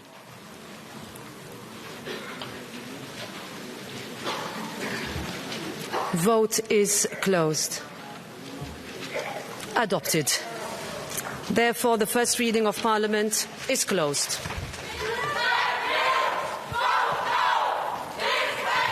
We move to the report. All right. This is a voting session. This is a voting session, and I expect that this session is respected. We are in a sovereign moment.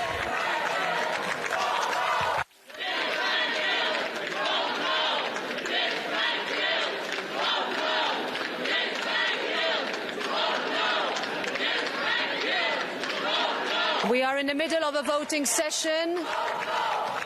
This Parliament and its members need to be able to vote with serenity.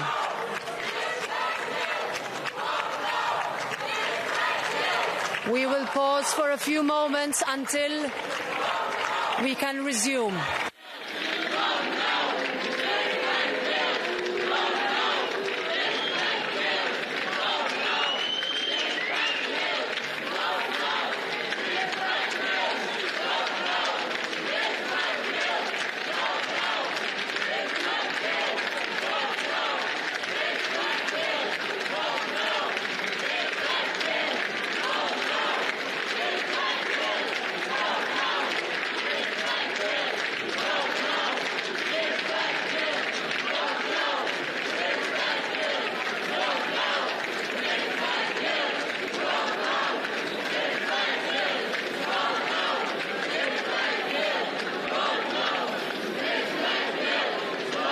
We would like to resume the vote, please.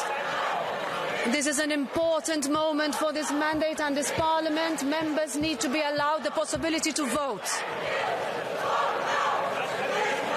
You have made your point. You have made your point. The members would like to resume the voting session, please.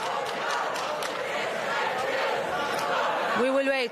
I would like us to continue. And I'm sure the colleagues would like to. This is our job and we are doing it.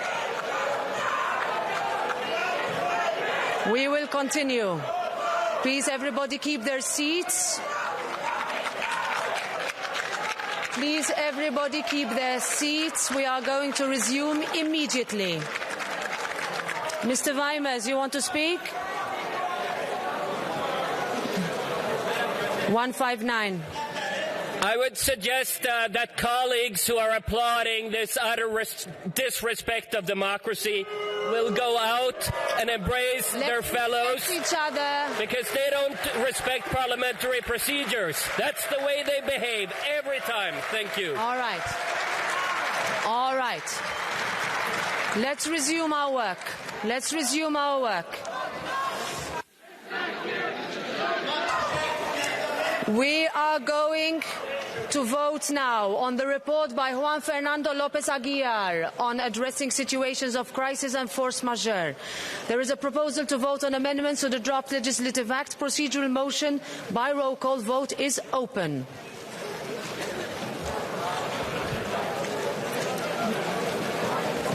Vote is closed.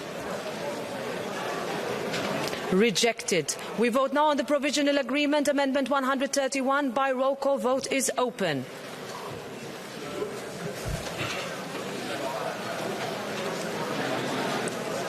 Vote is closed. Adopted. First reading of Parliament is closed. We move to the report by Thomas Tobé on asylum and migration management. There is a proposal to vote on amendments to the draft legislative act. A procedural motion by roll call. Vote is open.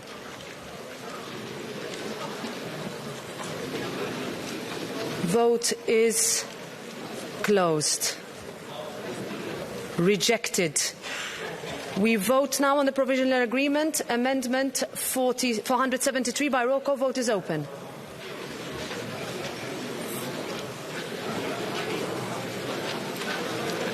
Vote is closed.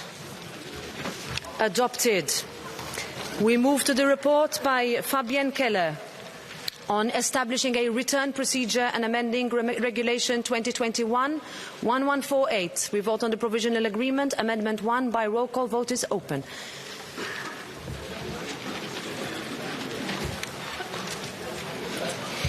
Vote is closed. And it is adopted, and therefore the first reading of Parliament is closed. We move to the report by Birgit Sippel on screening of third country nationals at the external borders. Proposal to vote on amendments to the draft legislative act.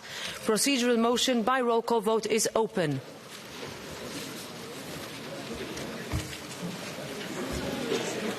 Vote is closed. Rejected. Provisional Agreement Amendment 210 by roll call. Vote is open.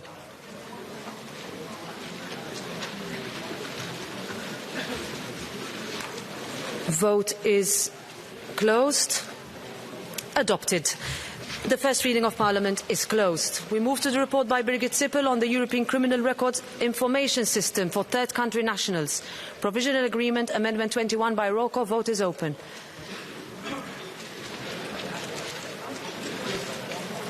Vote is closed. Adopted. Thereby the first reading of Parliament is closed. We move to the report by Jorge Buxade Villalba on the establishment of Eurodac. Proposal to vote on amendments to the draft legislative act. Procedural motion first by roll call. Vote is open.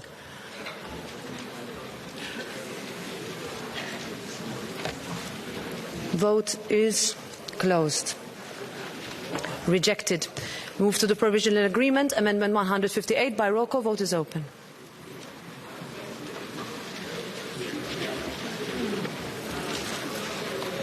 Vote is closed. Adopted. First reading of Parliament is closed. We move to the report by Malin Björk on the Union Resettlement Framework. Proposal to reject the Commission proposal. Amendment 122 by roll call. Vote is open.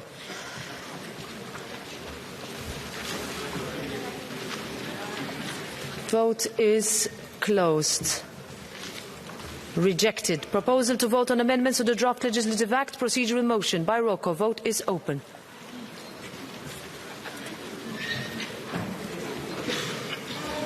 Vote is closed. Rejected. We move to the provisional agreement. Amendment 121 by roll call. Vote is open.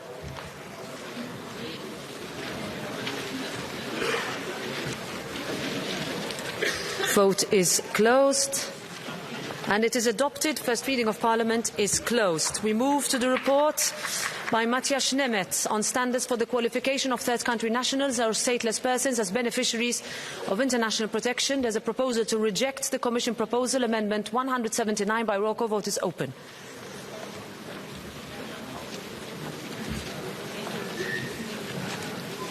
Vote is closed. Rejected. Proposal to vote on amendments to the draft legislative act. Procedural motion by roll call. Vote is open.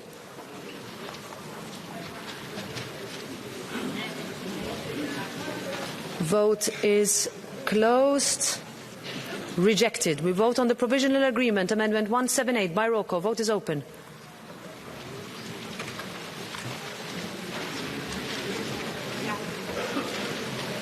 Vote is closed. And it is adopted. Therefore, the first reading of Parliament is closed. We move to the report by Sophie in 't Veld on standards for the reception of applicants for international protection. There is a proposal to vote on amendments to the draft legislative act. Procedural motion by roll call. Vote is open.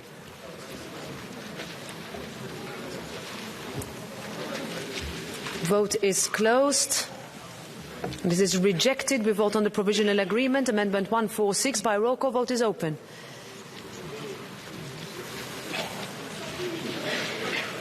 Vote is closed. And it is adopted. Thereby the first reading of Parliament is closed. We move to the report by Sergei Lagodinsky on laying down additional procedural rules relating to the enforcement of Regulation 2016-679. 205 amendments by the committee responsible. Block vote. Who's in favour? Who's against? Who abstains? Adopted. Amendment 96. Who's in favour? Who's against? Who abstains? Check. Vote is open. Vote is closed. Adopted. Amendment 146. Who is in favour? Who is against? Who abstains? Adopted. 178. Who is in favour? Who is against? Who abstains? Check. Vote is closed. Adopted. Amendment 212. Who is in favour? Who's against? Who abstains? Rejected. Amendment 64. Who's in favour? Who's against? Who abstains? Check.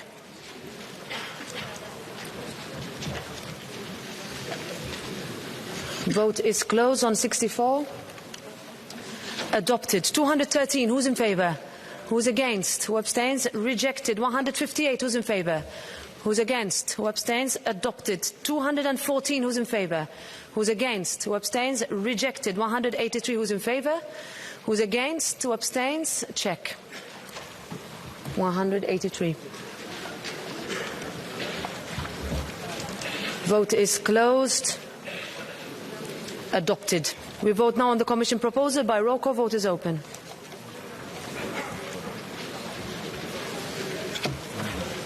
Vote is closed. Adopted. I give the floor to the Chair of the LIBE Committee, Mr. Lopez Aguilar. 1 minute? It's just to make the questions more explainable. Less than 1 minute. Go ahead, Juan Fernando. Thank you, Madam President. In view of the vote, I can only invoke Article 59.4 of our Rules of Procedure and ask for the referral back to the committee for institutional negotiations. Thank you. Thank you very much, Mr. Lopez Aguilar. Therefore, we vote on the referral back. Who is in favour? Who is against? Who abstains? I need to check this.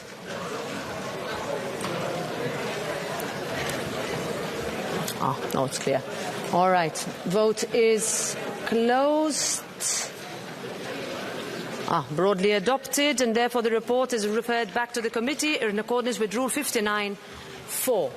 We move to the report by Christian Doleshal on a new regulation on construction products, provisional agreement, Amendment 505 by roll call. Vote is open.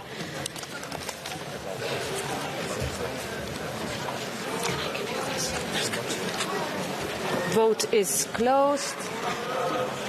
And it is adopted. Thereby the first reading of Parliament is closed. We move to the report by Axel Voss on the time limits for the adoption of sustainability reporting standards for certain sectors. Provisional agreement, Amendment 8 by roll call. Vote is open.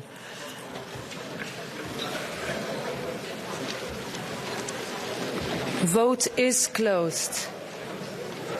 Adopted. Thereby the first reading of Parliament is closed. We move to the report by Pascal Canfin and Jutta Paulus on methane emissions reduction in the energy sector. We vote on the provisional agreement, Amendment 281 by roll call. Vote is open.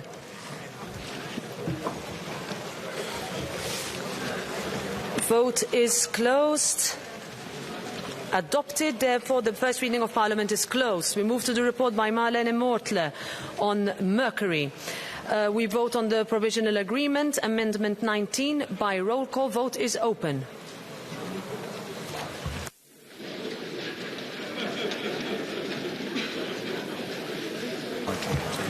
Vote is closed.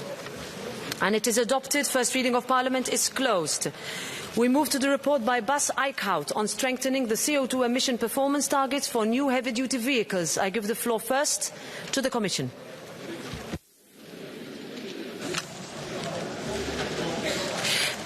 Honourable President, honourable members, I wish to thank the rapporteur, Mr. Eickhout, the shadow rapporteurs and members for their constructive approach in preparing for the vote today. The compromise reached with the Council represents a balanced approach, providing a clear and long-term signal to the industry, allowing European manufacturers to strengthen their leadership in technology and innovation. The revised framework will cost-effectively reduce CO2 emissions from heavy-duty vehicles while providing economic benefits for European transport operators and users and lowering energy dependency from imported fossil fuels. Having said that, the Commission would like to make the following statement to ensure the Parliament's support for the agreement reached with the Council. On the recital 17 regarding the assessment of the role of methodology for registering heavy-duty vehicles running exclusively on CO2-neutral fuels in conformity with Union law and with the Union's climate neutrality objective, the Commission takes note of the decision of the European Parliament and the Council to include such recital in the provisional agreement to be voted today on the revision of the regulations setting CO2 emission performance standards for new heavy-duty vehicles. After the Parliament and the Council will have adopted the regulation, at the latest one a year after its entry into force, the Commission, following consultation with stakeholders, will develop a methodology for registering heavy-duty vehicles running exclusively on CO2-neutral fuels in conformity with Union law and with the Union's climate neutrality objective. Thank you, President. Thank you, honourable members. Thank you very much. Now, we vote on the proposal to vote on amendments to the draft legislative act. There is a procedural motion by roll call. Vote is open.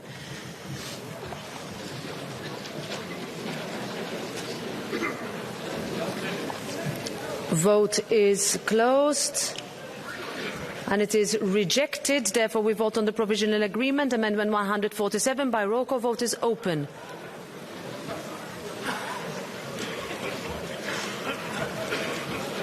Vote is closed. And it is adopted. And therefore, the first reading of Parliament is closed.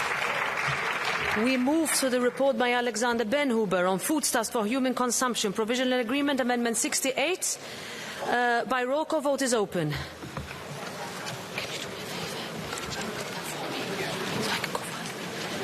Vote is closed. And it is adopted. Therefore, the first reading of Parliament is closed. We move to the report by Pascal Canfin on European Environmental Economic Accounts, new modules, provisional agreement, Amendment 44 by roll call. Vote is open. Vote is closed. And it is adopted. First reading of Parliament is closed. We move to the report by Lydia Pereira on the Union Certification Framework for Carbon Removals. Provisional Agreement, Amendment 158 by roll call. Vote is open. Vote is closed. Adopted. We move to the draft legislative resolution, Amendment 159. Who's in favour? Who's against? Who abstains? Adopted. Therefore, the first reading of Parliament is closed. We move to the report by Mark Angel and Sirpa Pietikainen on standards for equality bodies in the field of equal treatment and equal opportunities. Provisional agreement, Amendment 120. By roll call, vote is open. Vote is closed. Adopted. First reading of Parliament is therefore closed. We move to the report by Sirpa Pietikainen on standards for equality bodies in the field of equal treatment between persons. We vote on consent by roll call. Vote is open.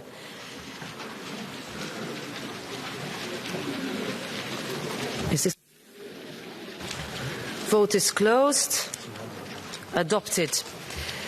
Report by Birgit Sippel on temporary derogation combating online child sexual abuse. Provisional agreement, Amendment 13 by roll call. Vote is open.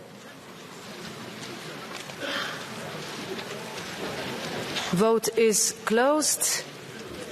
Adopted. First reading of Parliament is closed. We move to the report by Francisco Guerreiro on conservation, management and control measures applicable in the area covered by the NEAFC Convention. Provisional agreement, Amendment 61 by roll call. Vote is open. Vote is closed. Adopted. First reading of Parliament is therefore closed.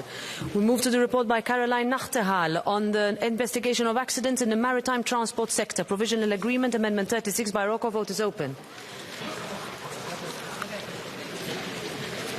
Vote is closed. Adopted. First reading of Parliament is closed. Broadly. We move to the report by Vera Tax on port state control. I give the report to Ms. Tax for 2 minutes. Dank u wel, president. Ik zal proberen het korter te doen. De Europese scheepvaart en onze havens zijn van groot strategisch belang. Op de eerste plaats voor onze energie- en voedselvoorziening, voor onze veiligheid en daarbij ook voor onze economische welvaart en de handelspositie in de wereld.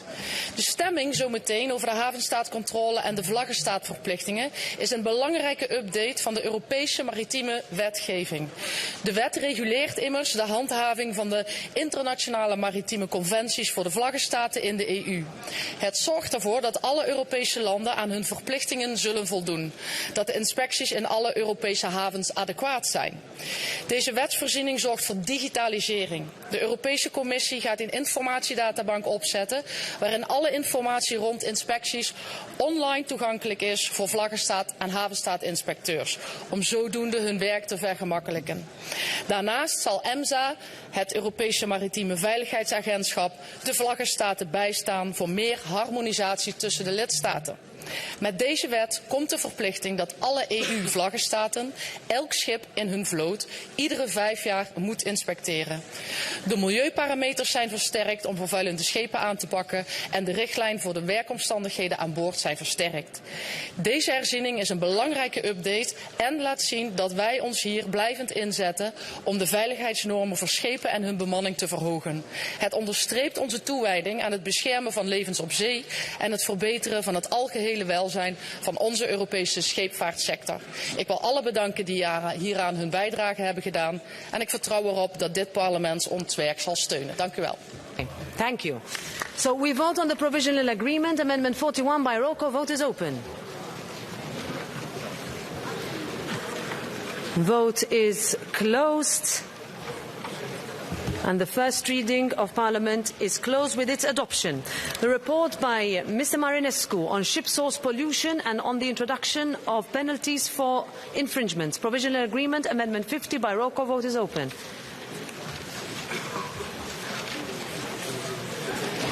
Vote is closed. Adopted. First reading of Parliament is therefore closed. We move to the report by Vera Tax on compliance with flag state requirements. Provisional agreement, Amendment 34 by roll call. Vote is open.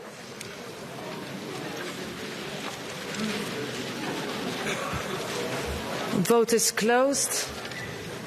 And it's adopted, and the first reading of Parliament is closed. We move to the report by Martin Hojsík on soil monitoring and resilience. I will give the floor to the rapporteur, Mr. Hojsík, for 2 minutes maximum. Thank you very much, colleagues. 3 years ago, this House, overwhelmingly with 86% of you, called for this, called for a legislative framework for soil, because indeed European soil is in peril. Normally, in a handful of live soil, you find more living creatures than there are people on this planet. Yet our soils are dying. And today we can do the first important step. We can actually find out properly what's going on. We can take this information and give it to farmers and foresters around Europe that they actually can act. No, we're not putting new obligations on them. No, we're not asking for new bureaucracy. We are giving them tools and help in this hour of need. So I hope that you will be able to support this report, and I would really like to thank all the shadow rapporteurs, both in Envi and Agri, also the rapporteur in Agri and all the staff that worked on it hard, because I think it's now finally the time that Europe shall protect its precious soil. Thank you. Thank you very much, Mr. Hojsík. We vote first on a proposal to reject the Commission proposal, Amendments 235 and 265 by roll call. Vote is open.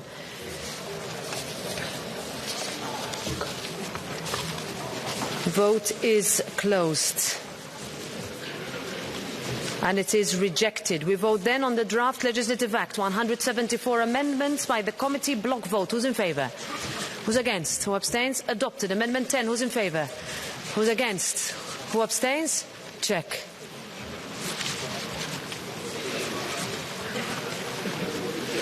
Vote is closed. Adopted. Amendment 23. Who's in favour? Who's against? Who abstains? Adopted. Amendment 28. Who's in favour? Who's against? Who abstains? Adopted. Amendment 36 by roll call. Vote is open.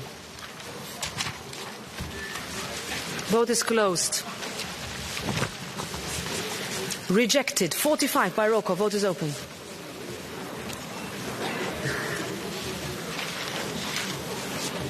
Vote is closed. Adopted. 67 by roll call. Vote is open.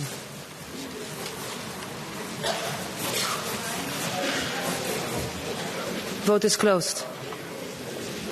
Rejected. 76 in 2 parts. First part by roll call. Vote is open.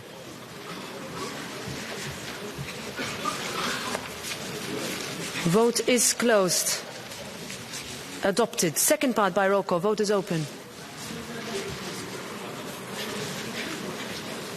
Vote is closed. Adopted. Amendment 79. Who's in favour? Who's against? Who abstains? Check.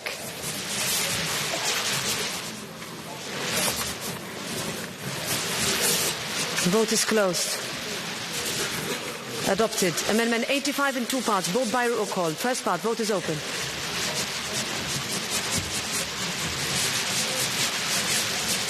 Vote is closed. Adopted. Second part, vote is open.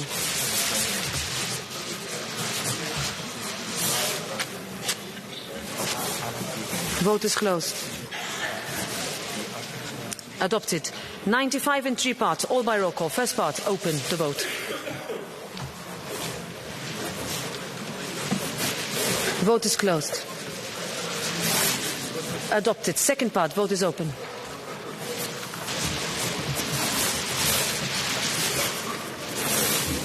Vote is closed. Adopted. Third part, vote is open.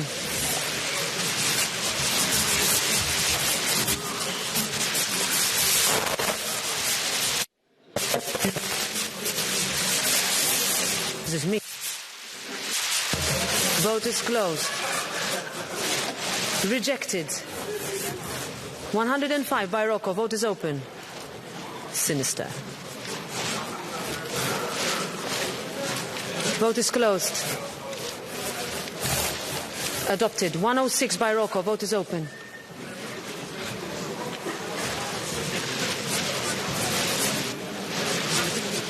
Vote is closed. Adopted. 107 in three parts, all by roll call. First part, vote is open.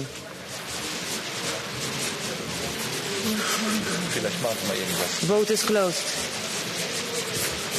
Adopted. Second part, vote is open.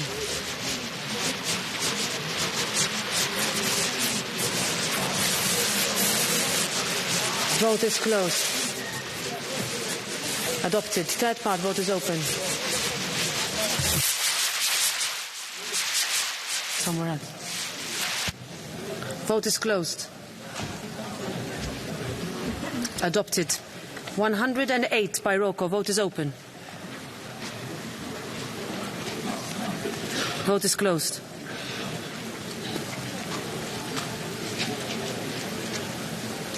Adopted. 109 by vote is open.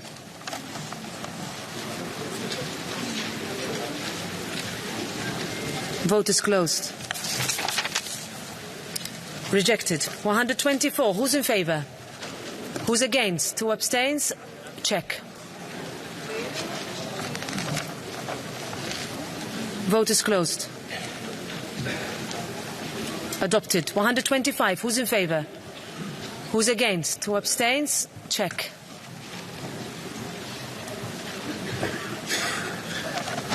Vote is closed. Adopted. 136. Who's in favour? Who's against? Who abstains? Adopted. 198 in two parts. First part, by roll call, vote is open. Vote is closed. Adopted. Second part, by roll call, vote is open.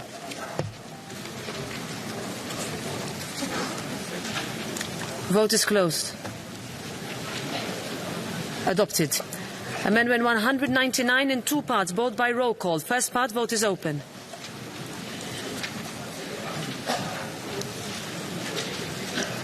Vote is closed. Adopted. Second part, by roll call, vote is open.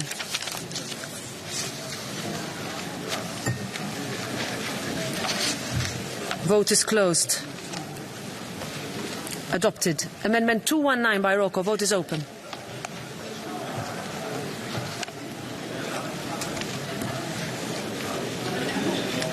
Vote is closed. Rejected. We vote on Amendment 43 by show of hands. Who's in favour? Who's against? Who abstains? Rejected. We'll check. Let's check this.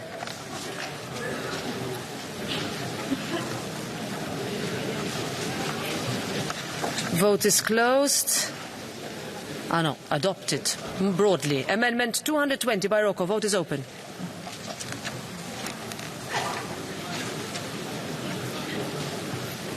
Vote is closed.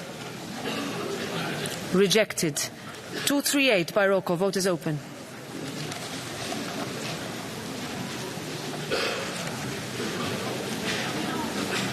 Vote is closed.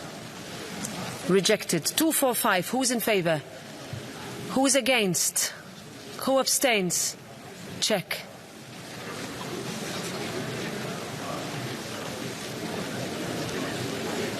Vote is closed.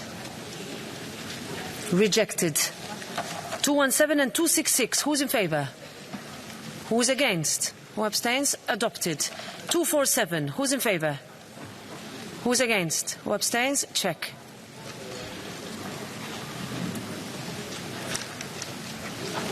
Vote is closed. Adopted. 221. Who's in favor? 221. Who's against? Who abstains?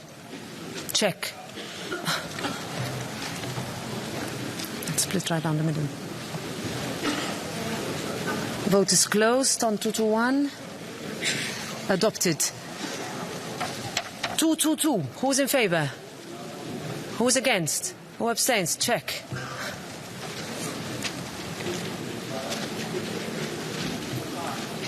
Vote is closed. Rejected. 63. Who's in favor? Who's against? Who abstains? Check.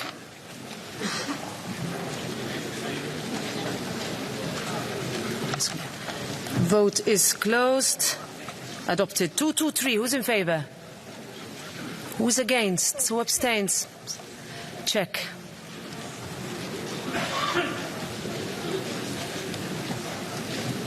Vote is closed. Rejected. 224. Who's in favor? Who's against? Who abstains? Adopted. 225. Who's in favor? Who's against? Who abstains? Check. 225. Vote is closed. Rejected. 226. Who's in favor? Who's against? Who abstains? Check.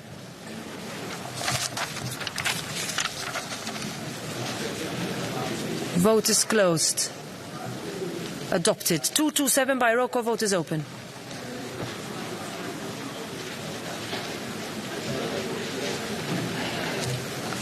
Vote is closed.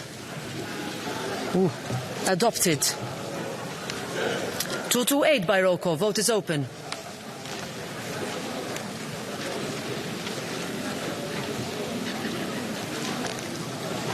Vote is closed. Adopted. 229 by roll call. Vote is open.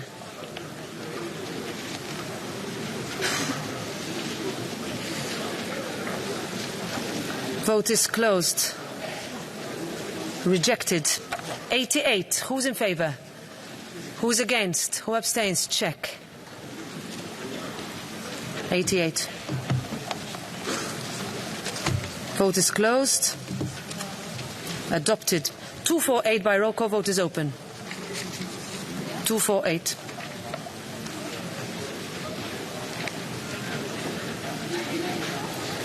Vote is closed. Adopted. So we go to 249. Who's in favor? Who's against? Nobody is in favor. Okay, so again, who's in favor? 249. Who's against? Who abstains? Check.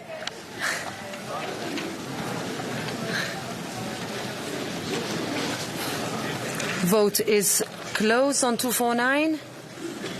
Clear. Adopted. 250. Who's in favor?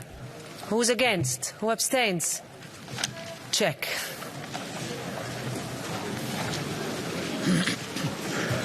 Vote is closed. Adopted. 251. Who's in favor? Who's against? Who abstains? Check.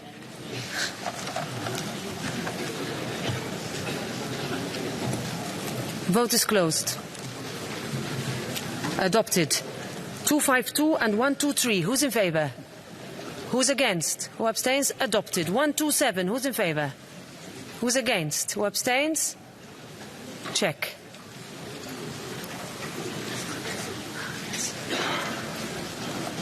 Vote is closed. Adopted. 241 by roll call. Vote is open.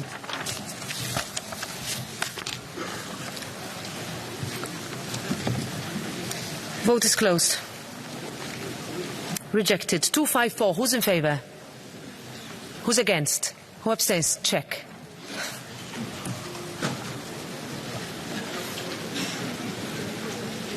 Vote is closed. Adopted. 129. Who's in favour? Who's against? Who abstains? Check. They are too close from here. No, but it's clear. Vote is closed. Adopted. 256. Who's in favour? Who's against? Who abstains? A check.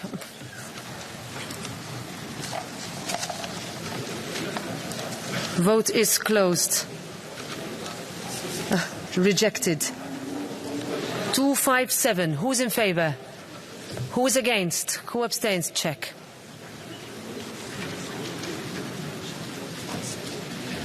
Vote is closed. Rejected. 131. Who's in favour? And who is against? Who abstains? Check. 131. Vote is closed. Adopted. 242 by roll call. Vote is open.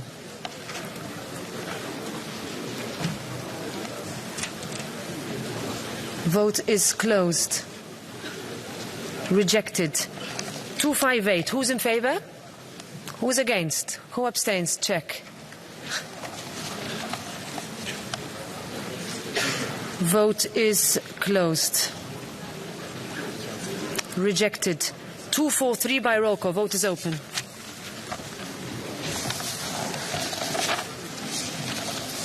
Vote is closed. Rejected. 244 by roll call. Vote is open.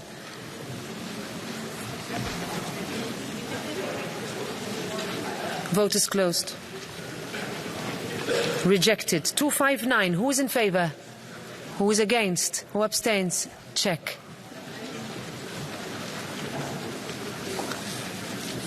Vote is closed. Rejected. 230. Vote is open by roll call. Vote is closed.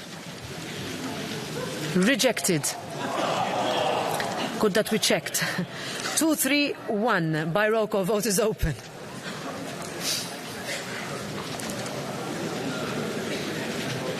Vote is closed.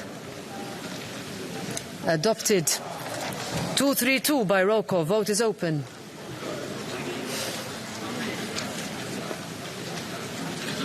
Vote is closed. Adopted. 233 by roll call. Vote is open.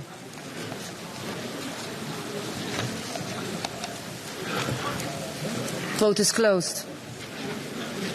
Rejected. 180. Who's in favour? Who's against? Who abstains? Check. No risk. Vote is closed. Adopted. 234 by roll call. Vote is open.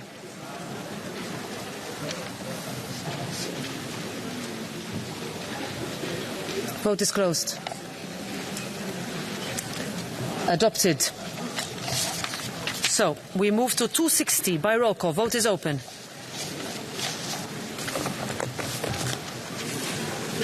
Vote is closed. Adopted. 261 by roll call. Vote is open.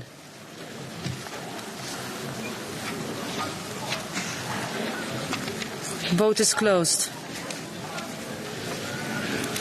Rejected. The next three all by roll call. 262 by roll call. Vote is open.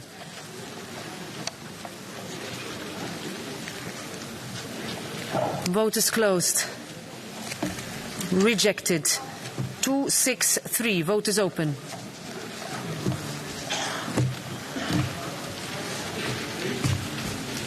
Vote is closed. Rejected. 264. Vote is open.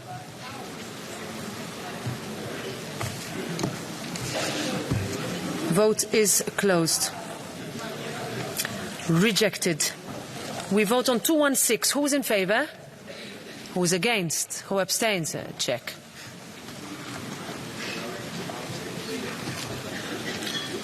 Vote is closed. Adopted. 218. Who's in favour?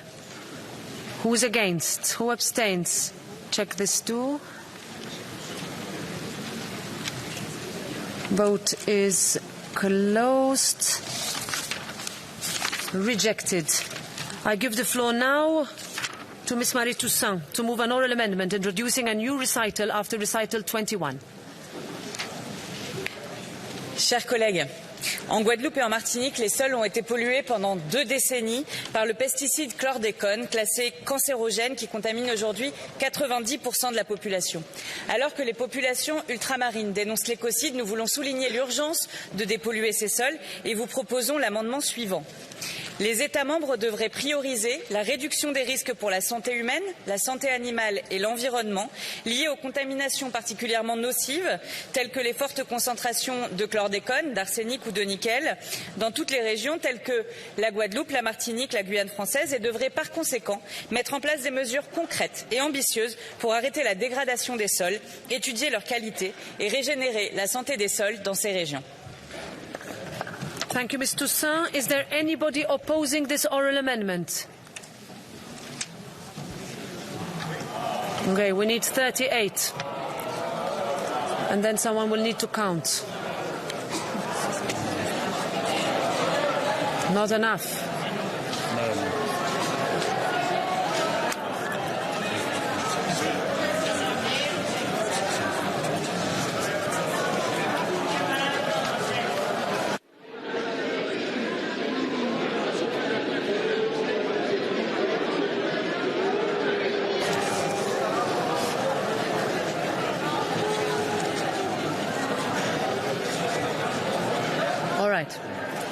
There are more than 38. So the oral amendment cannot be taken into consideration, and we continue with the votes. We go to Amendment 246 by roll call. Vote is open.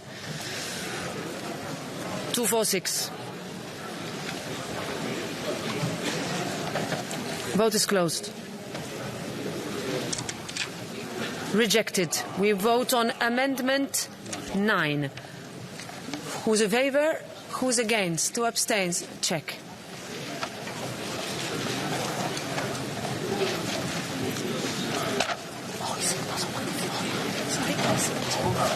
Vote is closed. Adopted. So we vote now on Amendment 236 by roll call. Vote is open.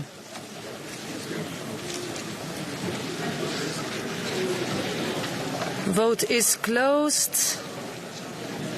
Rejected. 237 by roll call. Vote is open.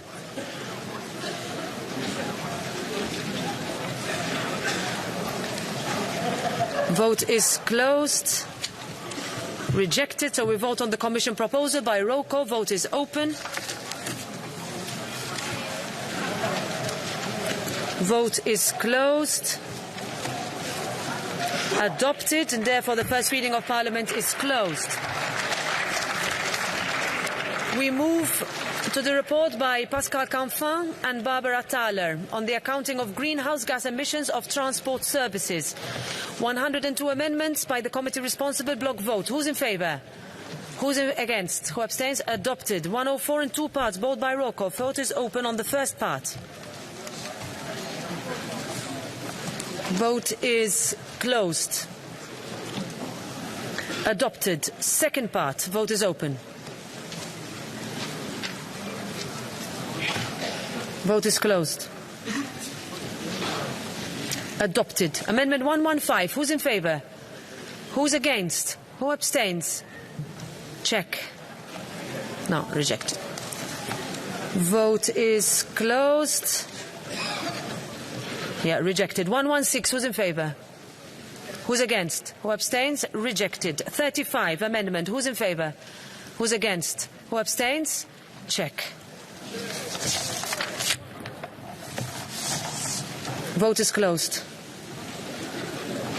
Adopted. 117. Who's in favour? Who's against? Who abstains? Rejected. 118. Who's in favour? Who's against? Who abstains? Rejected. 44. Who's in favour? Who's against? Who abstains? Check.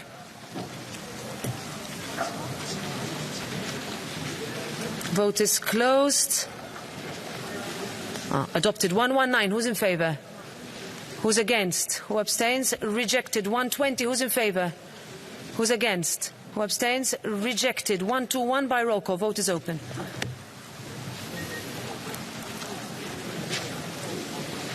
Vote is closed.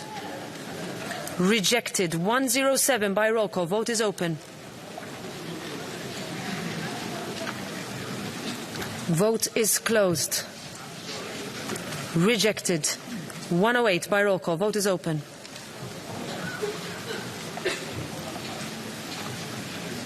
Vote is closed. Rejected. 109 by roll call. Vote is open.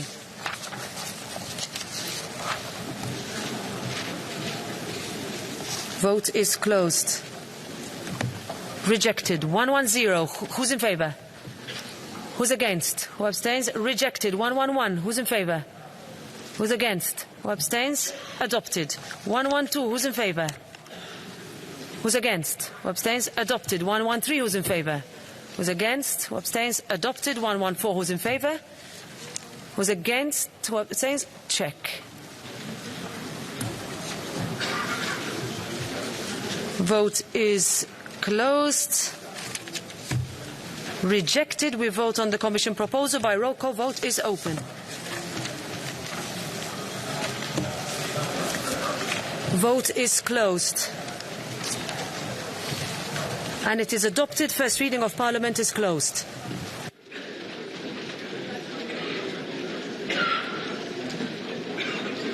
Report by Thomas Tobé on the partnership agreement between the European Union and the Organisation of African, Caribbean and Pacific States. We vote on consent by roll call. Vote is open. Vote is closed.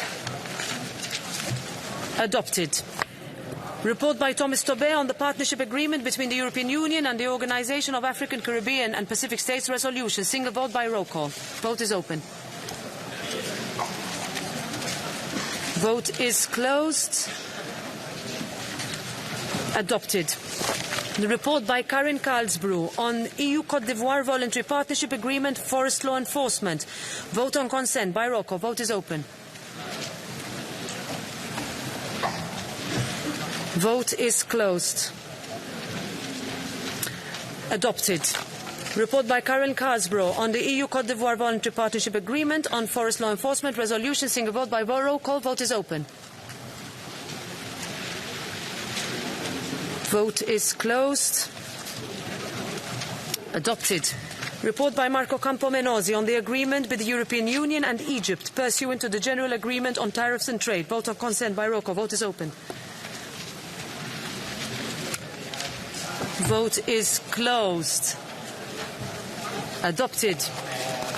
Report by Jordi Cañas on the agreement between the European Union and Argentina pursuant to the General Agreement on Tariffs and Trade. Vote on consent by roll call. Vote is open. Vote is closed. Adopted. Report by Irene Tinagli on VAT, amendment of the EU-Norway Agreement on Administrative Cooperation, combating fraud and recovery of claims. Single vote by roll call. Vote is open. Vote is closed. Adopted.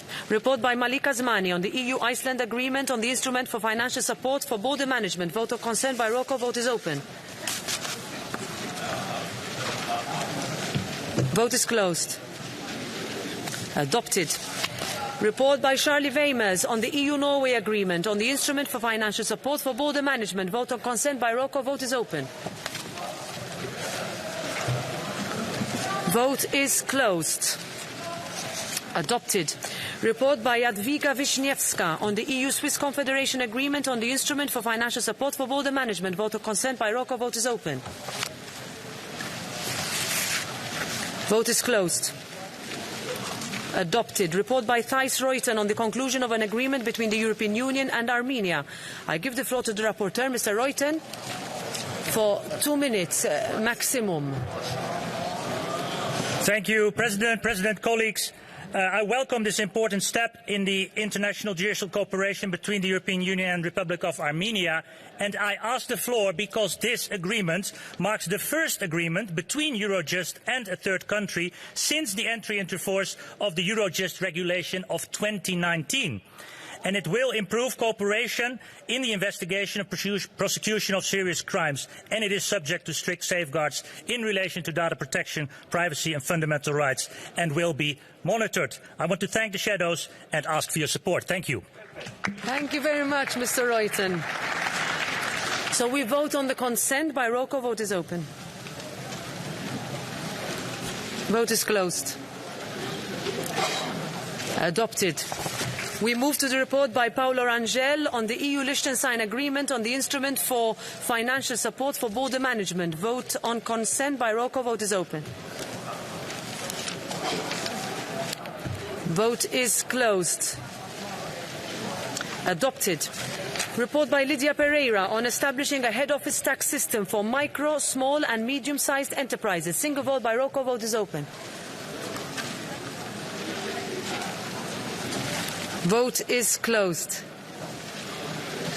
Adopted. Report by Kira Peter Hansen on transfer pricing. Single vote by roll call. Vote is open. Vote is closed. Adopted. Report by Pernille Weiss on the Union Code relating to medicinal products for human use. 330 amendments by the committee responsible. Block vote. Who is in favour? Who's against? Who abstains? Adopted. Amendment 25. Who's in favour? Who's against? Who abstains? Adopted. 55. Who's in favour? Who's against? Who abstains? Adopted. 85 by roll call. Vote is open. Vote is closed. Adopted. 159 in two parts, both by roll call. Vote is open on the first part.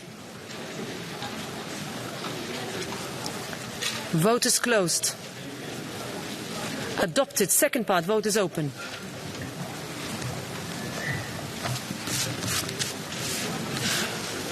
Vote is closed. Adopted. 341. Who's in favour? Who's against? Who abstains? Rejected. 342. Who's in favour? Who's against? Who abstains? Rejected. 343 by roll call. Vote is open.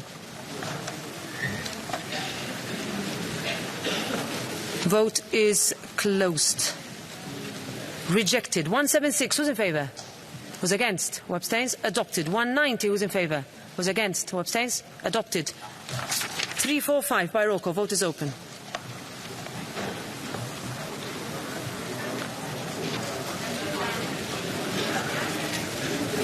Vote is closed. Rejected. 346 by roll call. Vote is open. Oh, apologies. I'm sorry. We vote on 199. Who's in favour? Who's against? Who abstains? Adopted. 346 by roll call. Vote is open.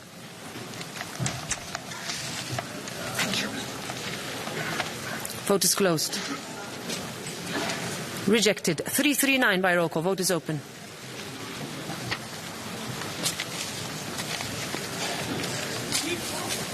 Vote is closed. Rejected. 340. Who's in favour? Who's against? Who abstains? Rejected. Amendment 70. Who's in favour? Who's against? Who abstains? Adopted. We vote on the Commission proposal by roll call. Vote is open. Vote is closed. Adopted, and therefore the first reading of Parliament is closed. We move to the report by Timo Velken on the Union procedures for the authorisation and supervision of medicinal products for human use. 348 amendments by the committee responsible. Block vote. Who's in favour? Who's against? Who abstains? Adopted. 25. Who's in favour? Who's against? Who abstains? Adopted. 49. Who's in favour? Who's against? Who abstains? Adopted. 86. Who's in favour? Who's against? Who abstains? Adopted. 101 in two parts. First part. Who's in favour? Who's against? Who abstains? Adopted. Second part. Who's in favour? Who's against? Who abstains? Adopted.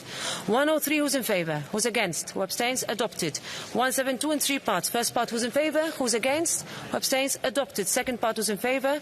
Who's against? Who abstains? Adopted. Third part. Who's in favour? Who's against? Who abstains? Adopted. 207. Who's in favour? Who's against? Check. Finally. Let's see. Vote is closed. Adopted. 293 in 3 parts. First part, who's in favour? Who's against? Who abstains? Adopted. Second part, who's in favour? Who's against? Who abstains? Adopted. Third part, who's in favour? Who's against? Who abstains? Adopted. 296, who's in favour? Who's against? Who abstains? Adopted. 298, who's in favour? Who's against? Who abstains? Adopted. 299, who's in favour? Who's against? Who abstains? Adopted. 301, who's in favour? Who's against? Who abstains? Adopted. 329 in 2 parts. First part, who's in favour? Who's against? Who abstains? Adopted. Second part, who's in favour? Who's against? Who abstains? Adopted. 356, who's in favour? Who's against? Who abstains? Adopted. 357, who's in favour? Against? Abstains? Adopted. 358, who's in favour? Against? Abstains? Adopted. 359, who's in favour? Against? Abstains? Adopted. 360 in 2 parts. First part, who's in favour? Who's against? Who abstains? Adopted. Second part, who's in favour? Who's against? Who abstains? Adopted. 369, who's in favour? Who's against? Who abstains? Rejected. 370, who's in favour? Who's against? Who abstains? Rejected. 371, who's in favour? Who's against? Who abstains? Rejected. 372, who's in favour? Who's against? Who abstains? Rejected. 144, who's in favour? Who's against? Who abstains? Adopted. 373 by roll call vote is open.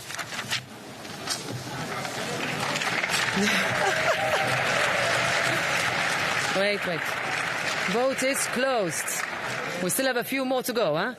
Rejected. 374, who's in favour? Who's against? Who abstains? Rejected. 375, who's in favour? Who's against? Who abstains? Rejected. 376, who's in favour? Who's against? Who abstains? Rejected. 379 by roll call. Vote is open.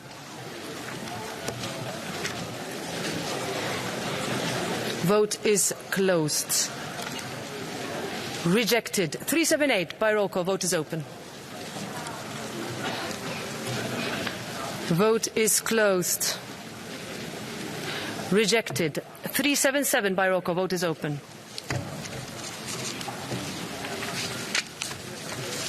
Vote is closed. Rejected. 368 by roll call. Vote is open.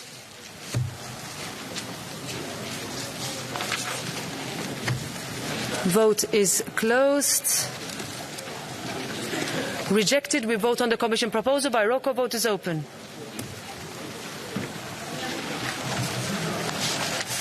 Vote is closed. And it is adopted, so the first reading of Parliament is closed. We move to the report by Niels Torvalds on urban wastewater treatment provisional agreement, Amendment 268 by roll call. Vote is open.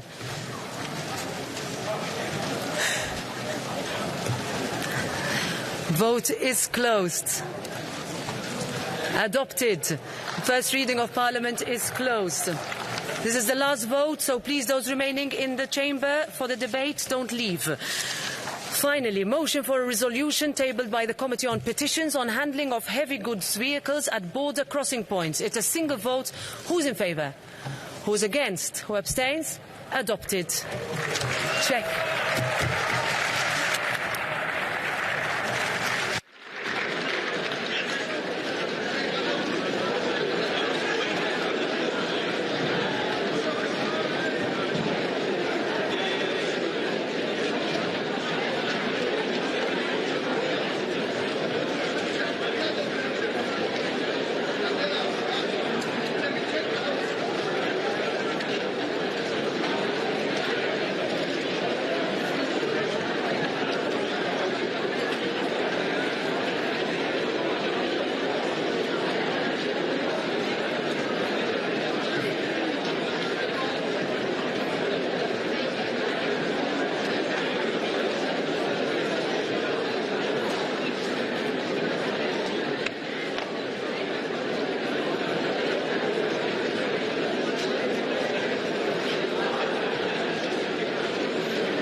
This is the backup.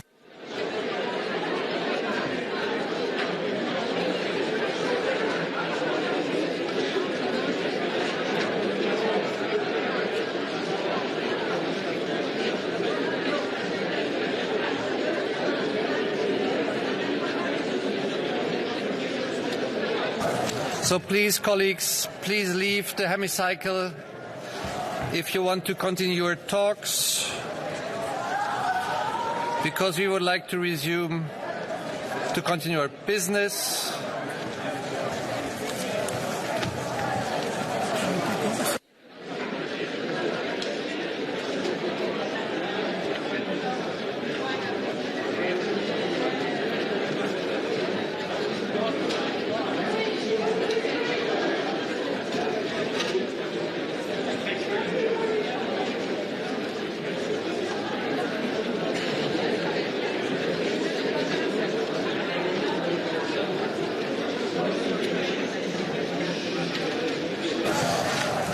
So, verehrte Kolleginnen und Kollegen, nach diesen aufregenden Abstimmungen kommen wir zum nächsten Tagesordnungspunkt. Es folgt die Erklärung des Rates bzw. der Kommission, in diesem Fall ein neuer Verdacht auf die Einmischung Russlands im Europäischen Parlament angesichts der bevorstehenden Europawahl und dessen Auswirkungen auf die Union. Ich kann noch mal bitte alle Kollegen, die jetzt noch Gespräche führen, bitten, diese außerhalb des Plenarsaals fortzusetzen und Ruhe in den Plenarsaal zu bringen. Und als erstes gebe ich im Namen der Kommission der Frau Vizepräsidentin Věra Jourová das Wort.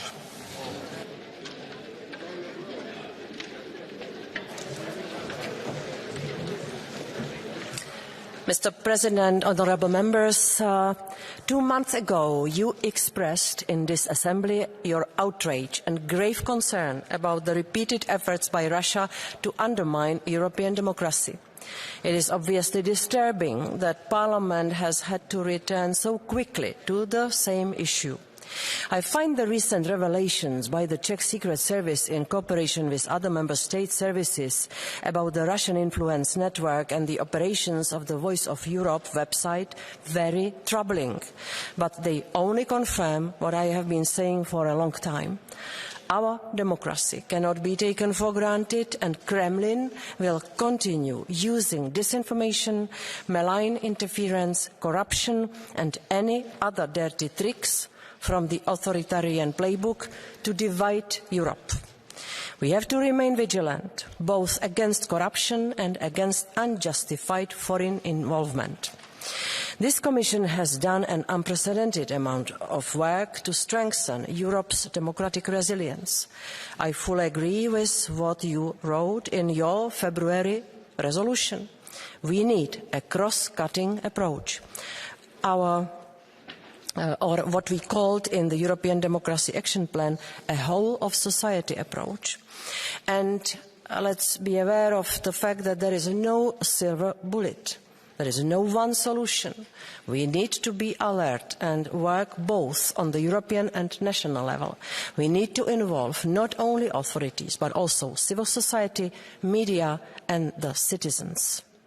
In the last months, I have been touring Europe with exactly this goal in mind, to raise awareness across the board, to share and learn best practices. I have no doubt Russia will continue to be active in our information and decision-making space. So we have to constantly learn and adapt. This is why in December last year we presented the Defence of Democracy package to shed more light against hidden foreign interference. As the key element in this package, we proposed a directive laying down common transparency and accountability standards for interest representation activities on behalf of third countries. Thanks to this proposal, citizens will know who is behind different interest representations when they are used by third countries to influence political debates and decision-making processes in the Union. Specifically on elections, the Commission issued a recommendation on inclusive and resilient elections in December last year. It touches upon the funding of national political parties and political candidates from third countries.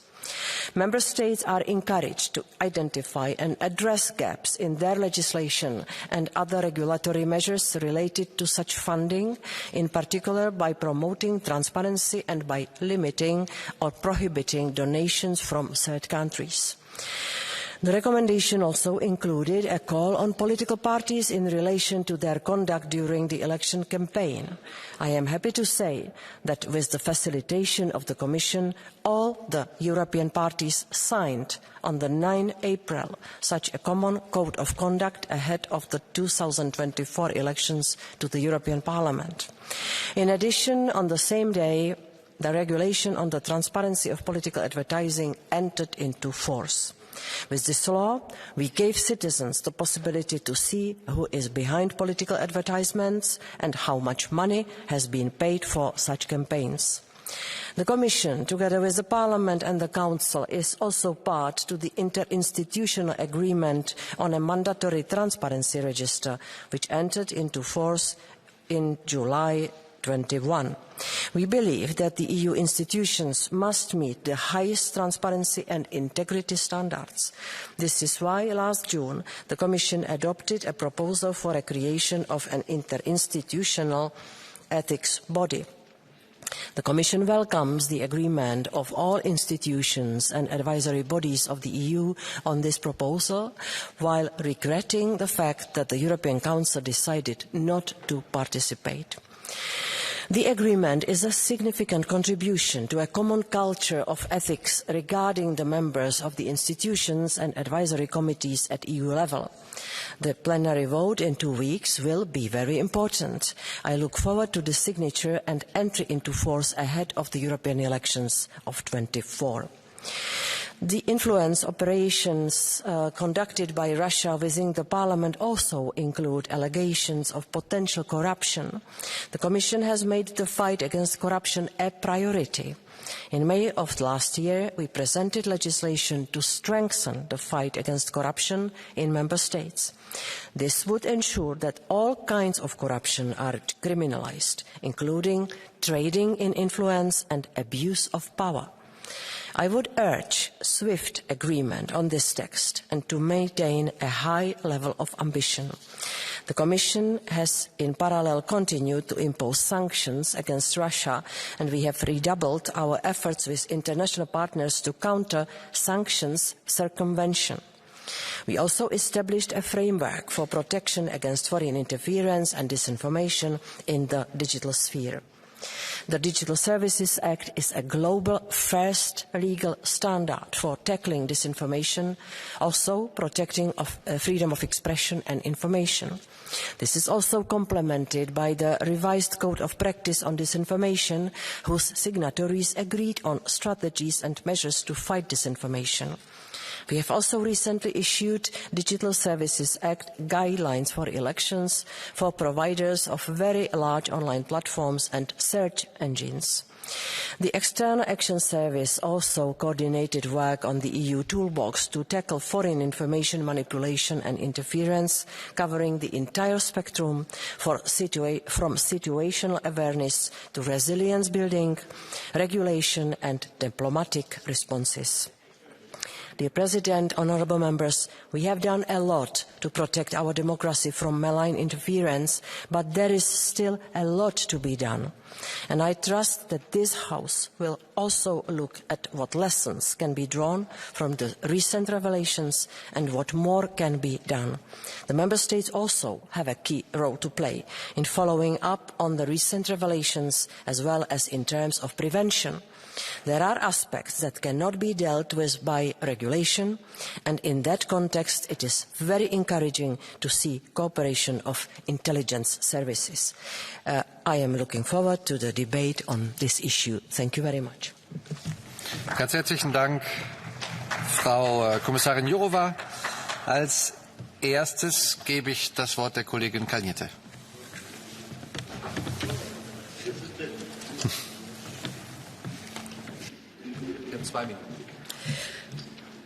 Godātie kolēģi, Pēc Ždanokas sadarbības ar Krievijas spēcdienestu atklāšanas bija skaidrs, ka viņa parlamentā nav vienīgā, kur strādā Kremļa labā.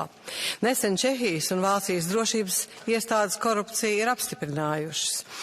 Mums jāapzinās, ka Krievijas ietekmes aģentu tīkls Eiropā ir plašs un toksisks. To Kremlis ir pārmantojis no Padomju Savienības un veiksmīgi attīstījis tajā, iepinot arī politiskās elites pārstāvis Šrēderu, Liponenu, Fijonu, parlamentu deputātus un dažādu mērogu pašvaldību vadītājus.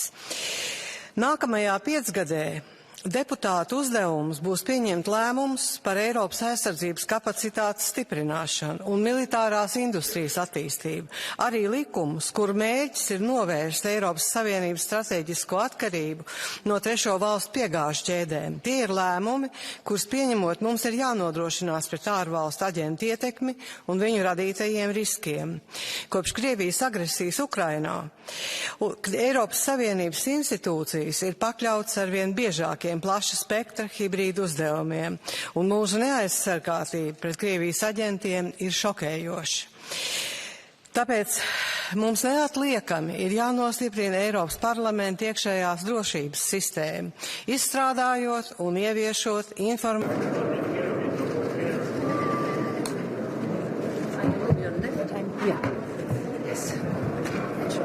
Good evening to you all. The European Parliament has just voted in favour of a new way forward on asylum and migration. We have listened, we have acted, and we have delivered on one of the main concerns of people across Europe. This is a historic day for Europe. I want to thank members of the European Parliament who have spent years working on this. Thank you to successive presidencies who pushed this forward despite the difficulties, and the Belgian presidency and Prime Minister De Croo in particular for pulling it over the finish line. Thank you so much also to Commissioner Johansson and her team, Vice President Skinas and President von der Leyen, for their commitment to seeing this through.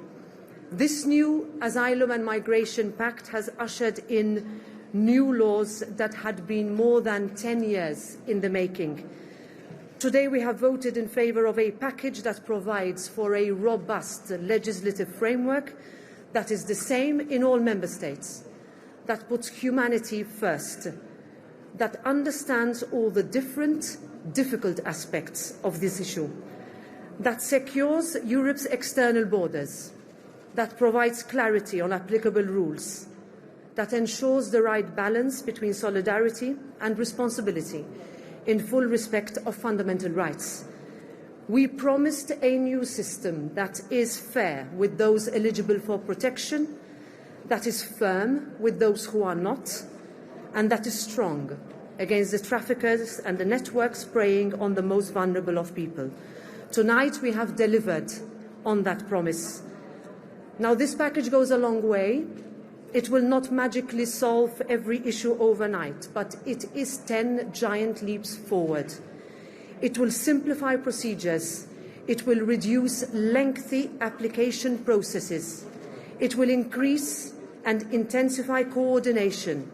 And ultimately, it will ensure that those who are in desperate, urgent and legitimate need for protection get it, and get it fast. It ensures that no member state will be left alone again to cope with the pressure, whether that state is in the Mediterranean or on other land routes, whether it is those states dealing with secondary movements or those states facing down hybrid threats and instrumentalisation of migration, as we have seen in recent months. This is a legislative acknowledgement that for a European issue, we must have a European response. Critically, these new laws recognise that migration is above all a human issue, and that behind each heartbreaking statistic is a life, a dream, a name. Today, this Parliament has shown that Europe lives up to its responsibility and its promises. That is what is at the heart of this pact. There is, of course, still more to do. On returns, on working with our partner countries, we will keep up the work. This package has all the potential to make a real difference, to help prevent deaths at sea and address an issue that has been left on the back burner for far too long.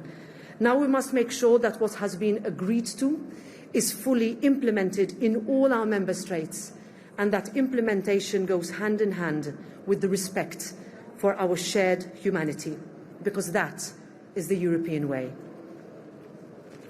Thank you very much. Today is indeed a historic day. After years of intense work, the Pact of Migration and Asylum becomes a reality. It is a huge achievement for Europe. And this excellent achievement is built on the outstanding work of so many.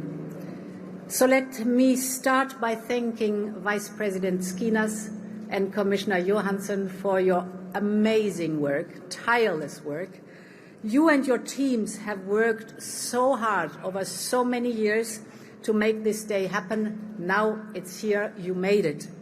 Dear Roberta, I also want to thank you and the European Parliament for your dedication and for the excellent cooperation. This was really amazing.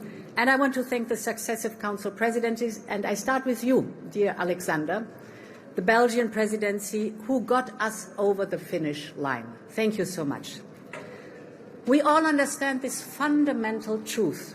Migration is a European challenge which must be met with a European solution, one that is effective and both fair and firm.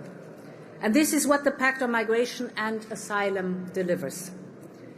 It will be making a real difference for all Europeans.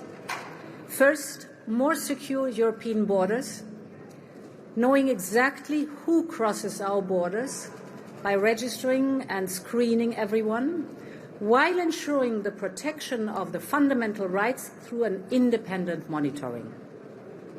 Second, faster, more efficient procedures for asylum and return. This means that those with no right to asylum will not be allowed to enter the European Union, while those escaping war or persecution can count on the protection they need. The Pact strikes the right balance between stricter rule against the abuse of the system and care for the most vulnerable. And third, more solidarity with the member states at our external borders, because they manage the pressure from illegal migration. So all member states will be part of this solidarity effort, but they will choose how best to do it. And at the same time, secondary movement within the European Union cannot be allowed. The new rules foresee closer collaboration between member states to stop secondary movements. In essence, the Pact is about how best to pull our weight together. We will do it in a way that respects our obligation as part of the international community to support those with the right to international protection. We have fulfilled it in the past, and we will continue to do so. But we must be the ones to decide who comes to the European Union and under what circumstances, and not the smugglers and traffickers. With the Pact in place, we have the legal framework we need. This is one leg. The second leg is our operational support to member states. We will continue to bring them tailored solutions on border management, the fight against smugglers and returns, and we will continue to respond to crises from Lampedusa to Finland's border, from the Canary Islands to Cyprus.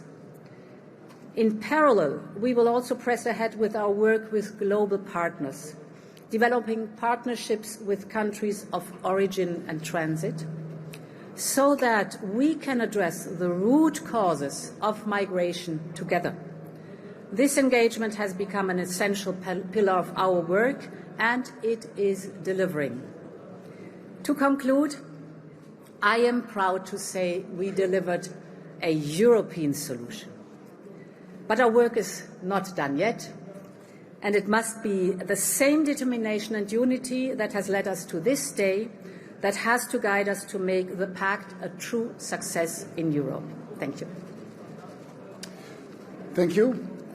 First of all, dear Roberta, dear Ursula, thank you for the very kind words, and let me join in all the thanks that have been given to people who have put so much of their effort in adapting our proposals and making compromises and in coming to an agreement. And would like to add to that big group our Belgian State Secretary Nicole de Moor for taking up that file and to bringing it into safe haven. Nicole, you really did a tremendous work, and you answered to the expectations of population throughout Europe. Every day we see that migrants risk their lives to try to reach Europe. Most of these men, women and children are victims of criminals, smugglers, human traffickers, who decides who gets to go to Europe and who does not get to go to Europe. Our citizens expect us to organize migration in an orderly way. And this Pact on Migration and Asylum aims to change that immoral and illegal business system that is being used way too often. And we have here a pact which takes an important first step in taking back control, in monitoring our external borders, and in offering protection to people who are entitled to have protection. As being said, migration is a complex phenomenon of all times, and there is no miracle solution to that.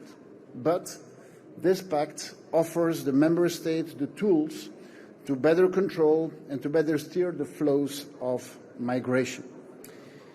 Parliament has voted, and we are happy with the vote of Parliament. Now we have to get to work, and the implementation of this will be launched very soon politically with a ministerial conference which will take place in Ghent next month.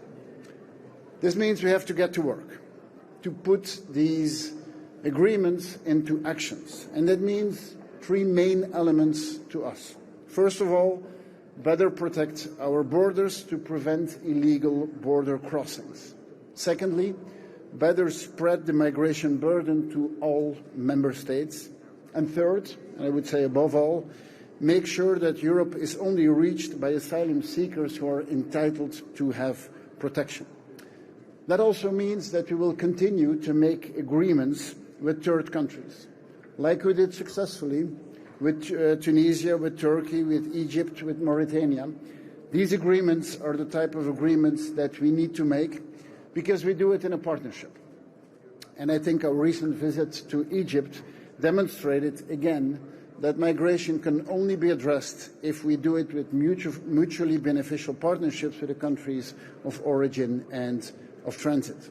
In recent months, agreements like that have been made in Mauritania and Tunis and in Cairo, and I think it has shown our capacity as a European Union to come to balanced, comprehensive agreements with the countries in our neighbourhood. I hope we are now in a momentum, and that we keep that momentum. It is an important step. I want to congratulate everyone who has worked on this. This is only a first starting point to stop the smugglers and to better protect our borders. It is a first step, but it is a very important first step. Thank you. Hello, Mattia Bernardo Bagnoli, ANSA. A question for both of the presidents first. Now that the pact has been approved, you can honestly say to countries like Italy, Spain, Greece, Malta, who are at the forefront of migration, that the reforms will work and solidarity will be there, how the pact can help them in practice. And for you, Prime Minister, do you see challenges in the implementations of the pact? And if so, which ones? Thank you. So I can tell you with a definite yes. Coming from one of the countries that you mentioned, this has been a request, a plea, if I could say, for many years, that countries that are on the front line, whether they have a sea border or a land border, it's important to say, are not left alone. That the individual pieces of the legislative pact, whether it is the crisis instrument, the border procedure, Eurodac, which will look at details of who enters, who applies for asylum, reception conditions. These are all individual elements that will serve to address the concerns long held of frontline member states. But I'd like to add one more issue. In 2015, for the first time, there were countries that were not only the ones in the south that said they were on the front line. In 2020 and 2021, we saw the instrumentalization of migrants across the Polish, Belarusian and Baltic borders. Earlier this year, we saw the instrumentalization of migrants along the Russian and Finnish border. And that, in order for us to show, even with solutions that we inserted inside the Pact across all the instruments, that the front line is also now meaning something different to what it used to mean in 2015, 2016, earlier and a little bit later. And that means that all of Europe will share that responsibility for those who are truly in need of protection. And again, across all the instances, fundamental rights will be protected. So indeed, the big challenge and promise was and is that we have said it is important for us to acknowledge this is a European challenge, migration, irregular migration, which needs a European answer. And for the countries, the answer is no member state will be left alone. And for that, we have introduced mechanisms to make sure that member states under pressure get help. The mandatory solidarity is a solidarity among our member states. Of course, they can choose whether they want to relocate migrants or want to show solidarity in kind or financially.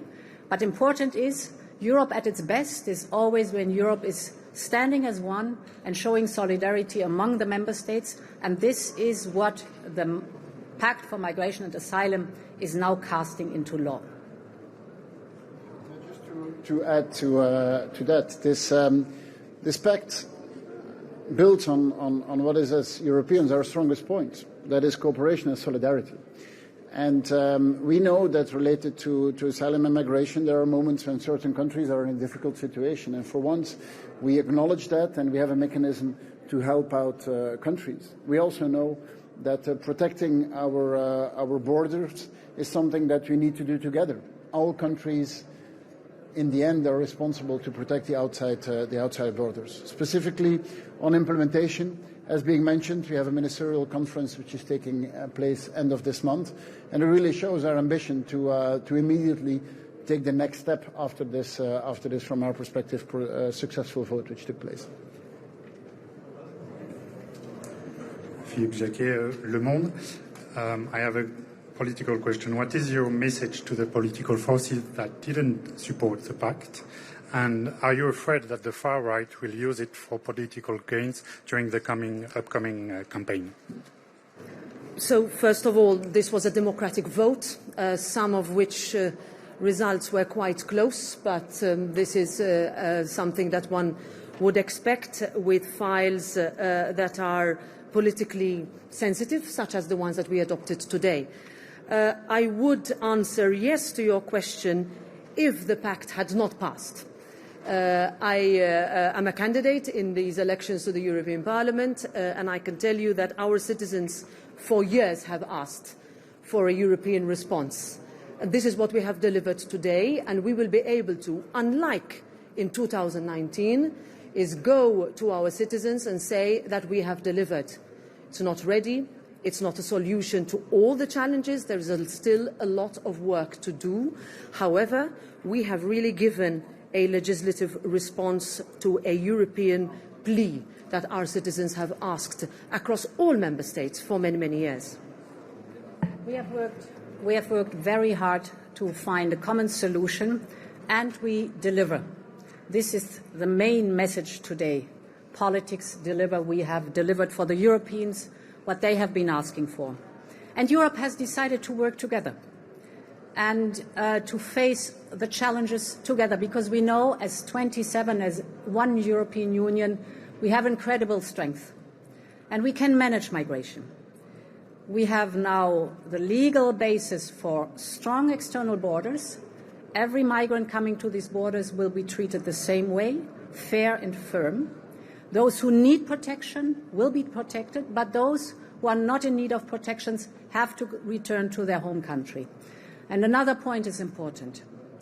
We are working together with neighboring countries to make sure that we invest in their economies, we create partnerships, we invest in their education system, for example, in talent partnerships, to make sure that Europe is willing, together with the neighboring country, to work on legal migration.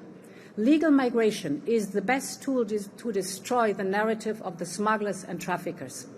What we do not want is that smugglers and traffickers dominate the scene. So together we will fight this organized crime, but we will make sure that in a partnership way we have a relationship with the neighboring countries that ensures that safe and legal migration is possible.